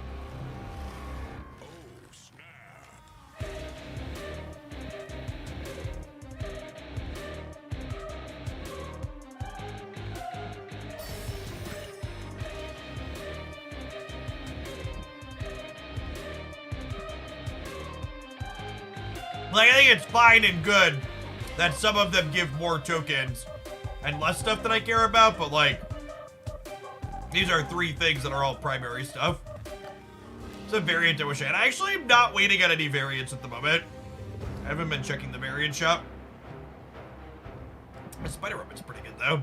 She's just not good enough to like be worth buying and splitting a new one.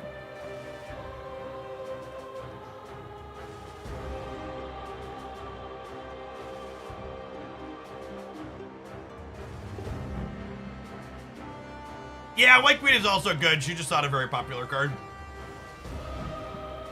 There's a lot of good art in this game. I like the Silver Surfer also. I've had the Mystique pinned in here on the off chance I decide to make a bad decision, but I should probably unpin it because I have like so many good Mystique variants already.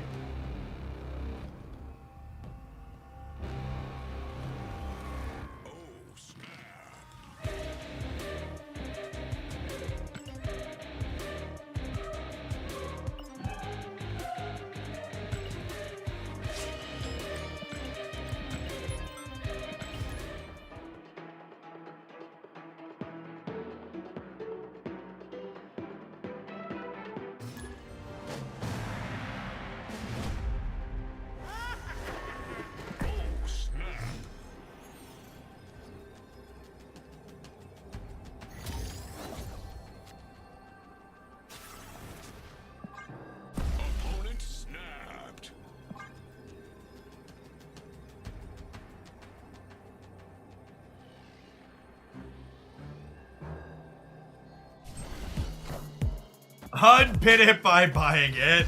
LOL. Oh gosh, hopefully they Loki into my Agatha, chat.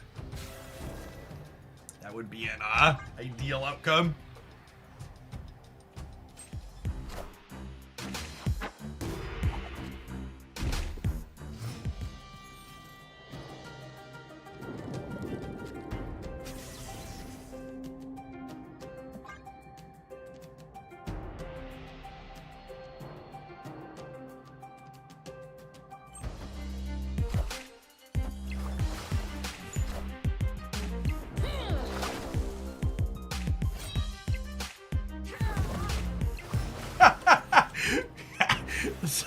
Celine made Shauna so much worse, chat. She made her so much. Just saying something, because the card was already kind of shit. Joke's on you, opponent. I already had 3 cards in the negative zone.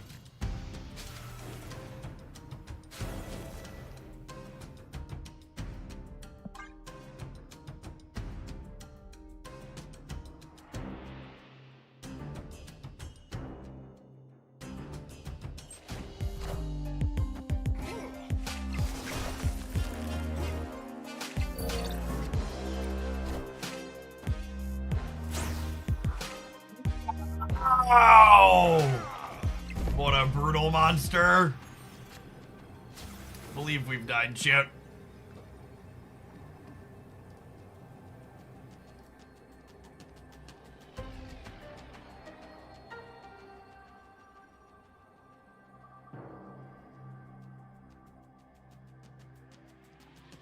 Time to slide along to some Loki gaming. It's our last viewer deck submission of the day.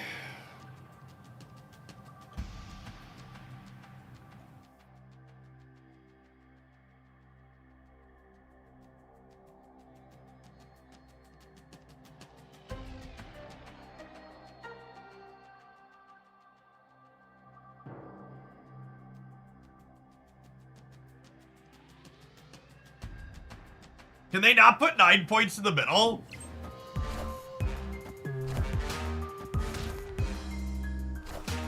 Oh my god, they couldn't put 9 points in the middle. I take it all back, chat.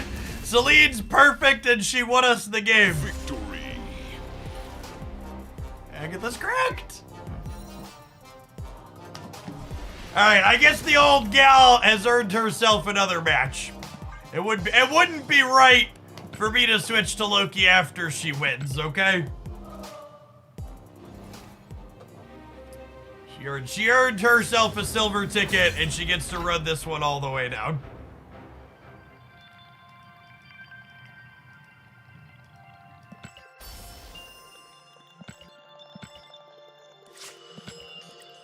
As far as you can go, milady.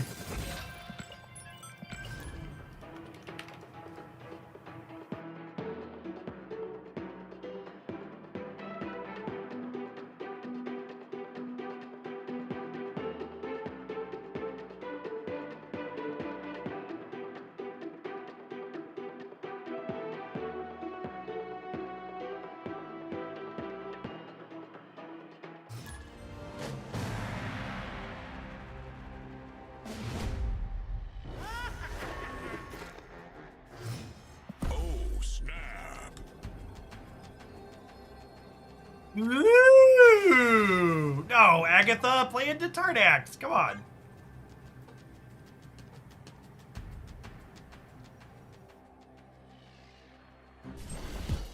She does have a laugh. Yeah, they added sound effects to a bunch of the sex drops, like Onslaught and Zola and Agatha and stuff. What's today's viewer deck win rate submission? That's a good question.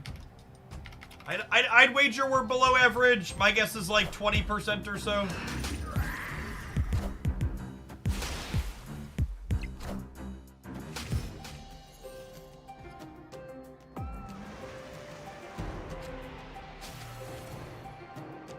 Oh, look at that. This is why we should always look at the numbers, chat. According to Untapped, a 41% win rate today.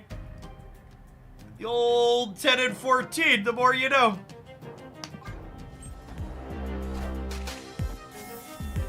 Easiest game I've ever played.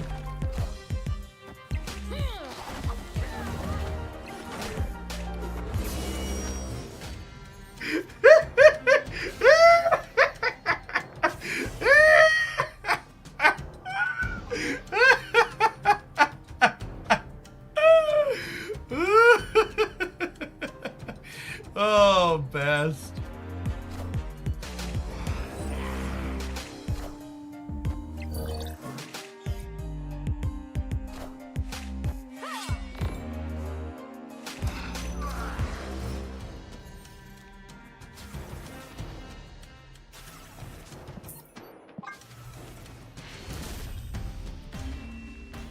Escaped.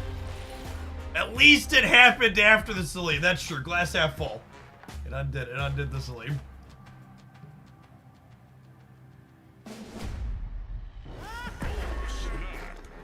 I have a distinct feeling that this deck might not be very good. You shut your mouth.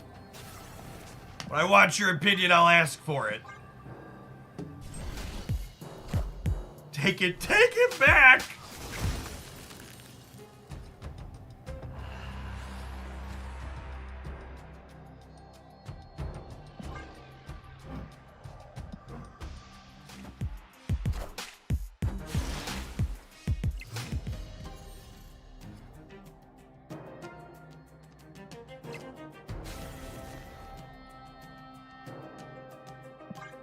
So, you're saying there's a chance. I'm all in. Agatha didn't play Kyaria into Death's Domain. We're in it to win it. All the cubes, line them up in the middle.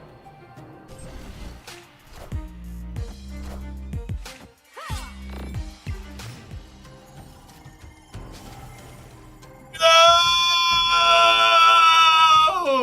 Agatha, why? Why, Agatha, why? The worst part about it is, chat, that was a 1 in 4. Because she plays all of the cards at random, and she could have played any of these cards. You could have played any of these other ones. Fucking Icarus, chat. Too close to the sun. Alright, our opponent's helping us out here. Come on, Agatha! You're killing me, Smalls! Holy shit, gamer.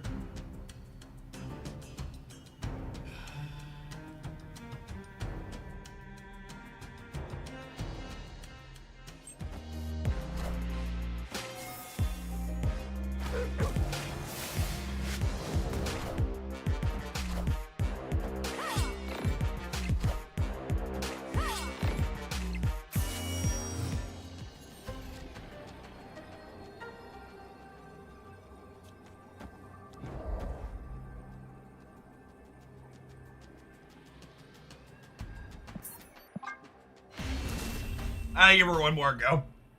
Now we'll take our ad break and then we'll play some Loki. Unless she manages to win 2 4-cubers in a row here. At least she didn't play herself into Dust Domain. I mean, Kyaria would have let her live into Dust Domain is the thing. Like that round playing into Dust Domain would have been good for us.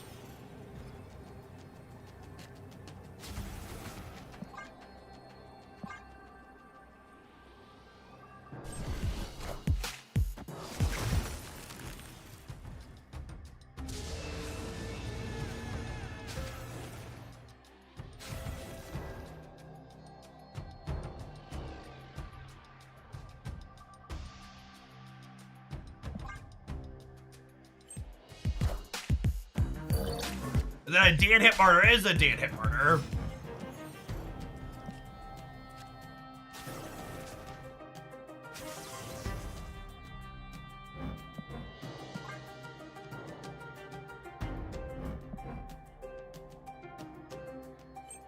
Ah!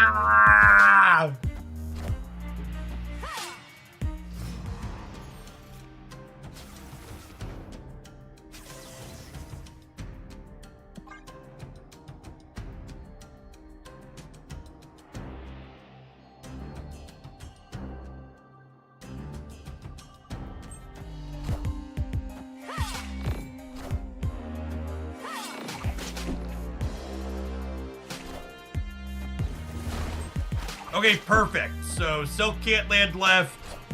We get to stick Agatha there and lose to Blob. Clear for takeoff.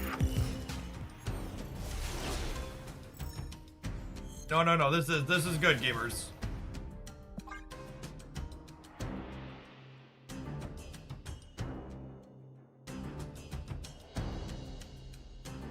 I believe.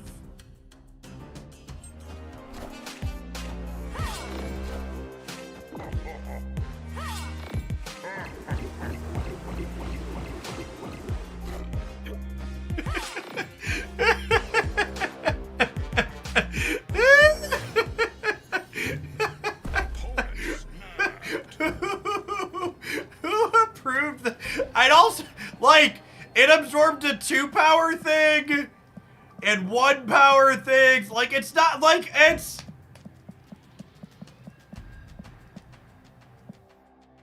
Like, there's so many little cards in here.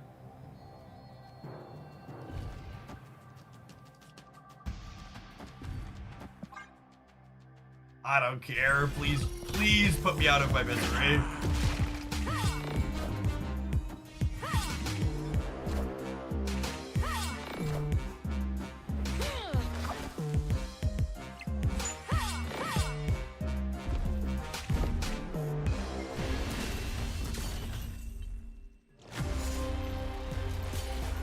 Alright, have some ads. We're gonna learn how busted Loki is when we get back. The answer is probably not very.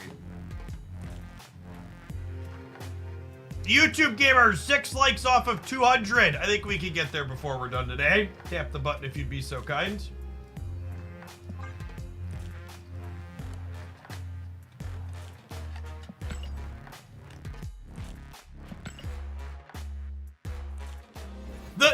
No joke, Socio.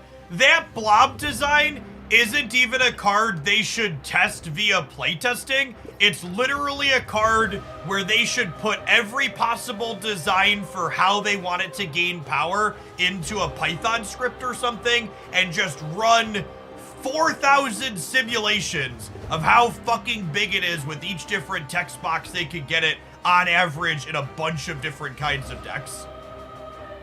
And just be like, okay, is the number this is outputting on average a reasonable number for a 6 energy play with this nominal drawback?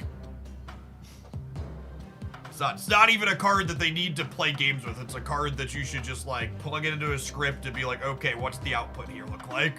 All right, I'm gonna run to the bathroom really quick. Beer me. Hopefully we can finish our snow guard split here when I get back.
What's the new card tomorrow? The new card tomorrow is Meek.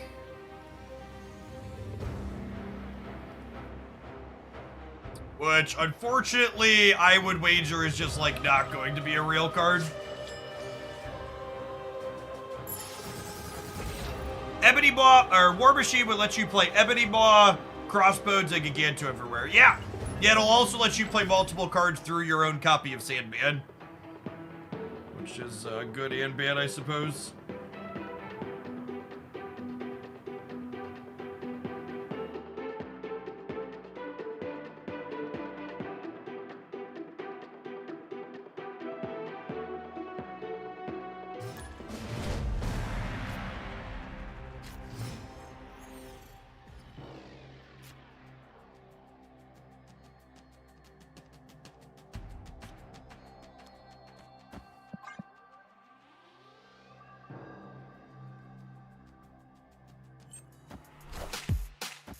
Honestly, it's not even clear to me that letting Meek jump multiple times per turn even strictly makes the card better.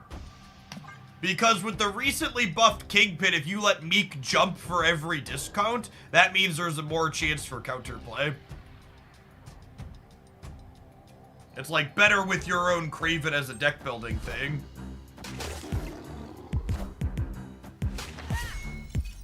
But it's not strictly an upgrade.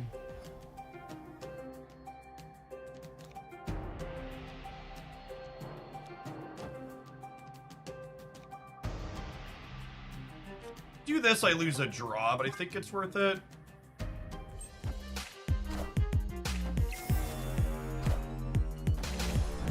Maybe Duck, he could spawn a different kind of Sandman deck, right? Or a different kind of Electro deck. You're right that he won't just, like, slot into an existing deck. I concur with that assessment. I think he has the potential to create a new one.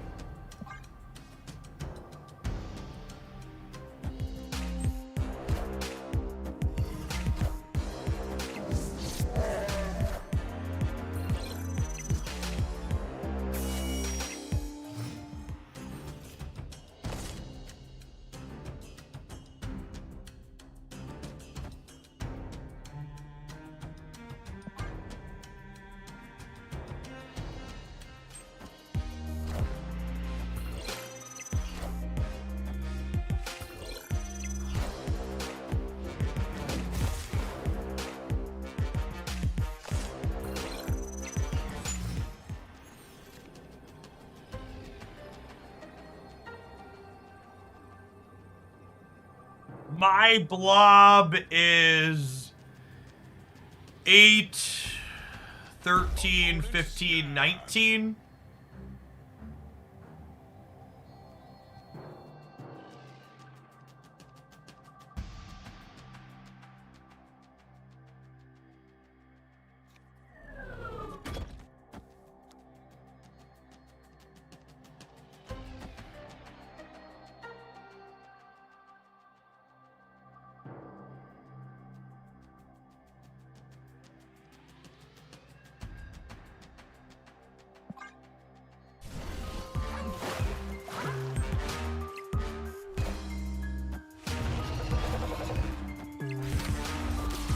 Really? They thought that was gonna win? Nice boomer snap, bud.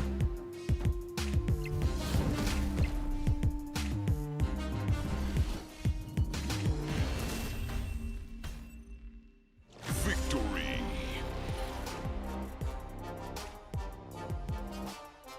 Cost direction goes brrr.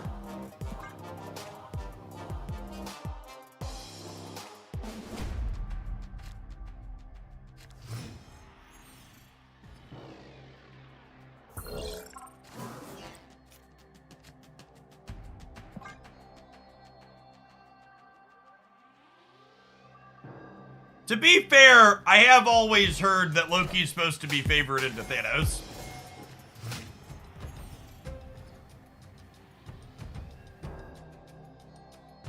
I don't really have any experience with this matchup. I haven't played a lot of Loki or Thanos, but the sweaty gamers profess that this is a good matchup for Loki.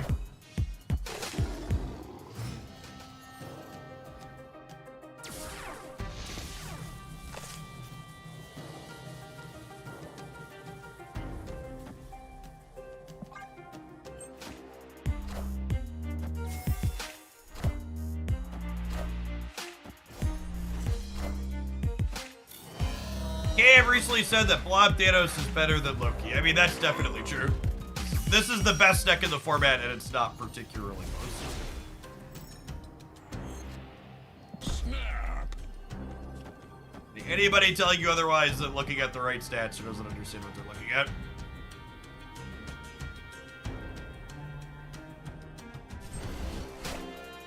Loki is by no means busted, but he's better than his stats show on untap. I agree with that assessment. 100% occur that the Loki deck is stronger than the stats on Untapped show him as.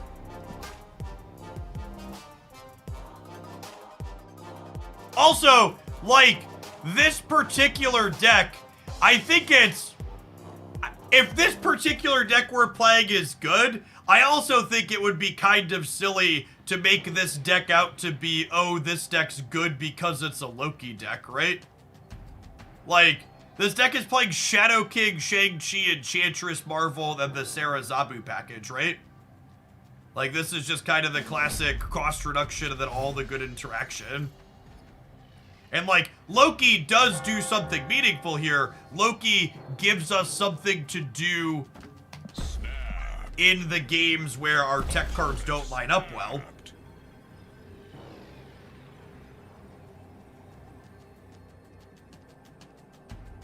The addition of Blob to Thanos decks gets the deck from favor for Loki to favor for Thanos. Do you think so, Duck? I don't know. A lot of these Thanos decks are greedy, and they're playing Goliath and Shag, which makes Loki quite good against them.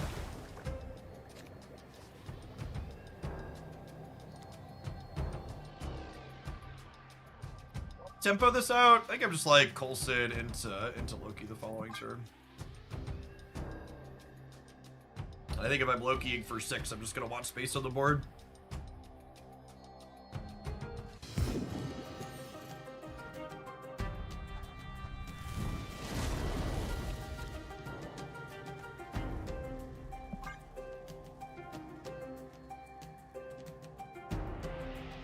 Do I want to miss Marvel before I Loki?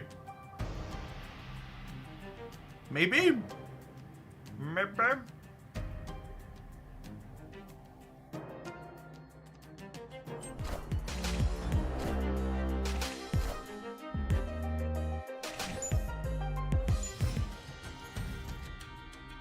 I missed Marvel before I Loki because they could blob this turn, so I want to potentially hold a Shadow King for that.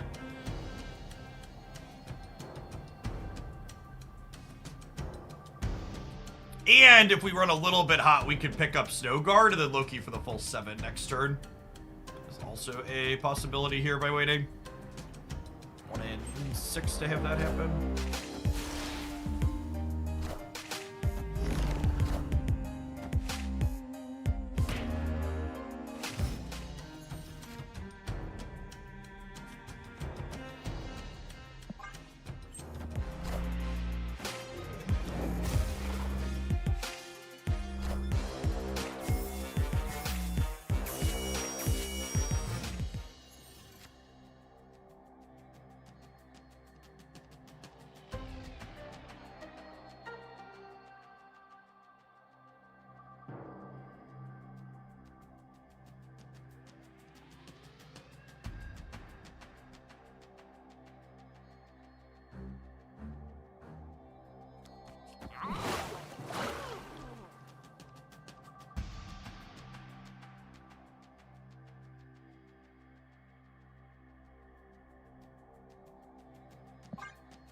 I think we're probably dead.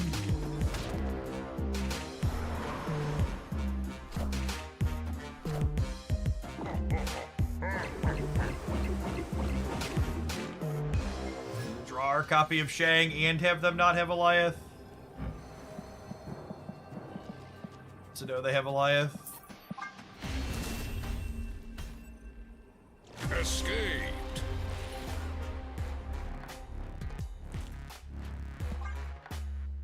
I would believe that Lockjaw gives the Thanos archetype more play against Loki. That would make sense to me.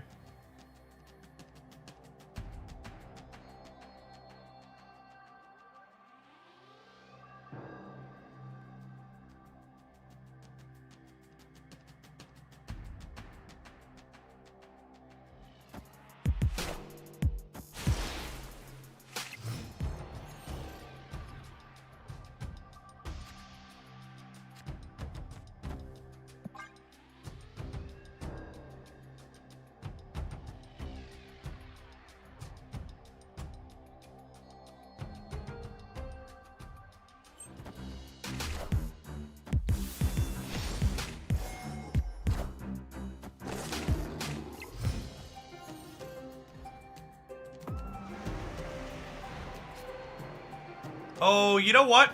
I probably should have played the Zabu Center so I could Enchantress the Soulstone left.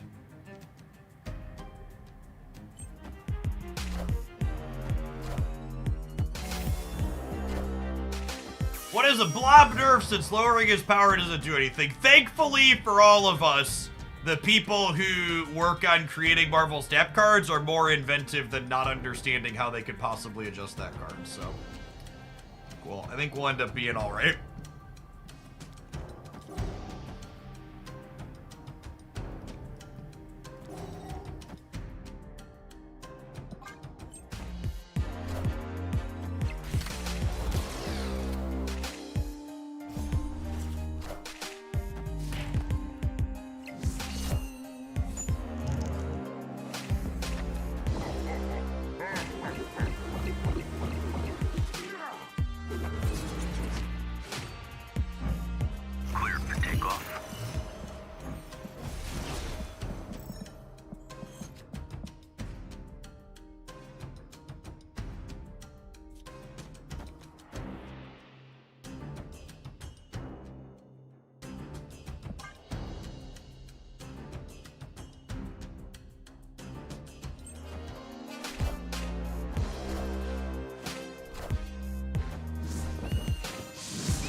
Opponent snapped. Their Jeff can move.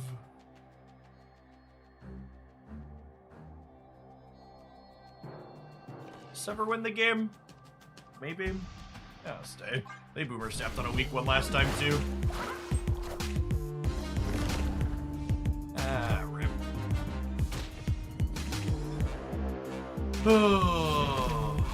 I should have looked and see that they had Professor X still. That's on me.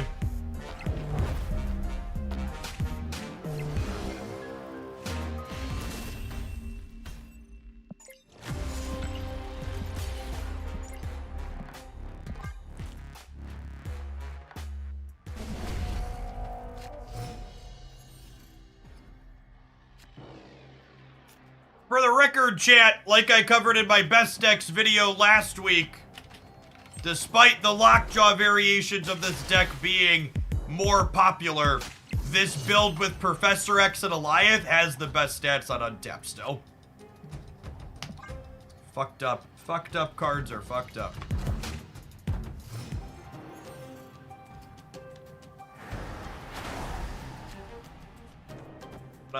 Hawk into Miss Marvel the center. I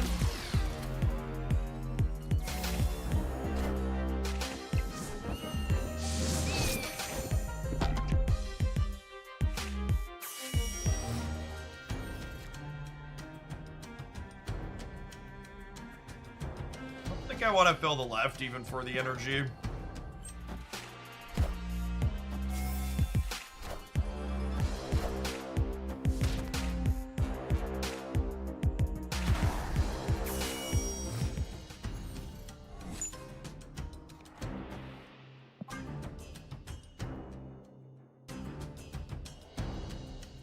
My friends in Colorado Springs says the wind chill is minus 36. Yeah, they preemptively canceled school for my kids tomorrow because we're supposed to hit negative 26 with wind chills.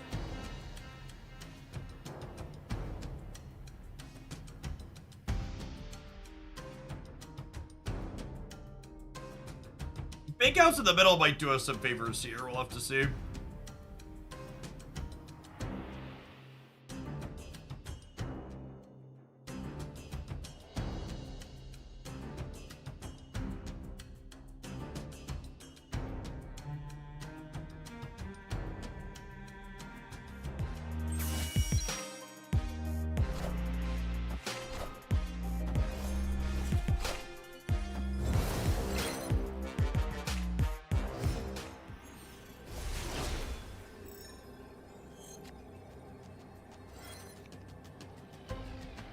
Not the Enchantress I was hoping for to help us cover the left.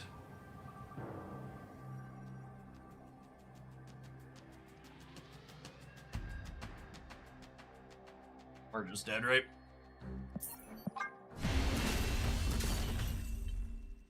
Escaped.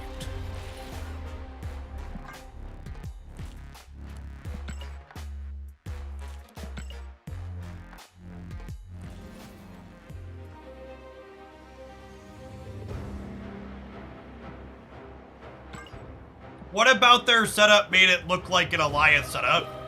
Opponent was just playing their cards out and happened to be ahead.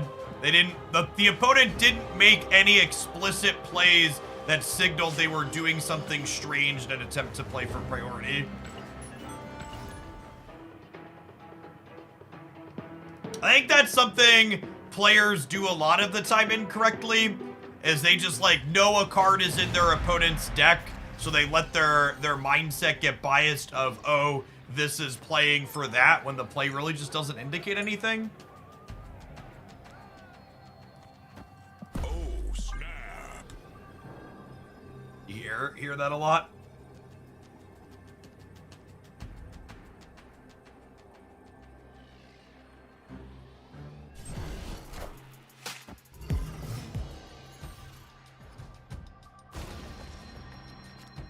Opponent snapped.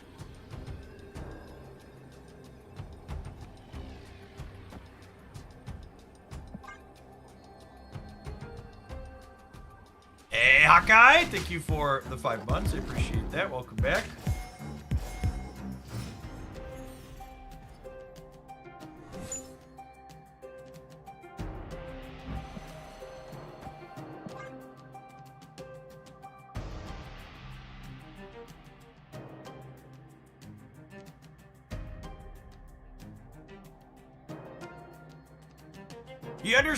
Help me understand why Professor X stops Shang-Chi from destroying something, but doesn't stop your cards being turned into a symbiote. Yeah, because the symbiote location isn't destroying your cards, it's merging them into one.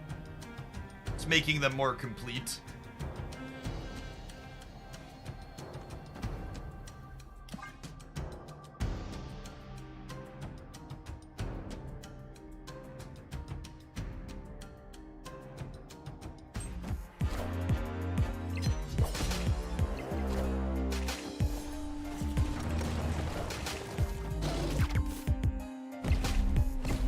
Sure thing, bud.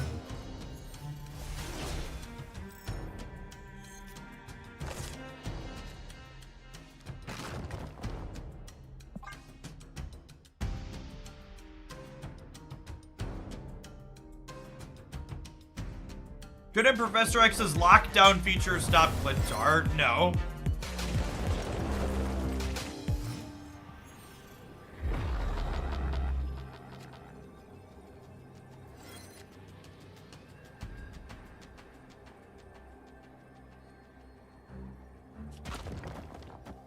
Why would it?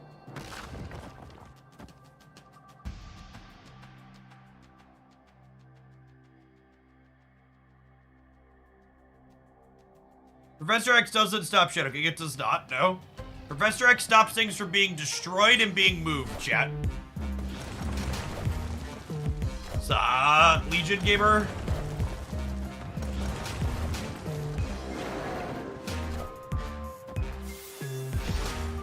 Just a Mind Stone.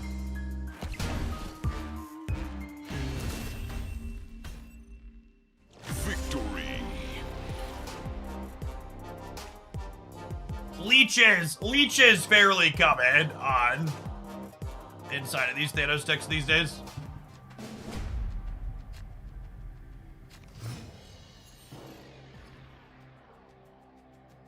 Oh, snap. Victory.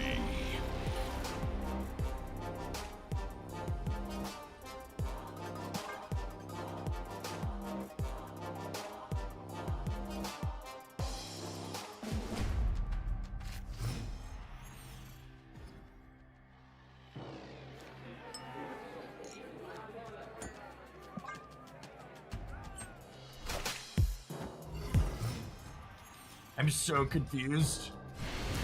Okay. Victory. Just clicks in a row. Got it. Been there.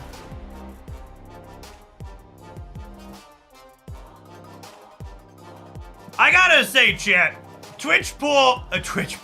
Twitter in general is a bigger cesspool than it's ever been, but I've gotten a lot of joy from their community notes feature in recent days. So here's the FBI account saying it honors one of the civil rights movement's greatest leaders. They're committed to Martin Luther King Jr.'s legacy and fairness for equality for justice for all. Then the handy-dandy community note here. The FBI engaged in surveillance of King, attempted to discredit him, and used manipulation tactics to influence him to stop organizing. King's family believes the FBI was responsible for his death. Fucking get him.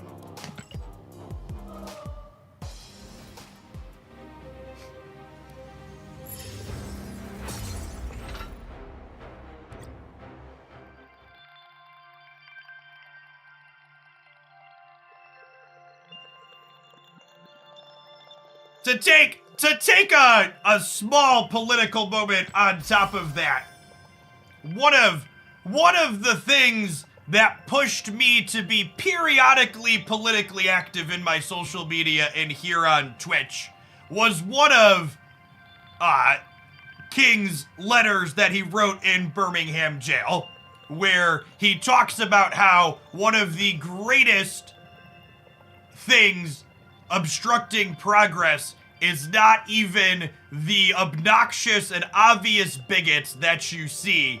It's the white moderates who choose to be comfortable rather than be disruptive. Never forget that being quiet when it comes to important social issues is not a neutral position. Being quiet is a vote in favor of the status quo. It is a vote in favor of the oppressor. There is no neutral when it comes to human rights. There is fighting for what's right, and there's silently accepting what is wrong. Happy MLK Day. Snap.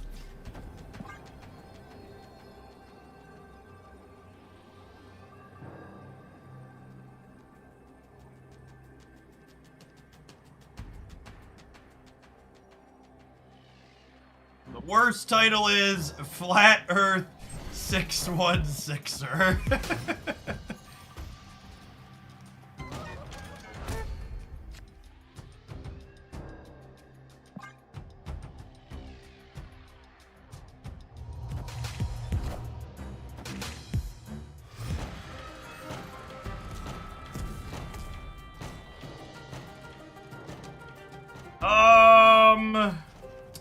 Am I just putting Agent Coulson into the wood chipper? I think I'm just putting him into the wood chipper chip.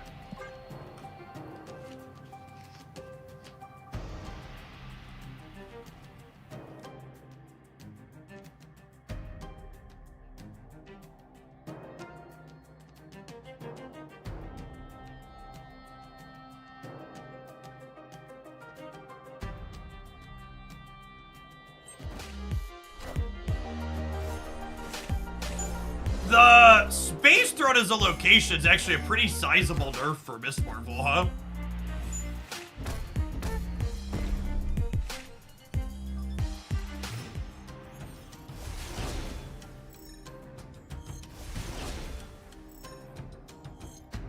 With them getting double time stone this turn, I think I need to wait to Loki in case I need to Shadow King.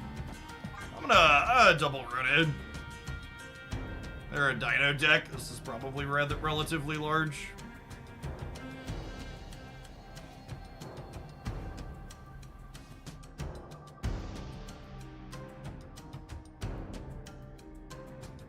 I think you're trying to be funny, but let's not make jokes about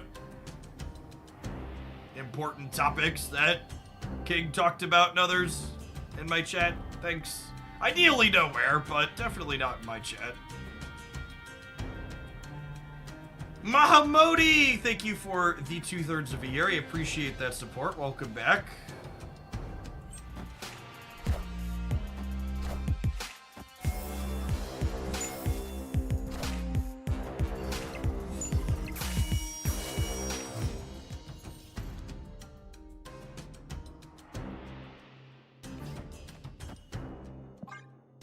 My body is ready for this Shang-Chi to happen, but hopefully we'll grab their Alliance and put them in a trash can.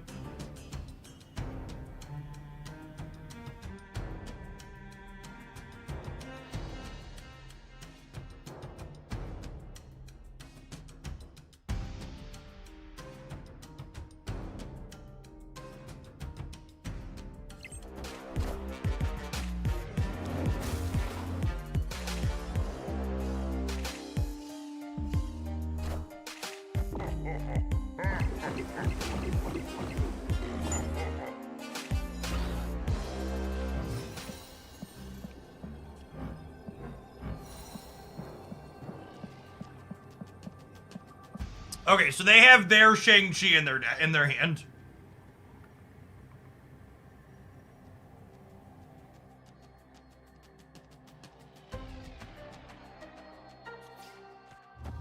If they have Goliath in their deck, they do also have that in their hand too. No, their Kyaria is gone. I don't need to worry about Enchantress, right? A lot of the Scar builds don't play Goliath. They could Reality Stone London, I guess?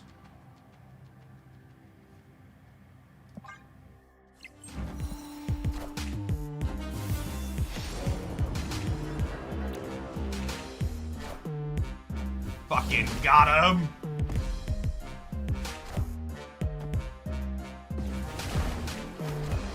Thanks for the Shang Bud.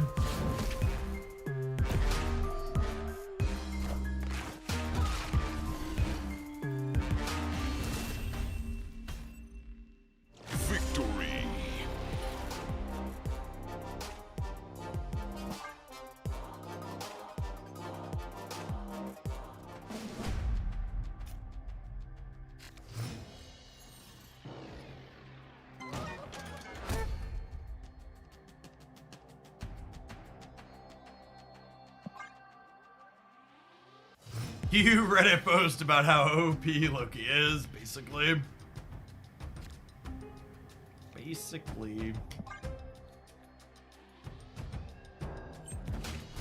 I will say I like that this deck lets me play all my Justina variants. Woo, that's a good one. Purdy, purdy.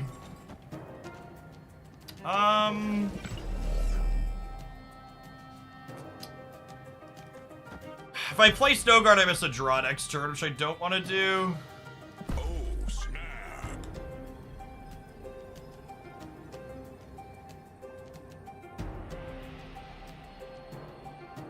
Any thoughts on Bishop versus Gladiator? So, the thing to understand about Gladiator is you can play him on turn 6, or you can Shang-Chi or Shadow King, whatever big thing he pulls out that you can't currently deal with.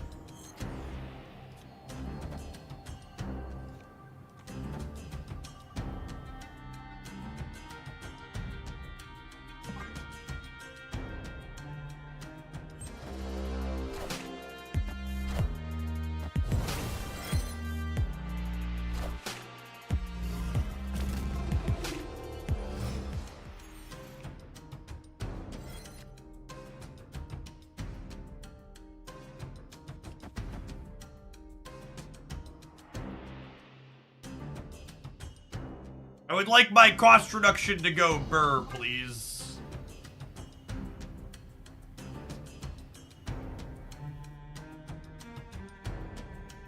Classic Quinjet Zabu Sarah here. Opponent snapped.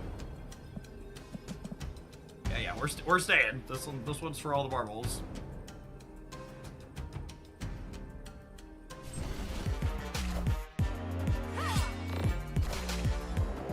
Ooh, we need to draw Enchantress now, rip.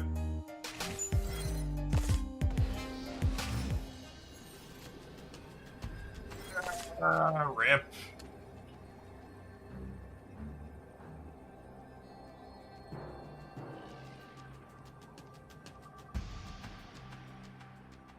I can play for all three, though, right? Is that just the option in the play?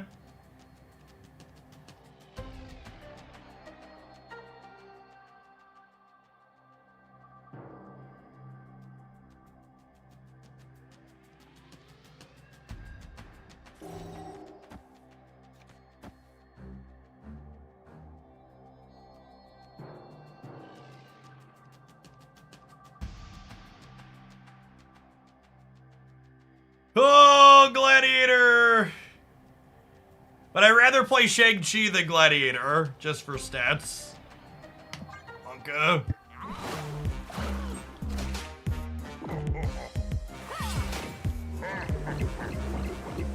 Oh wait, they're blobbing, so we're good. Super good.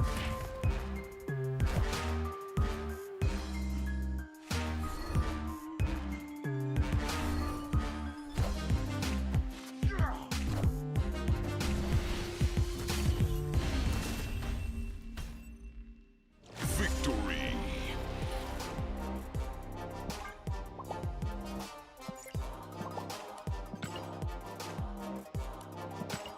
I will say, I like the cost reduction goes burr package. That's solid. All right, we're gonna play at least one more with this. I'm gonna hit an ad roll before we do. We'll see you in 120 seconds. Thanks for checking out. Don't go anywhere.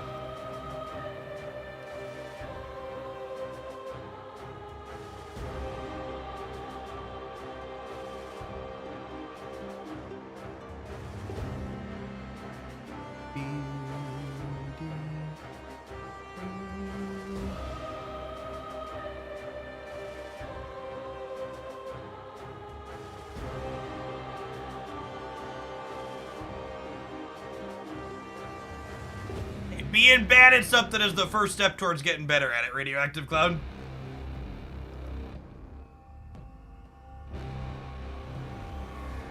I had no idea you could fist bump from that screen. Yeah, it's weird that you can click through the things that are grayed out, but that is how it works.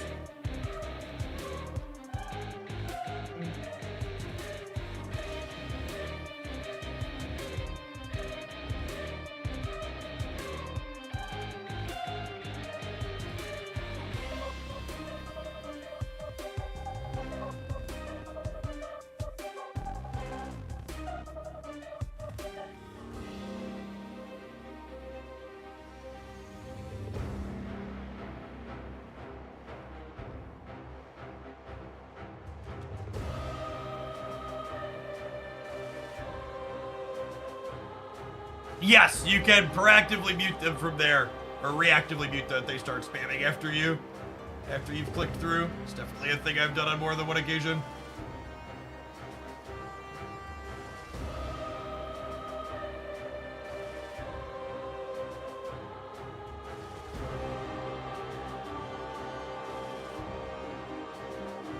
Seven mana blob OTA waiting room. To be fair, I think Glenn said it's a when, not an if, when it comes to... Oh, snap. when it comes to a 7 mana card being added to the game. But the idea on Marvel Snap is doing overall numbers wise. Depends on what you mean by overall numbers wise. If you mean like revenue and player-based numbers, the only public-facing thing we have for that is Steam charts, and Steam players are obviously a very small minority of the total Marvel Snap player base. We can look at like average viewer counts on Twitch, but that also only tells you a story about like a small subsegment of the Marvel Snap population. Live from the Daily Bugle.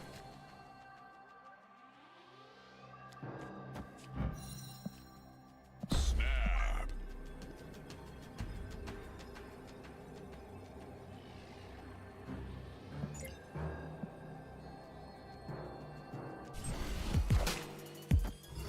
Emote if you're a D-bag. Oh, gamers.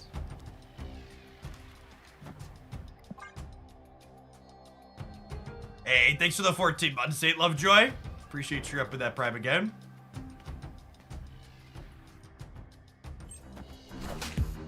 We can assume Snap's doing well, though, because Second Dinner recently got 100 million in investments. That is true.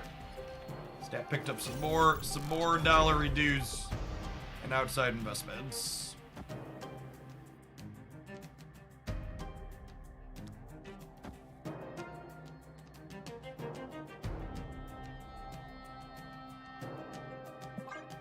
More! More!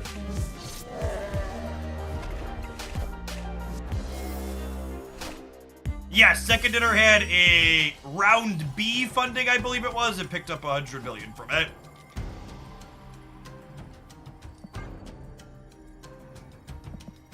It's the third Thanos opponent in a row. The archetype is incredibly popular.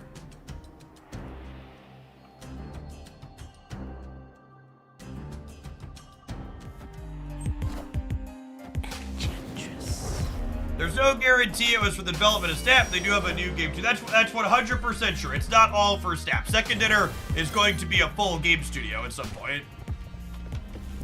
Nisa, thank you for the 2/3 of a year. Welcome back.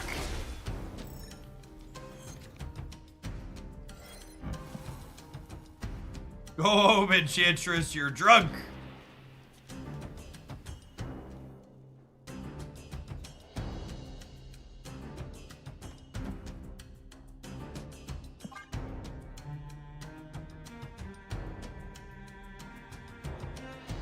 What you got going on there, Enchantress?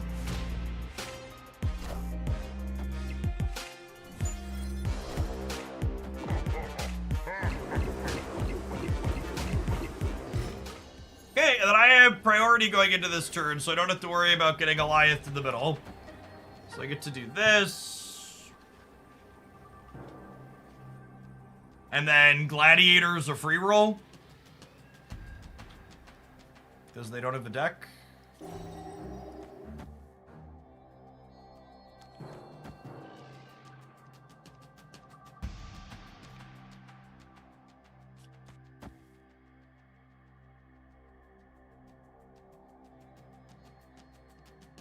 I can't actually play the 2/7 burnout.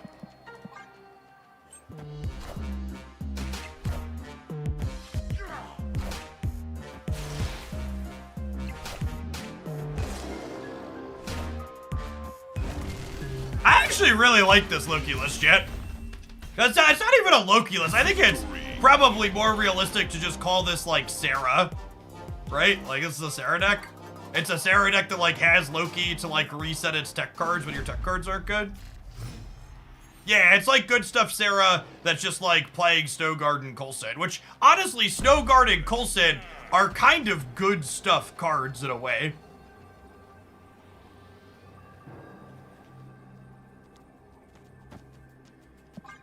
What am I? It's probably a Mind Stone, I assume. This is a good snap from the opponent. I don't know what the rest of their hand is, but I think enough people don't snap their Mind Stone openers in Thanos. If you're someone playing this deck, you should be snapping on turn 1 Mind Stone more often. It's your best start.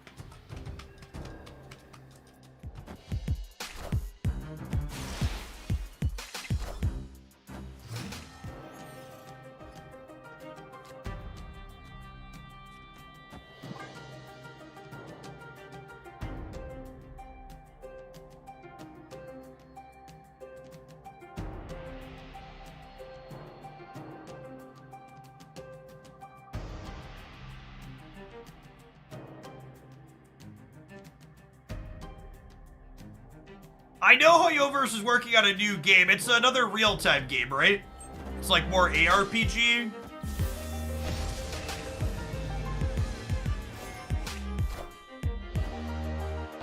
Opponent getting a valuable lesson in why you always sequence Reality Stone last.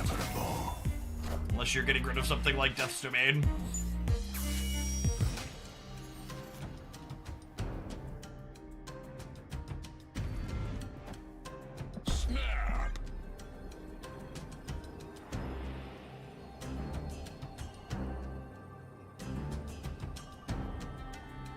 I don't know that I have time for a third Hoyoverse game in my life, especially with playing the Genshin card game too recently.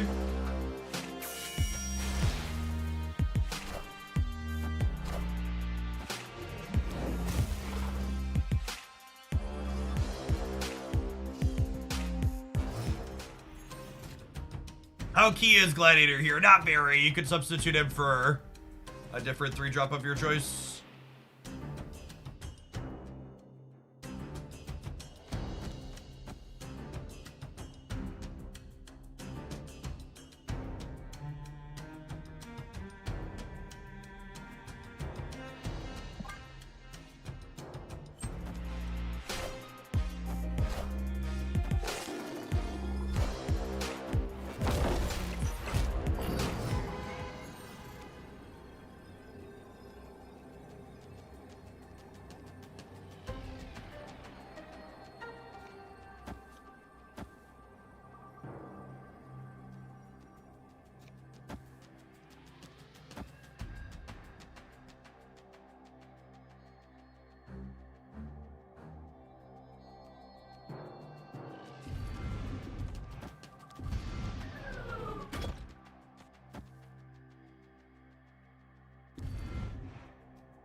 This lets me play for all 3, which beats a blob, right?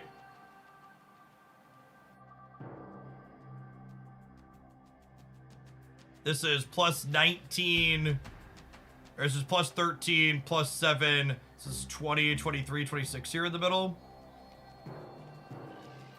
I don't need the on reveal. I'm playing these for stats. Yeah, this beats Goliath and blob.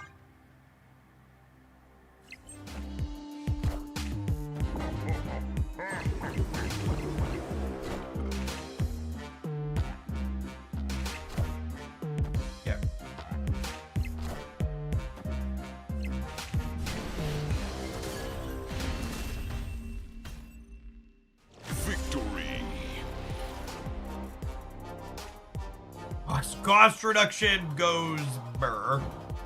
That's like someone in chat phrased it in a way that I hadn't been thinking of, but it's kind of true. Loki is kind of just another Sarah in this deck in a way, huh? Yeah, good flexible gameplay here.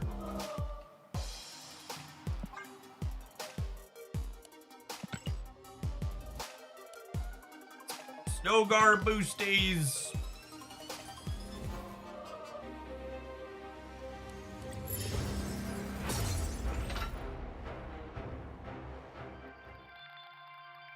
Can we split Loki? I mean, I can, but I don't have enough boosters to go for premium splits. I've literally never split Loki, chat. This isn't a try hard best deck stream.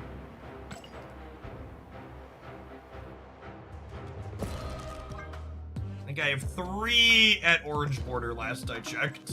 Yeah, we have 3 at orange, and I have 286, which lets me split each of these once, so I need another 140 boosters before we can go for first splitting even.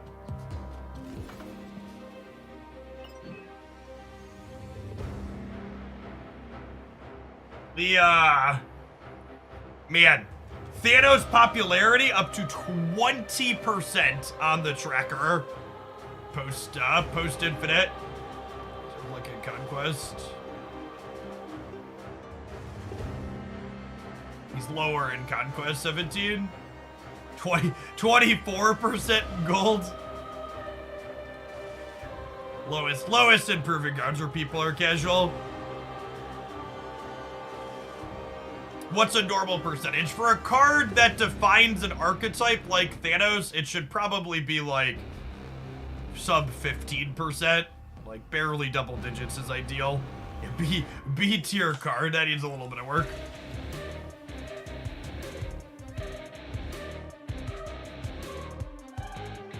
Thanos and this again, if you want to talk about things that make a format obviously problematic, when your most popular deck is also your most winning deck, that's an issue. Is the Professor X build still the best performing one, like when I looked at it last time?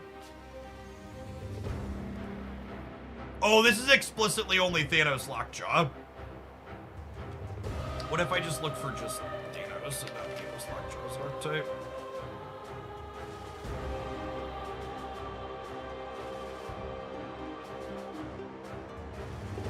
These other builds have caught up, actually. Professor X build, a bit worse. What happens when we only look at the really popular ones? Even at 1,000+ games. These other builds have more, although it's worth noting. I guess this one's a little bit higher. No, that's a good bit higher. Yeah, Leech is in a lot of these too. Why would anything other than the winningest deck be the most popular? Don't people seek out the best deck more than others? So, in a well-balanced and good metagame, when a deck has a high win rate and grows popular because it has a high win rate, the format will be able to suppress the win rate and ergo more popularity gains for that deck by adapting to beat it. When your most popular deck simultaneously remains the winningest deck over large samples and over a span of time like Thanos has, that is a clear indicator that the deck needs adjustments made to cards inside of it, because the format does not have tools to naturally adjust around it. So you're right that people gravitate towards decks that currently have the best stats, but what happens a lot of the time is as the deck that has the best stats grows popular, the win rate gets suppressed down as more people play it and the sample gets bigger, but also as more people are able to target it.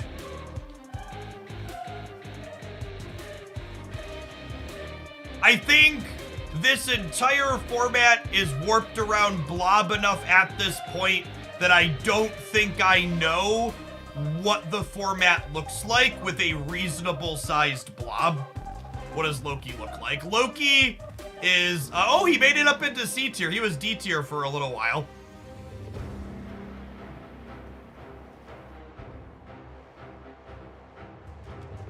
We talked about this earlier. Why isn't this opening in the tab frame? I think Loki is probably better than these stats imply, but I also don't think it's best deck in the format any longer, and I don't think it has been for some time.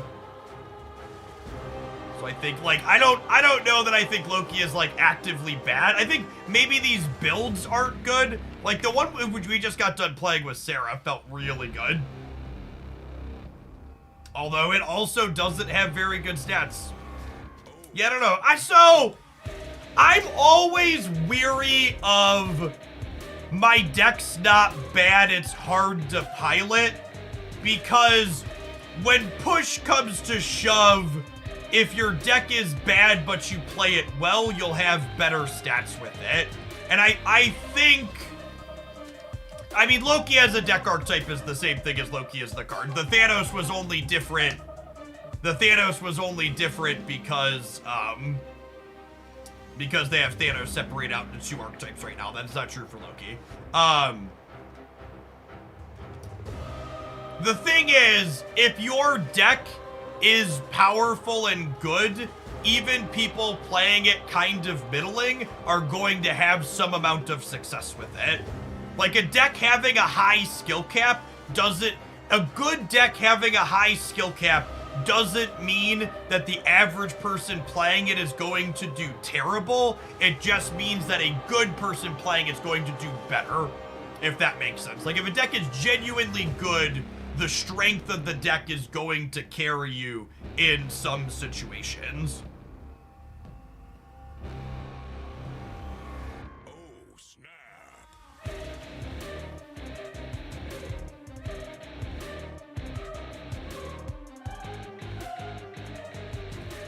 All right, that's 5 hours of Marvel snapping. I think that's about my threshold for the day. Tomorrow we will do a longer all Marvel snap stream because Meek releases at 1 Central, and we'll want to play with the new card after it releases. For people that have been enjoying hanging out, I think I'm gonna play a little bit of I'll play a little bit of the Genshin card game to close things up again like we have been. I've been enjoying that. I was playing it off stream over the weekend. Game's real good.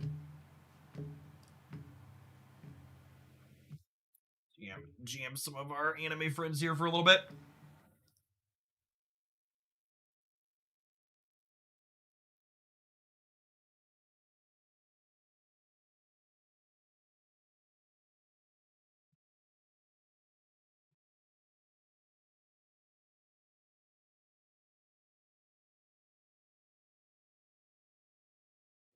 The Genshin TCG is inside of the Genshin client, but it's also like a full digital card game inside of the Genshin client.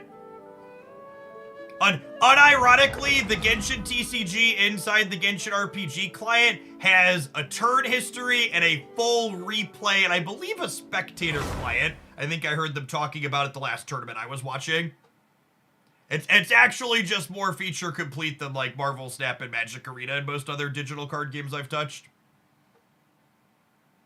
Genshin makes piles of money and they reinvest a lot of it into technology. Their tech stack is really good.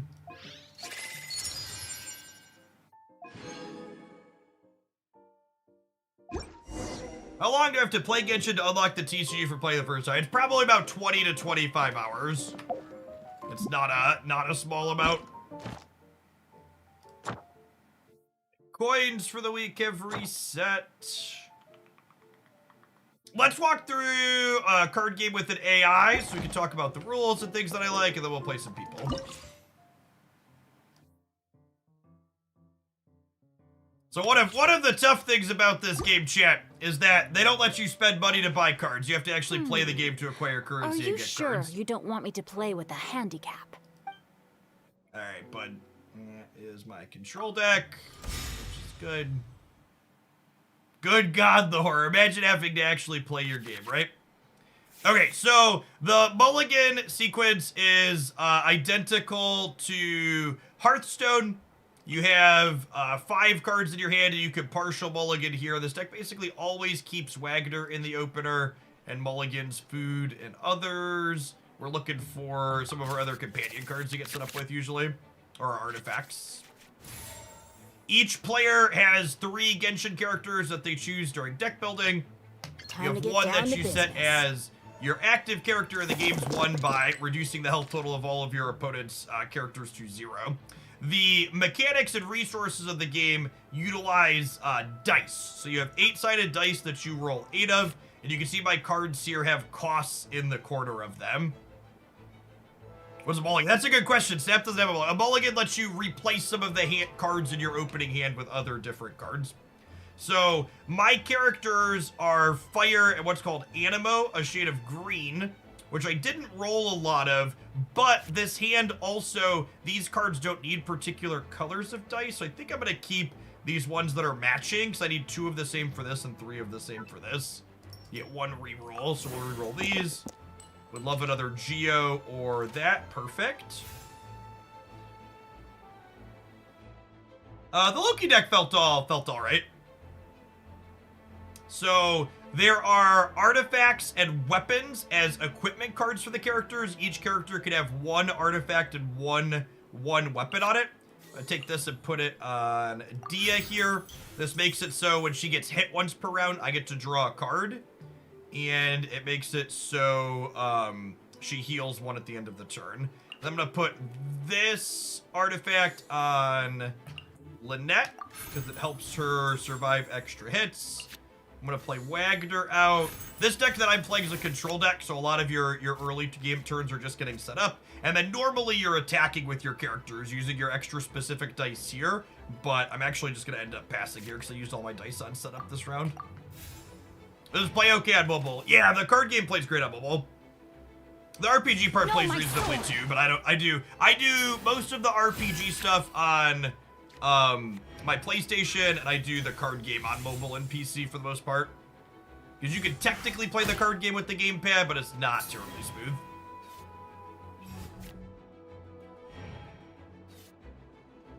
So a couple of resource mechanics here. Opponent spent their dice doing a little bit of setup, but then also attacking my character here. The characters have these dots down the right side that dictates how much energy they have towards their ultimate, because their 3rd attack requires that you charge it up. If you're familiar with Genshin's RPG gameplay, the card game does a good job of being a top-down design of that. And now at this point, I've got most of my setup done, so I think I'm actually going to re-roll all of these dice that aren't Fire or Animo, looking for those. Can you unlock characters being animated? Yes! Yeah, there's cosmetics that let your characters be animated. That you also unlock by just playing the game.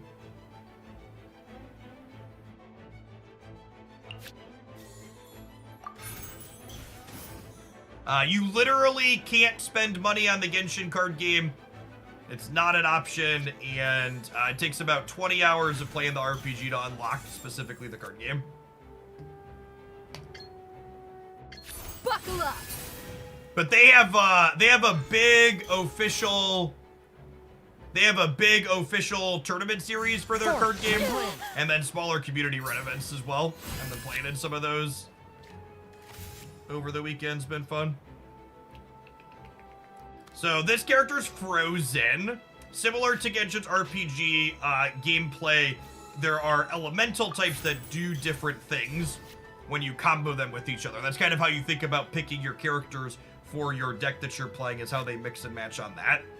I can see here that my opponent has 4 dice left, so they're going to get to attack me 1 more time, probably. We'll go ahead and attack them for the first time.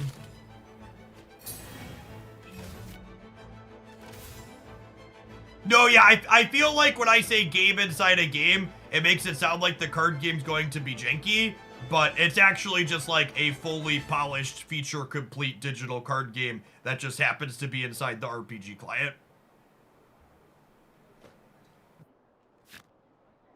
Switch. I think I'm just ending here again.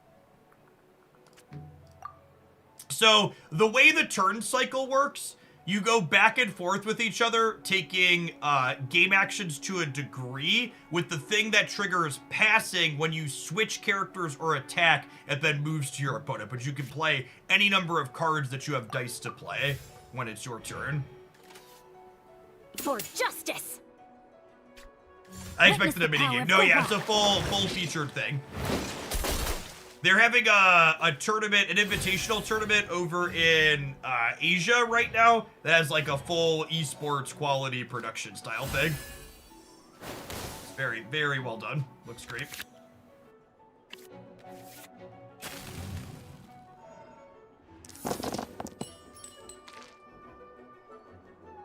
So at this point, once this deck gets set up, Dia mostly sits in the back line, so I'm going to re-roll this fire dice. I'm going to keep the Animo, and then these are rainbow ones that count as any type.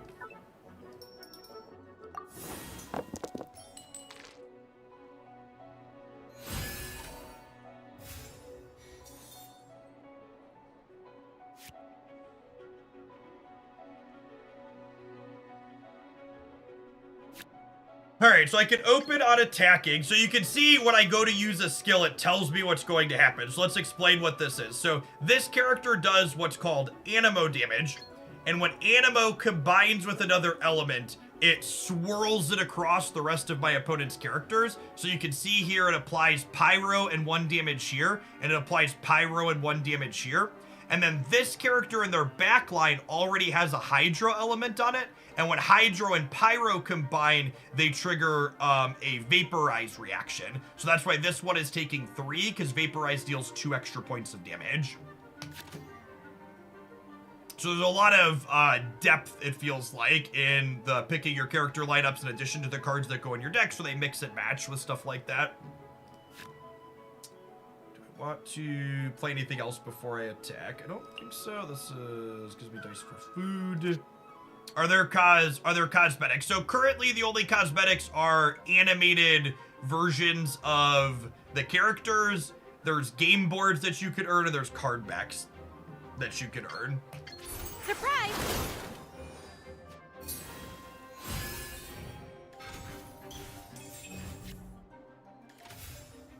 I'm like, I missed what my opponent played there, but we can check here. They attach the Constructor's Cap. An elemental die that matches this character's type when they trigger a reaction.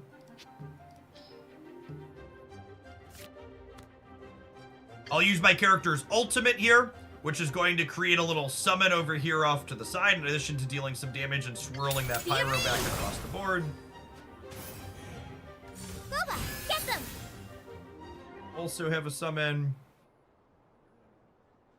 So they have this thing that's going to deal Pyro damage at the end of the turn. So I think I want to switch to Jean here, because otherwise this is going to combine with the Hydro and deal extra damage here to my character.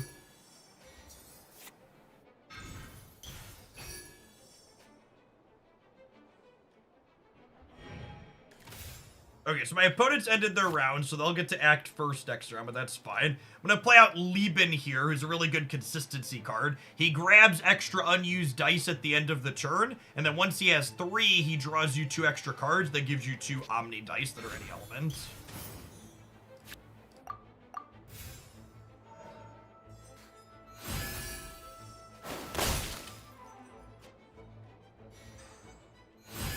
Our things will happen at the end of the turn, so that deals 1, and that deals 1.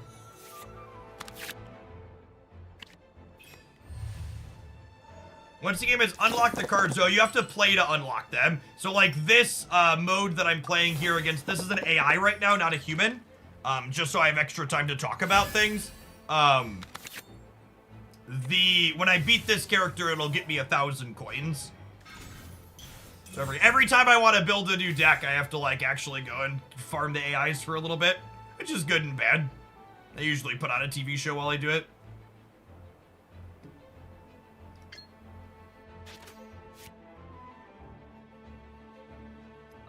This one out, because it gives me some extra dice.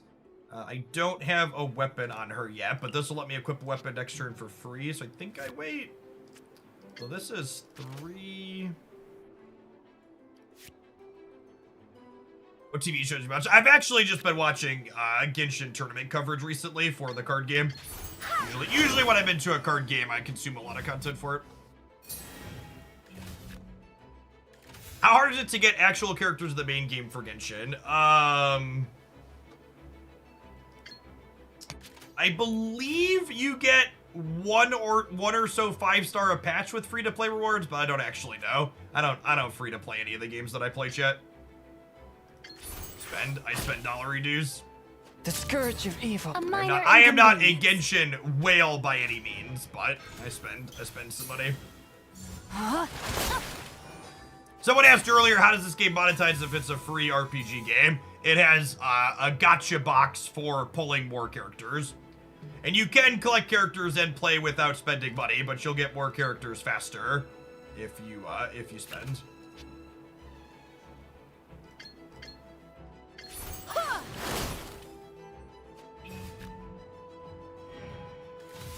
We gotten Jeff to try Genshin proper at some point. Yeah, I'm an end game Genshin player, Logan.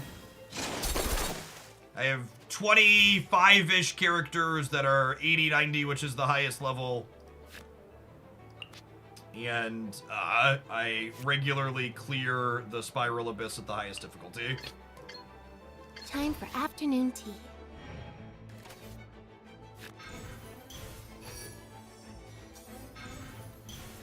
I think Genshin's genuinely is an 80 or 90. So, the way Genshin character levels work, 1, 2, 3, 4, 5, 6, 7. We say 80, 90 to describe a character because it means that the character's ascended to the top tier, but there's a lot of characters that don't gain a ton of benefit from leveling from 80 to 90, and it's a lot of resources to take them to that max level.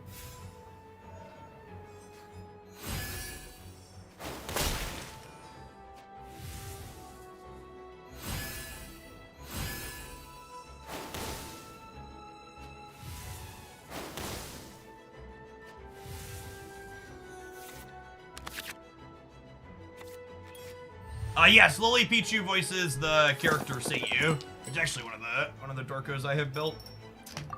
It's reasonable.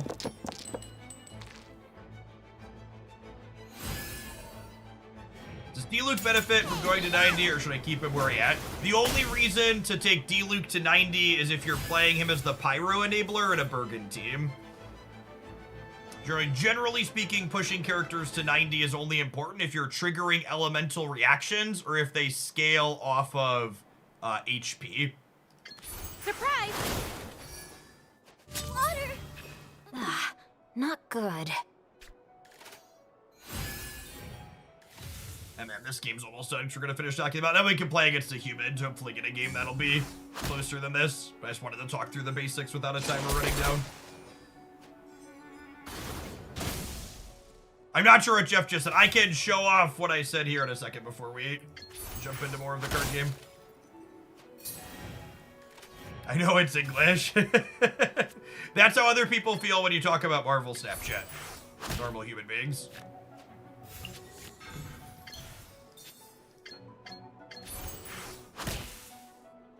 I have taught you everything. And then when we finish this battle, I get 1,000 coins, which is the resource you use to acquire cards.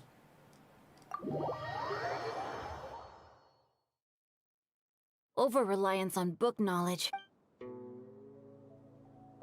So, like, I was waiting to together. Who do I want to put together next? I think it was this one. I got all the character cards for this one. I needed to purchase. I need 1,000 more coins to finish crafting all of the cards for this pile of cards.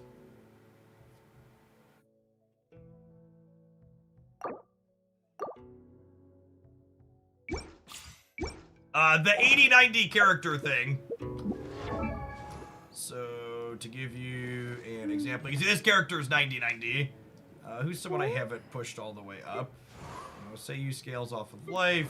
Xingqiu is someone I haven't leveled up yet. So this is a character that's like an offensive character. So getting him to 80 out of 90 means you can push his talent skills up to the maximum level you need to. But scaling him up all the way takes an incredible amount of resources. You can see here, I only have 147 of these. And to get him up here, it would take 129 of them, which is almost all of them. And you can see it scales their base HP and their base attack up a little bit, but like this character doesn't really gain a benefit from having 600 more HP. He's not a character that like sits on the field and needs to take damage and stuff. Yeah, so the characters you prioritize putting to 90 are ones that trigger like reactions or things that scale off of Elemental Mastery or Defense. Yeah, a lot of times your offensive characters that scale based on that stat, you only put them to 90-90 if you love them, like Zhao. He's my little emo boy chap.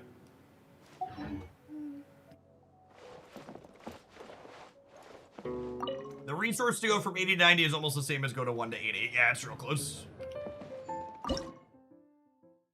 All right, so... Oh, is this gonna end?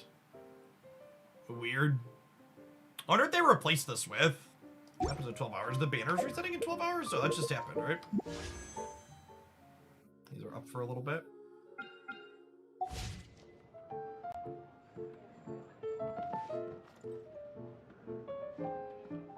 Yes, the cards like Dvalin, the monster characters, so you earn like the regular character cards by inviting them from here and beating them. So these are character cards that I don't have yet that I need to invite to get. And to get things like Dvalin, you play a challenge at the cat.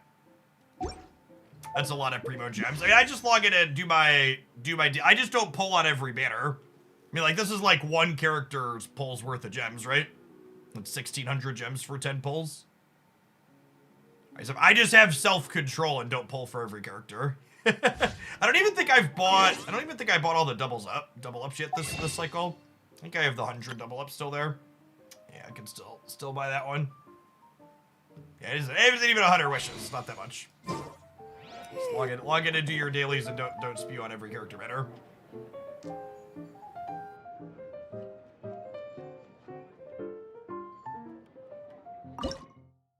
Let's do this, and let's play the aggro deck.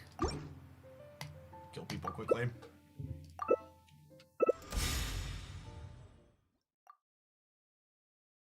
Is that new limited character good? So both those limited type characters are actually reruns, and yes, Raiden Shogun is considered one of the best characters in the game. She's very, very good.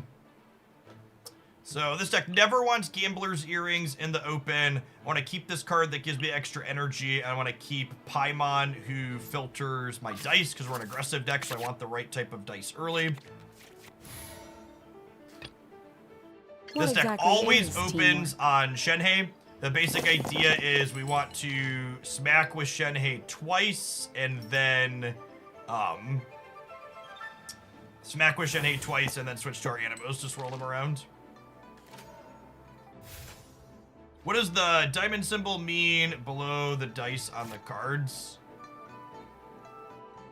What does the diamond symbol below the dice on the cards mean? I don't know what you're talking about. This symbol here?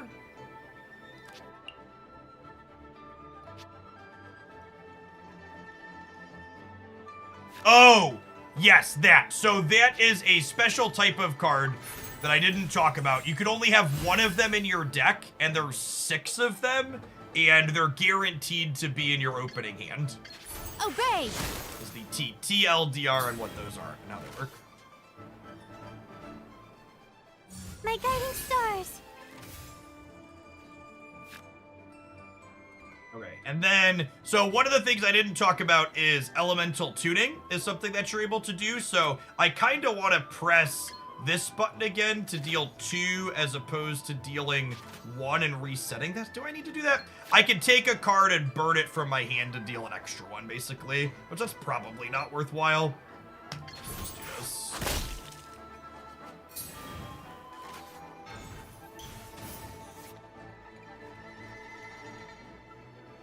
Is Genshin easier than Star Rail? Genshin's just a different kind of game than Star Rail.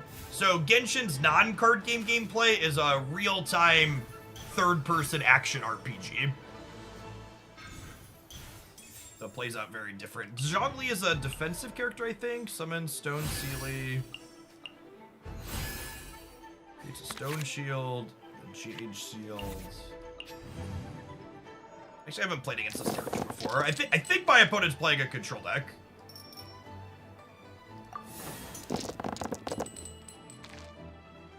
Genshin is better Breath of the Wild. I know those are fighting words for some people, but I'd agree with that. Our dice rolls were awful here, but we have some cards that can smooth them at least. I'm going to start by drawing a couple of cards here and see what we get.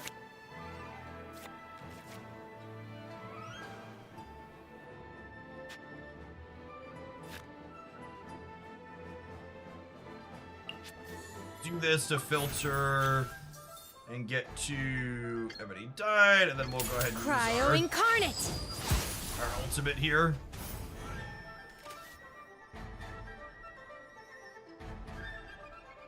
So the thing to understand about Genshin as a game is this isn't really a game where you have to worry about catching up to something, because there's no PvP or arena in this game. So it's not like you're gonna get paired into something where people have a bunch of resources and you don't, right? Like the card game is literally the only PvP in the client. So like if you're someone who's new, you're only racing against yourself to play the game. Yeah, this is the only PvP aspect of the game, period. My dice were awkward here, but that's fine. I'm gonna spend my resources putting a weapon on him, and then...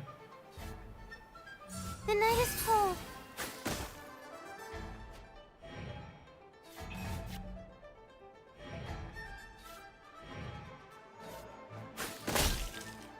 Okay, so we have the cryo elements on all of their characters here, which is great for us.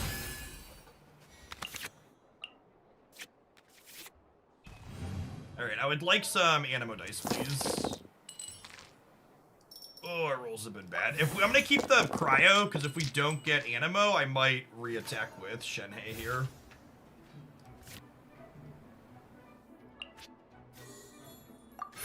Strategize! What does Pot of Greed do? And then this card is fantastic. So this is a deck building requirement card. You have to have 2 animo characters in your deck in order to put this in your deck. And then this lets me not only get a dice back, so it switches for free, but it lets me switch my character without giving up priority, which is quite strong. So we'll do that, and then we'll tap this skill, which does the animo swirl, similar to the other control deck. I really like the animo characters in this game. Squall and Fury. They write information about the tournaments in this card game. The information for tournaments in the card game is actually kind of obscure and hard to find. Solidify.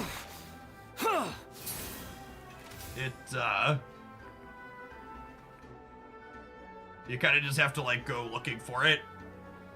If you Google Astra Carnival or GITCG, those are the 2 groups that do it.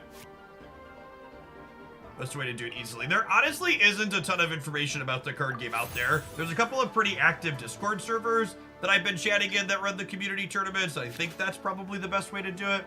I don't think they can knock this out next turn, so I think I'm gonna go or on their next action. So I think I'm gonna go ahead and tap this. Swirl some damage across the board here. Okay, and then they switch to Layla here, so I think we just end now. I finally drew one of these. It lets me carry over dice between turns, so we'll play this, and then I think we'll end. And whoever ends their turn first gets to start attacking first on the next round, which is valuable.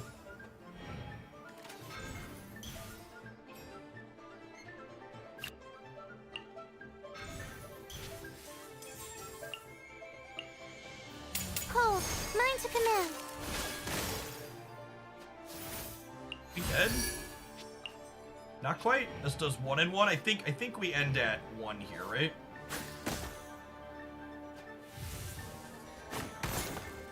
No, it does 2? Oh, Crystallize does 1. Shit. Into the abyss. Yikes. I forgot. I really need, like, a list of the reactions, like, I going want down to the help. side of my screen.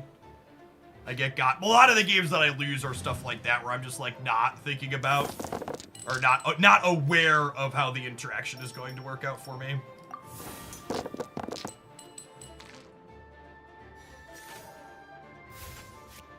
Okay, so... that's enough to finish them. So this is where the aggro deck gets going a little bit. We're a little bit behind because they killed our Wanderer, but we're not just dead yet. So this card says when you knock someone out, your turn doesn't end. And this card says when you knock someone out, you get 2 Omni Dice back. So we'll do that into that, and then we'll hit them with this, which knocks their thing out, gives us 2 dice back. This is just a dream.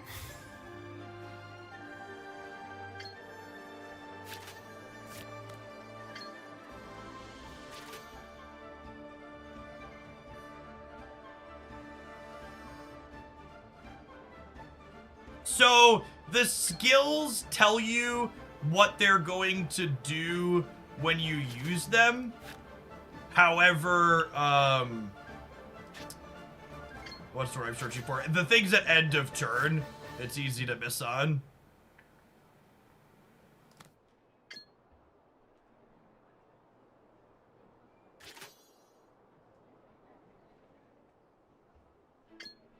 think I'm just doing this.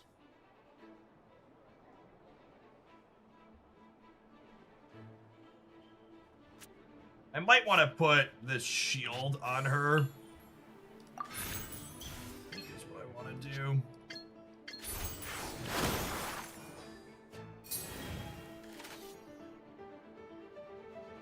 Losing Wanderer there was a big deal. These characters don't quite have the same closing power.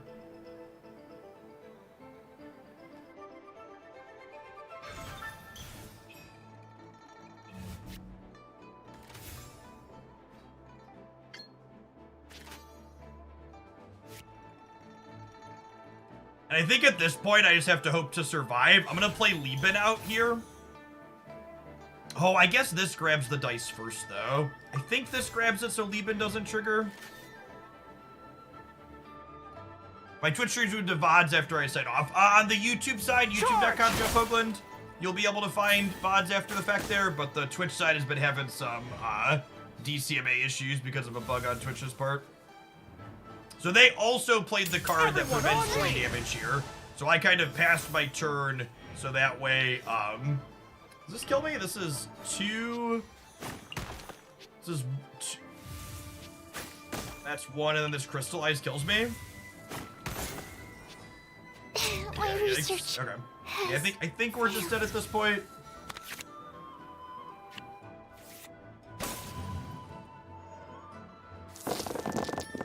They have full shields up, and shit, I can't really poke through here. Losing my... I didn't get to use my ultimate on either of these characters before they were knocked out was the problem.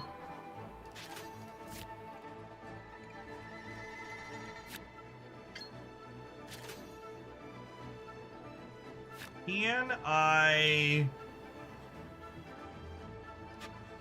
This does 0. It does 2... This makes my next elemental burst do +3, and this gives me a charge towards my burst. So if I do this, and then I do this, I think this kills him, right? Yes, it will. Okay, and then I have to decide, do I want to play this out, or do I want to get another attack in? This says when I attack 3 times I draw 3 cards, but I don't know that I'm gonna live long enough for that to be a relevant thing to do.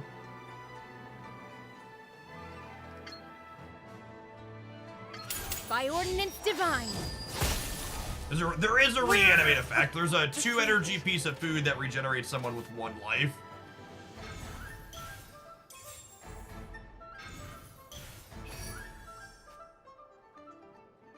Quake!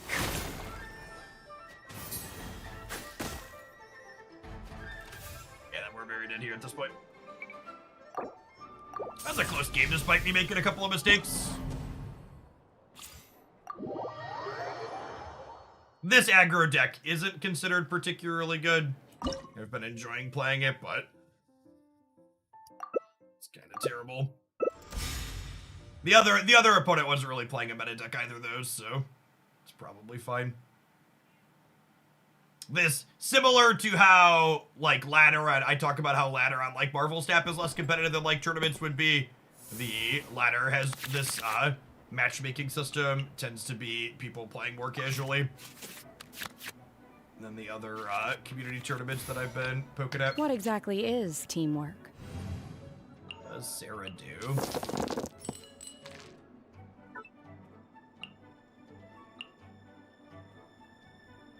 Chari deals 1, applies Crow Feather cover to the friendly active character. A character with this skill attached to it deals +1 elemental skill and elemental burst damage. Okay.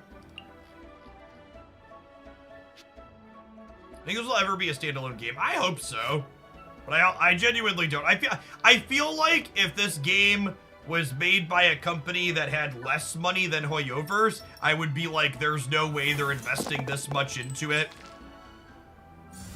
There's no way they're investing this much into it without eventually making it a full game, but, like, they just, like, have so many giant piles of money that I wouldn't be surprised if they're just like, nah, this is just our side thing, even though we're having, like, a bunch of tournaments and stuff for it.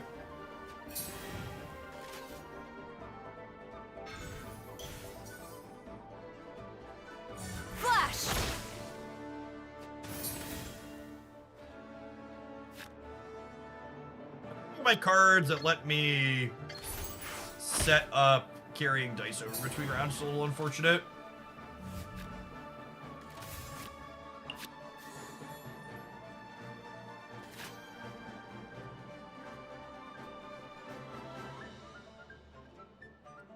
So, Gene lets them forcibly switch something on me. So I think I'm going to be kind of aggressive here. This card lets me make an animo dice out of nothing. And then I'm going to go ahead and convert these with the Paimon to Omni. And I'm going to go ahead and just ult right away. So that way, if they want to push Shenhei into my next character, they've got Cryo applied here, and they're going to be in a mediocre spot.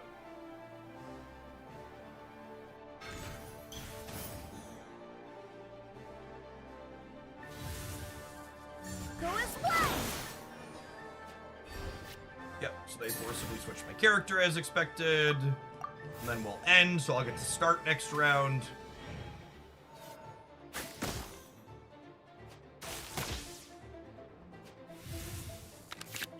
So the kind of combo that this deck looks to set up is that when you swirl elements, normally you only deal 1 extra damage across the things that you're hitting. But Shenhei's ultimate token thing over here, her summon, says that whenever you deal cryo damage from anything, you deal +1. So that makes the swirls do extra.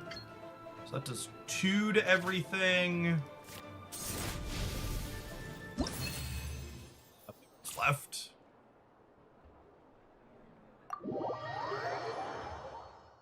Oh, do I get coin rewards for playing this, just like playing the AIs? Oh, yeah, they must have.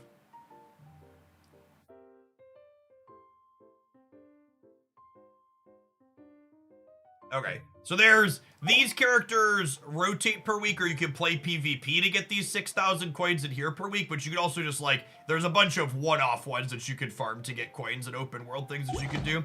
Pizza Slayer, thank you for the 13 months. Welcome back. All right, let's try one more since that person left.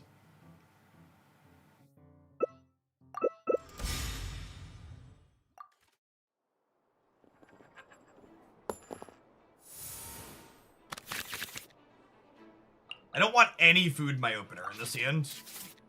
We're looking for cards like this and weapons that make my character. I will do as you command. So having a Vonu or a Liebit in your opener is really strong because it lets you carry over dice between rounds, so you don't have as much pressure to be hyper efficient. That is an abysmal set of starting rolls for us.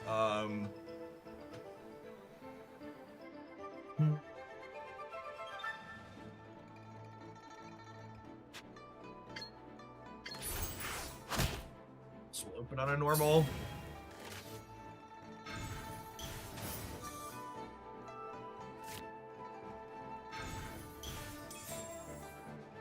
Not now.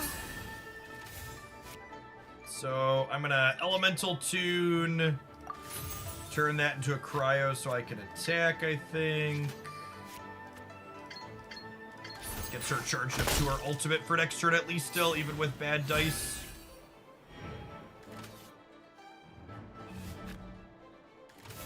92 characters work here, or will these do the best? So you basically have to have Wanderer, because Wanderer's auto attacks after he uses the Song of the Wind lets him punch off-field characters. It lets you get more swirls. But this character here, I'm actually not even sure if I like Sucrose. I've played Chao, Sucrose, and Dvalin in this slot, and I think I like Chao the best, but I don't have a lot of certainty on that. This deck I'm playing also is like B- tier at best. This was like one of the good decks from like 2 patches ago. That just plays characters that like Shenhei and Wanderer are just Genshin characters that I enjoy.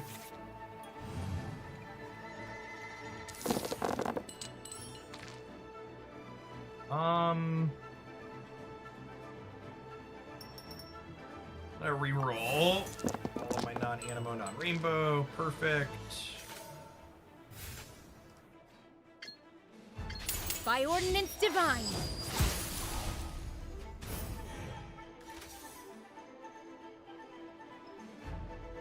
What's going on, General? We played Snap for 5 hours today. five and a half almost. There's a big, giant, long archive over on the YouTube side. Feel free to check that out.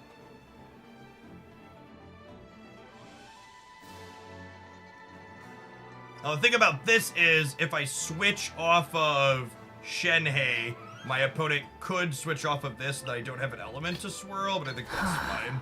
What do you want from me?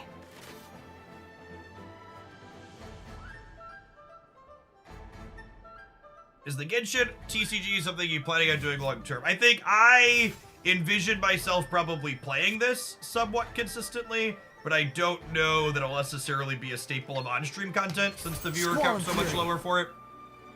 You know, anytime I do something that's not my main game, we drop off like 1,000 viewers or more. Like we were at like 1,700 people for Snap, we're down to 642 for this. But when Snap is in kind of a mid spot, we will probably poke at it here. I think at this point, I just end the turn. So I can attack first next turn. We'll play this out.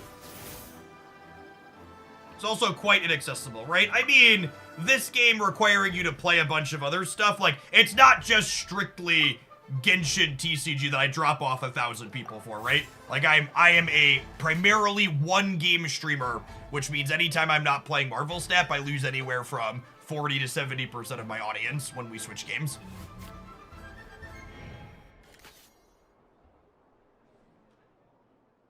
So it's very much, you are right that this isn't the most accessible of things I could be playing, but at the same time, that's not the reason why we're dropping off viewers.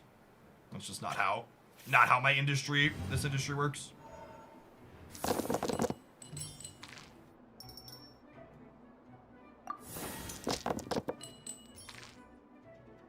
Oh, so they're going to, opponents played this really well, so I get to swirl this here, but then they're gonna freeze my guy. And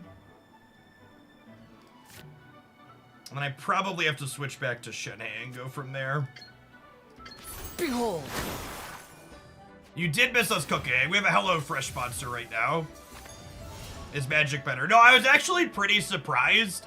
We did a Magic the Gathering segment somewhat recently, and the viewer count for it was also atrocious. So we are officially a Marvel Snap stream and no longer a we used to be a Magic stream.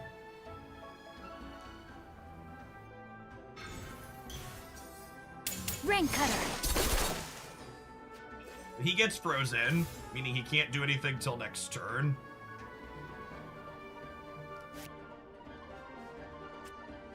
We'll pop back over to Shenhei to try and get her going.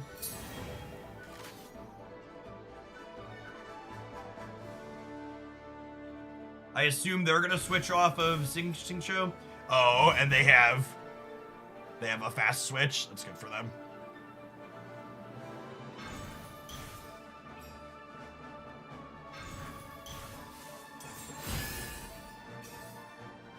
Timeless was okay. When we played Arena, we played Timeless, but I wouldn't say I disliked Timeless, but I would say that I just wasn't, I didn't enjoy it as much as, I didn't enjoy it enough to have it be worth not having good metrics for, if that makes sense. I think she's dead, maybe this. So they did a thing that lets them switch to dealing pyro damage, and they have hydro from this. I think if I do this, and then we put this, our next takes 3 less, we could maybe have a shot here.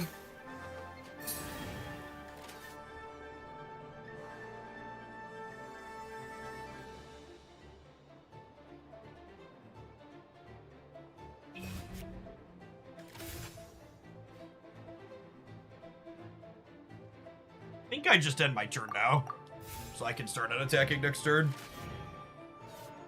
Opponents done a really good job of swapping their characters around to make my elements not matter. And like freezing my Wanderer so he couldn't take over the game. I reroll these, we need 2 more cryo, we're gonna have to burn for him. Oh, I only need 1 more, that's not too bad. Element to tune. do your master's bidding. I really like the card game of it, man. It's actually a mini game inside of it's actually a full-fledged card game inside of the RPG client. I've liked it a lot. I've been playing some of their community tournaments and stuff over the weekend. I have like cash prizes and shit. Good time. Don't be scared.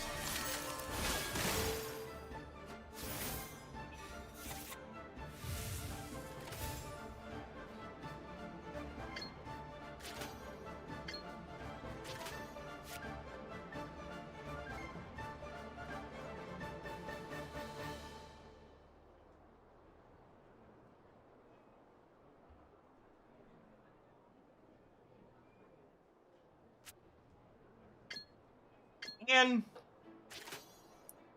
I don't know what I want to do here. I have 6 dice left still.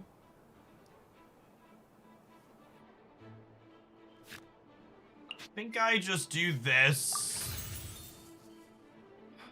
I think I'm just converting this into 2 Omni.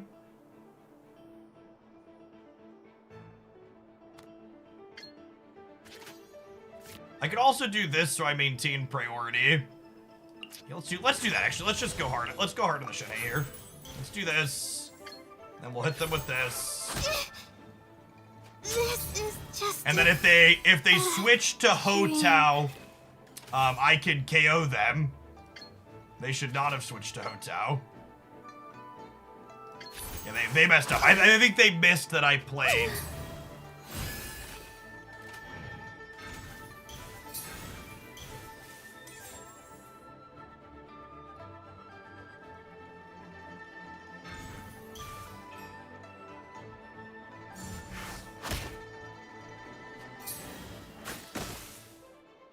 No escape from fate. No. I think I just end here. Because they played a food card on here that wears off at end of turn. So my attack's not going to do anything anyways. And I'm going to collect 2 of these dice over to the next round.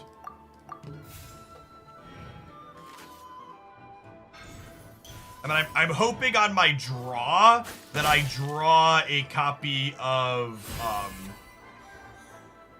Oh, I guess they were going to prevent that anyways, though. That's fair. I'm hoping to draw a card that gives me an extra,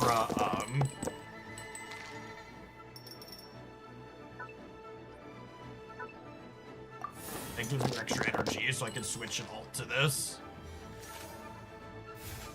10, 11. I have 12 dice here.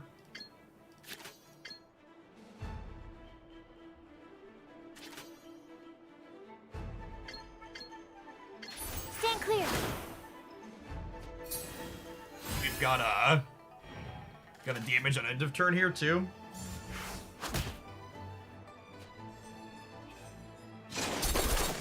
These two being dice in hand is likely very good. Yeah, after about 20 hours or so of the RPG, you can just grind the card game if you want. You have to get to what they call adventure rank 32 to unlock it. This dude does 2 at the end of turn. Enhanced animal module. They only have 5 dice, so I think I go for this. I don't think they can kill.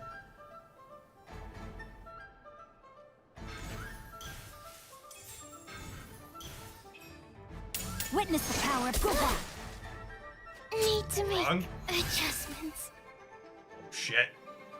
Are you sure it has to be me? Wait, we might be dead. Fine. Gamers. Let's get this over with.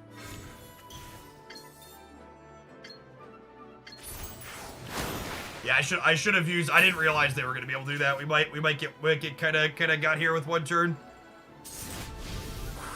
And this is honestly, this is the thing that I've enjoyed the most about this game. Is I can't tell you the number of games. It's just like, 1, there's a lot of interesting decisions that feel meaningful, and the deck building's neat. But like in the actual gameplay, the number of games where it's like, oh, this was razor thin, and if I made a slightly better decision here or slightly worse decision there, someone else would have lost. The level of player agency in terms of my choices impacting the outcome of the game feels very solid. All right, gamers, it's 3 o'clock. I am signing off for the day. We'll be doing a little bit longer all Marvel stuff tomorrow because we have Meek releasing at 1 o'clock. I think we'll probably close on some more Genshin card game Wednesday afternoon, and then hopefully we'll have a serviceable OTA to start doing longer Marvel stuff consistently on Thursday. I will catch you around. If you're someone that supports my content, you want to check out Genshin in the Discord server. If you want to ask questions, we've got a Genshin thread under the Gaming General channel that's super active. Myself and others in there chatting. And if you want to poke at the card game, there's something called Astra Carnival is the name of their community-run circuit that leads into bigger things with like cash prizes and stuff. I'm off for the day though. Enjoy the rest of your Monday wherever you're at, folks. Peace.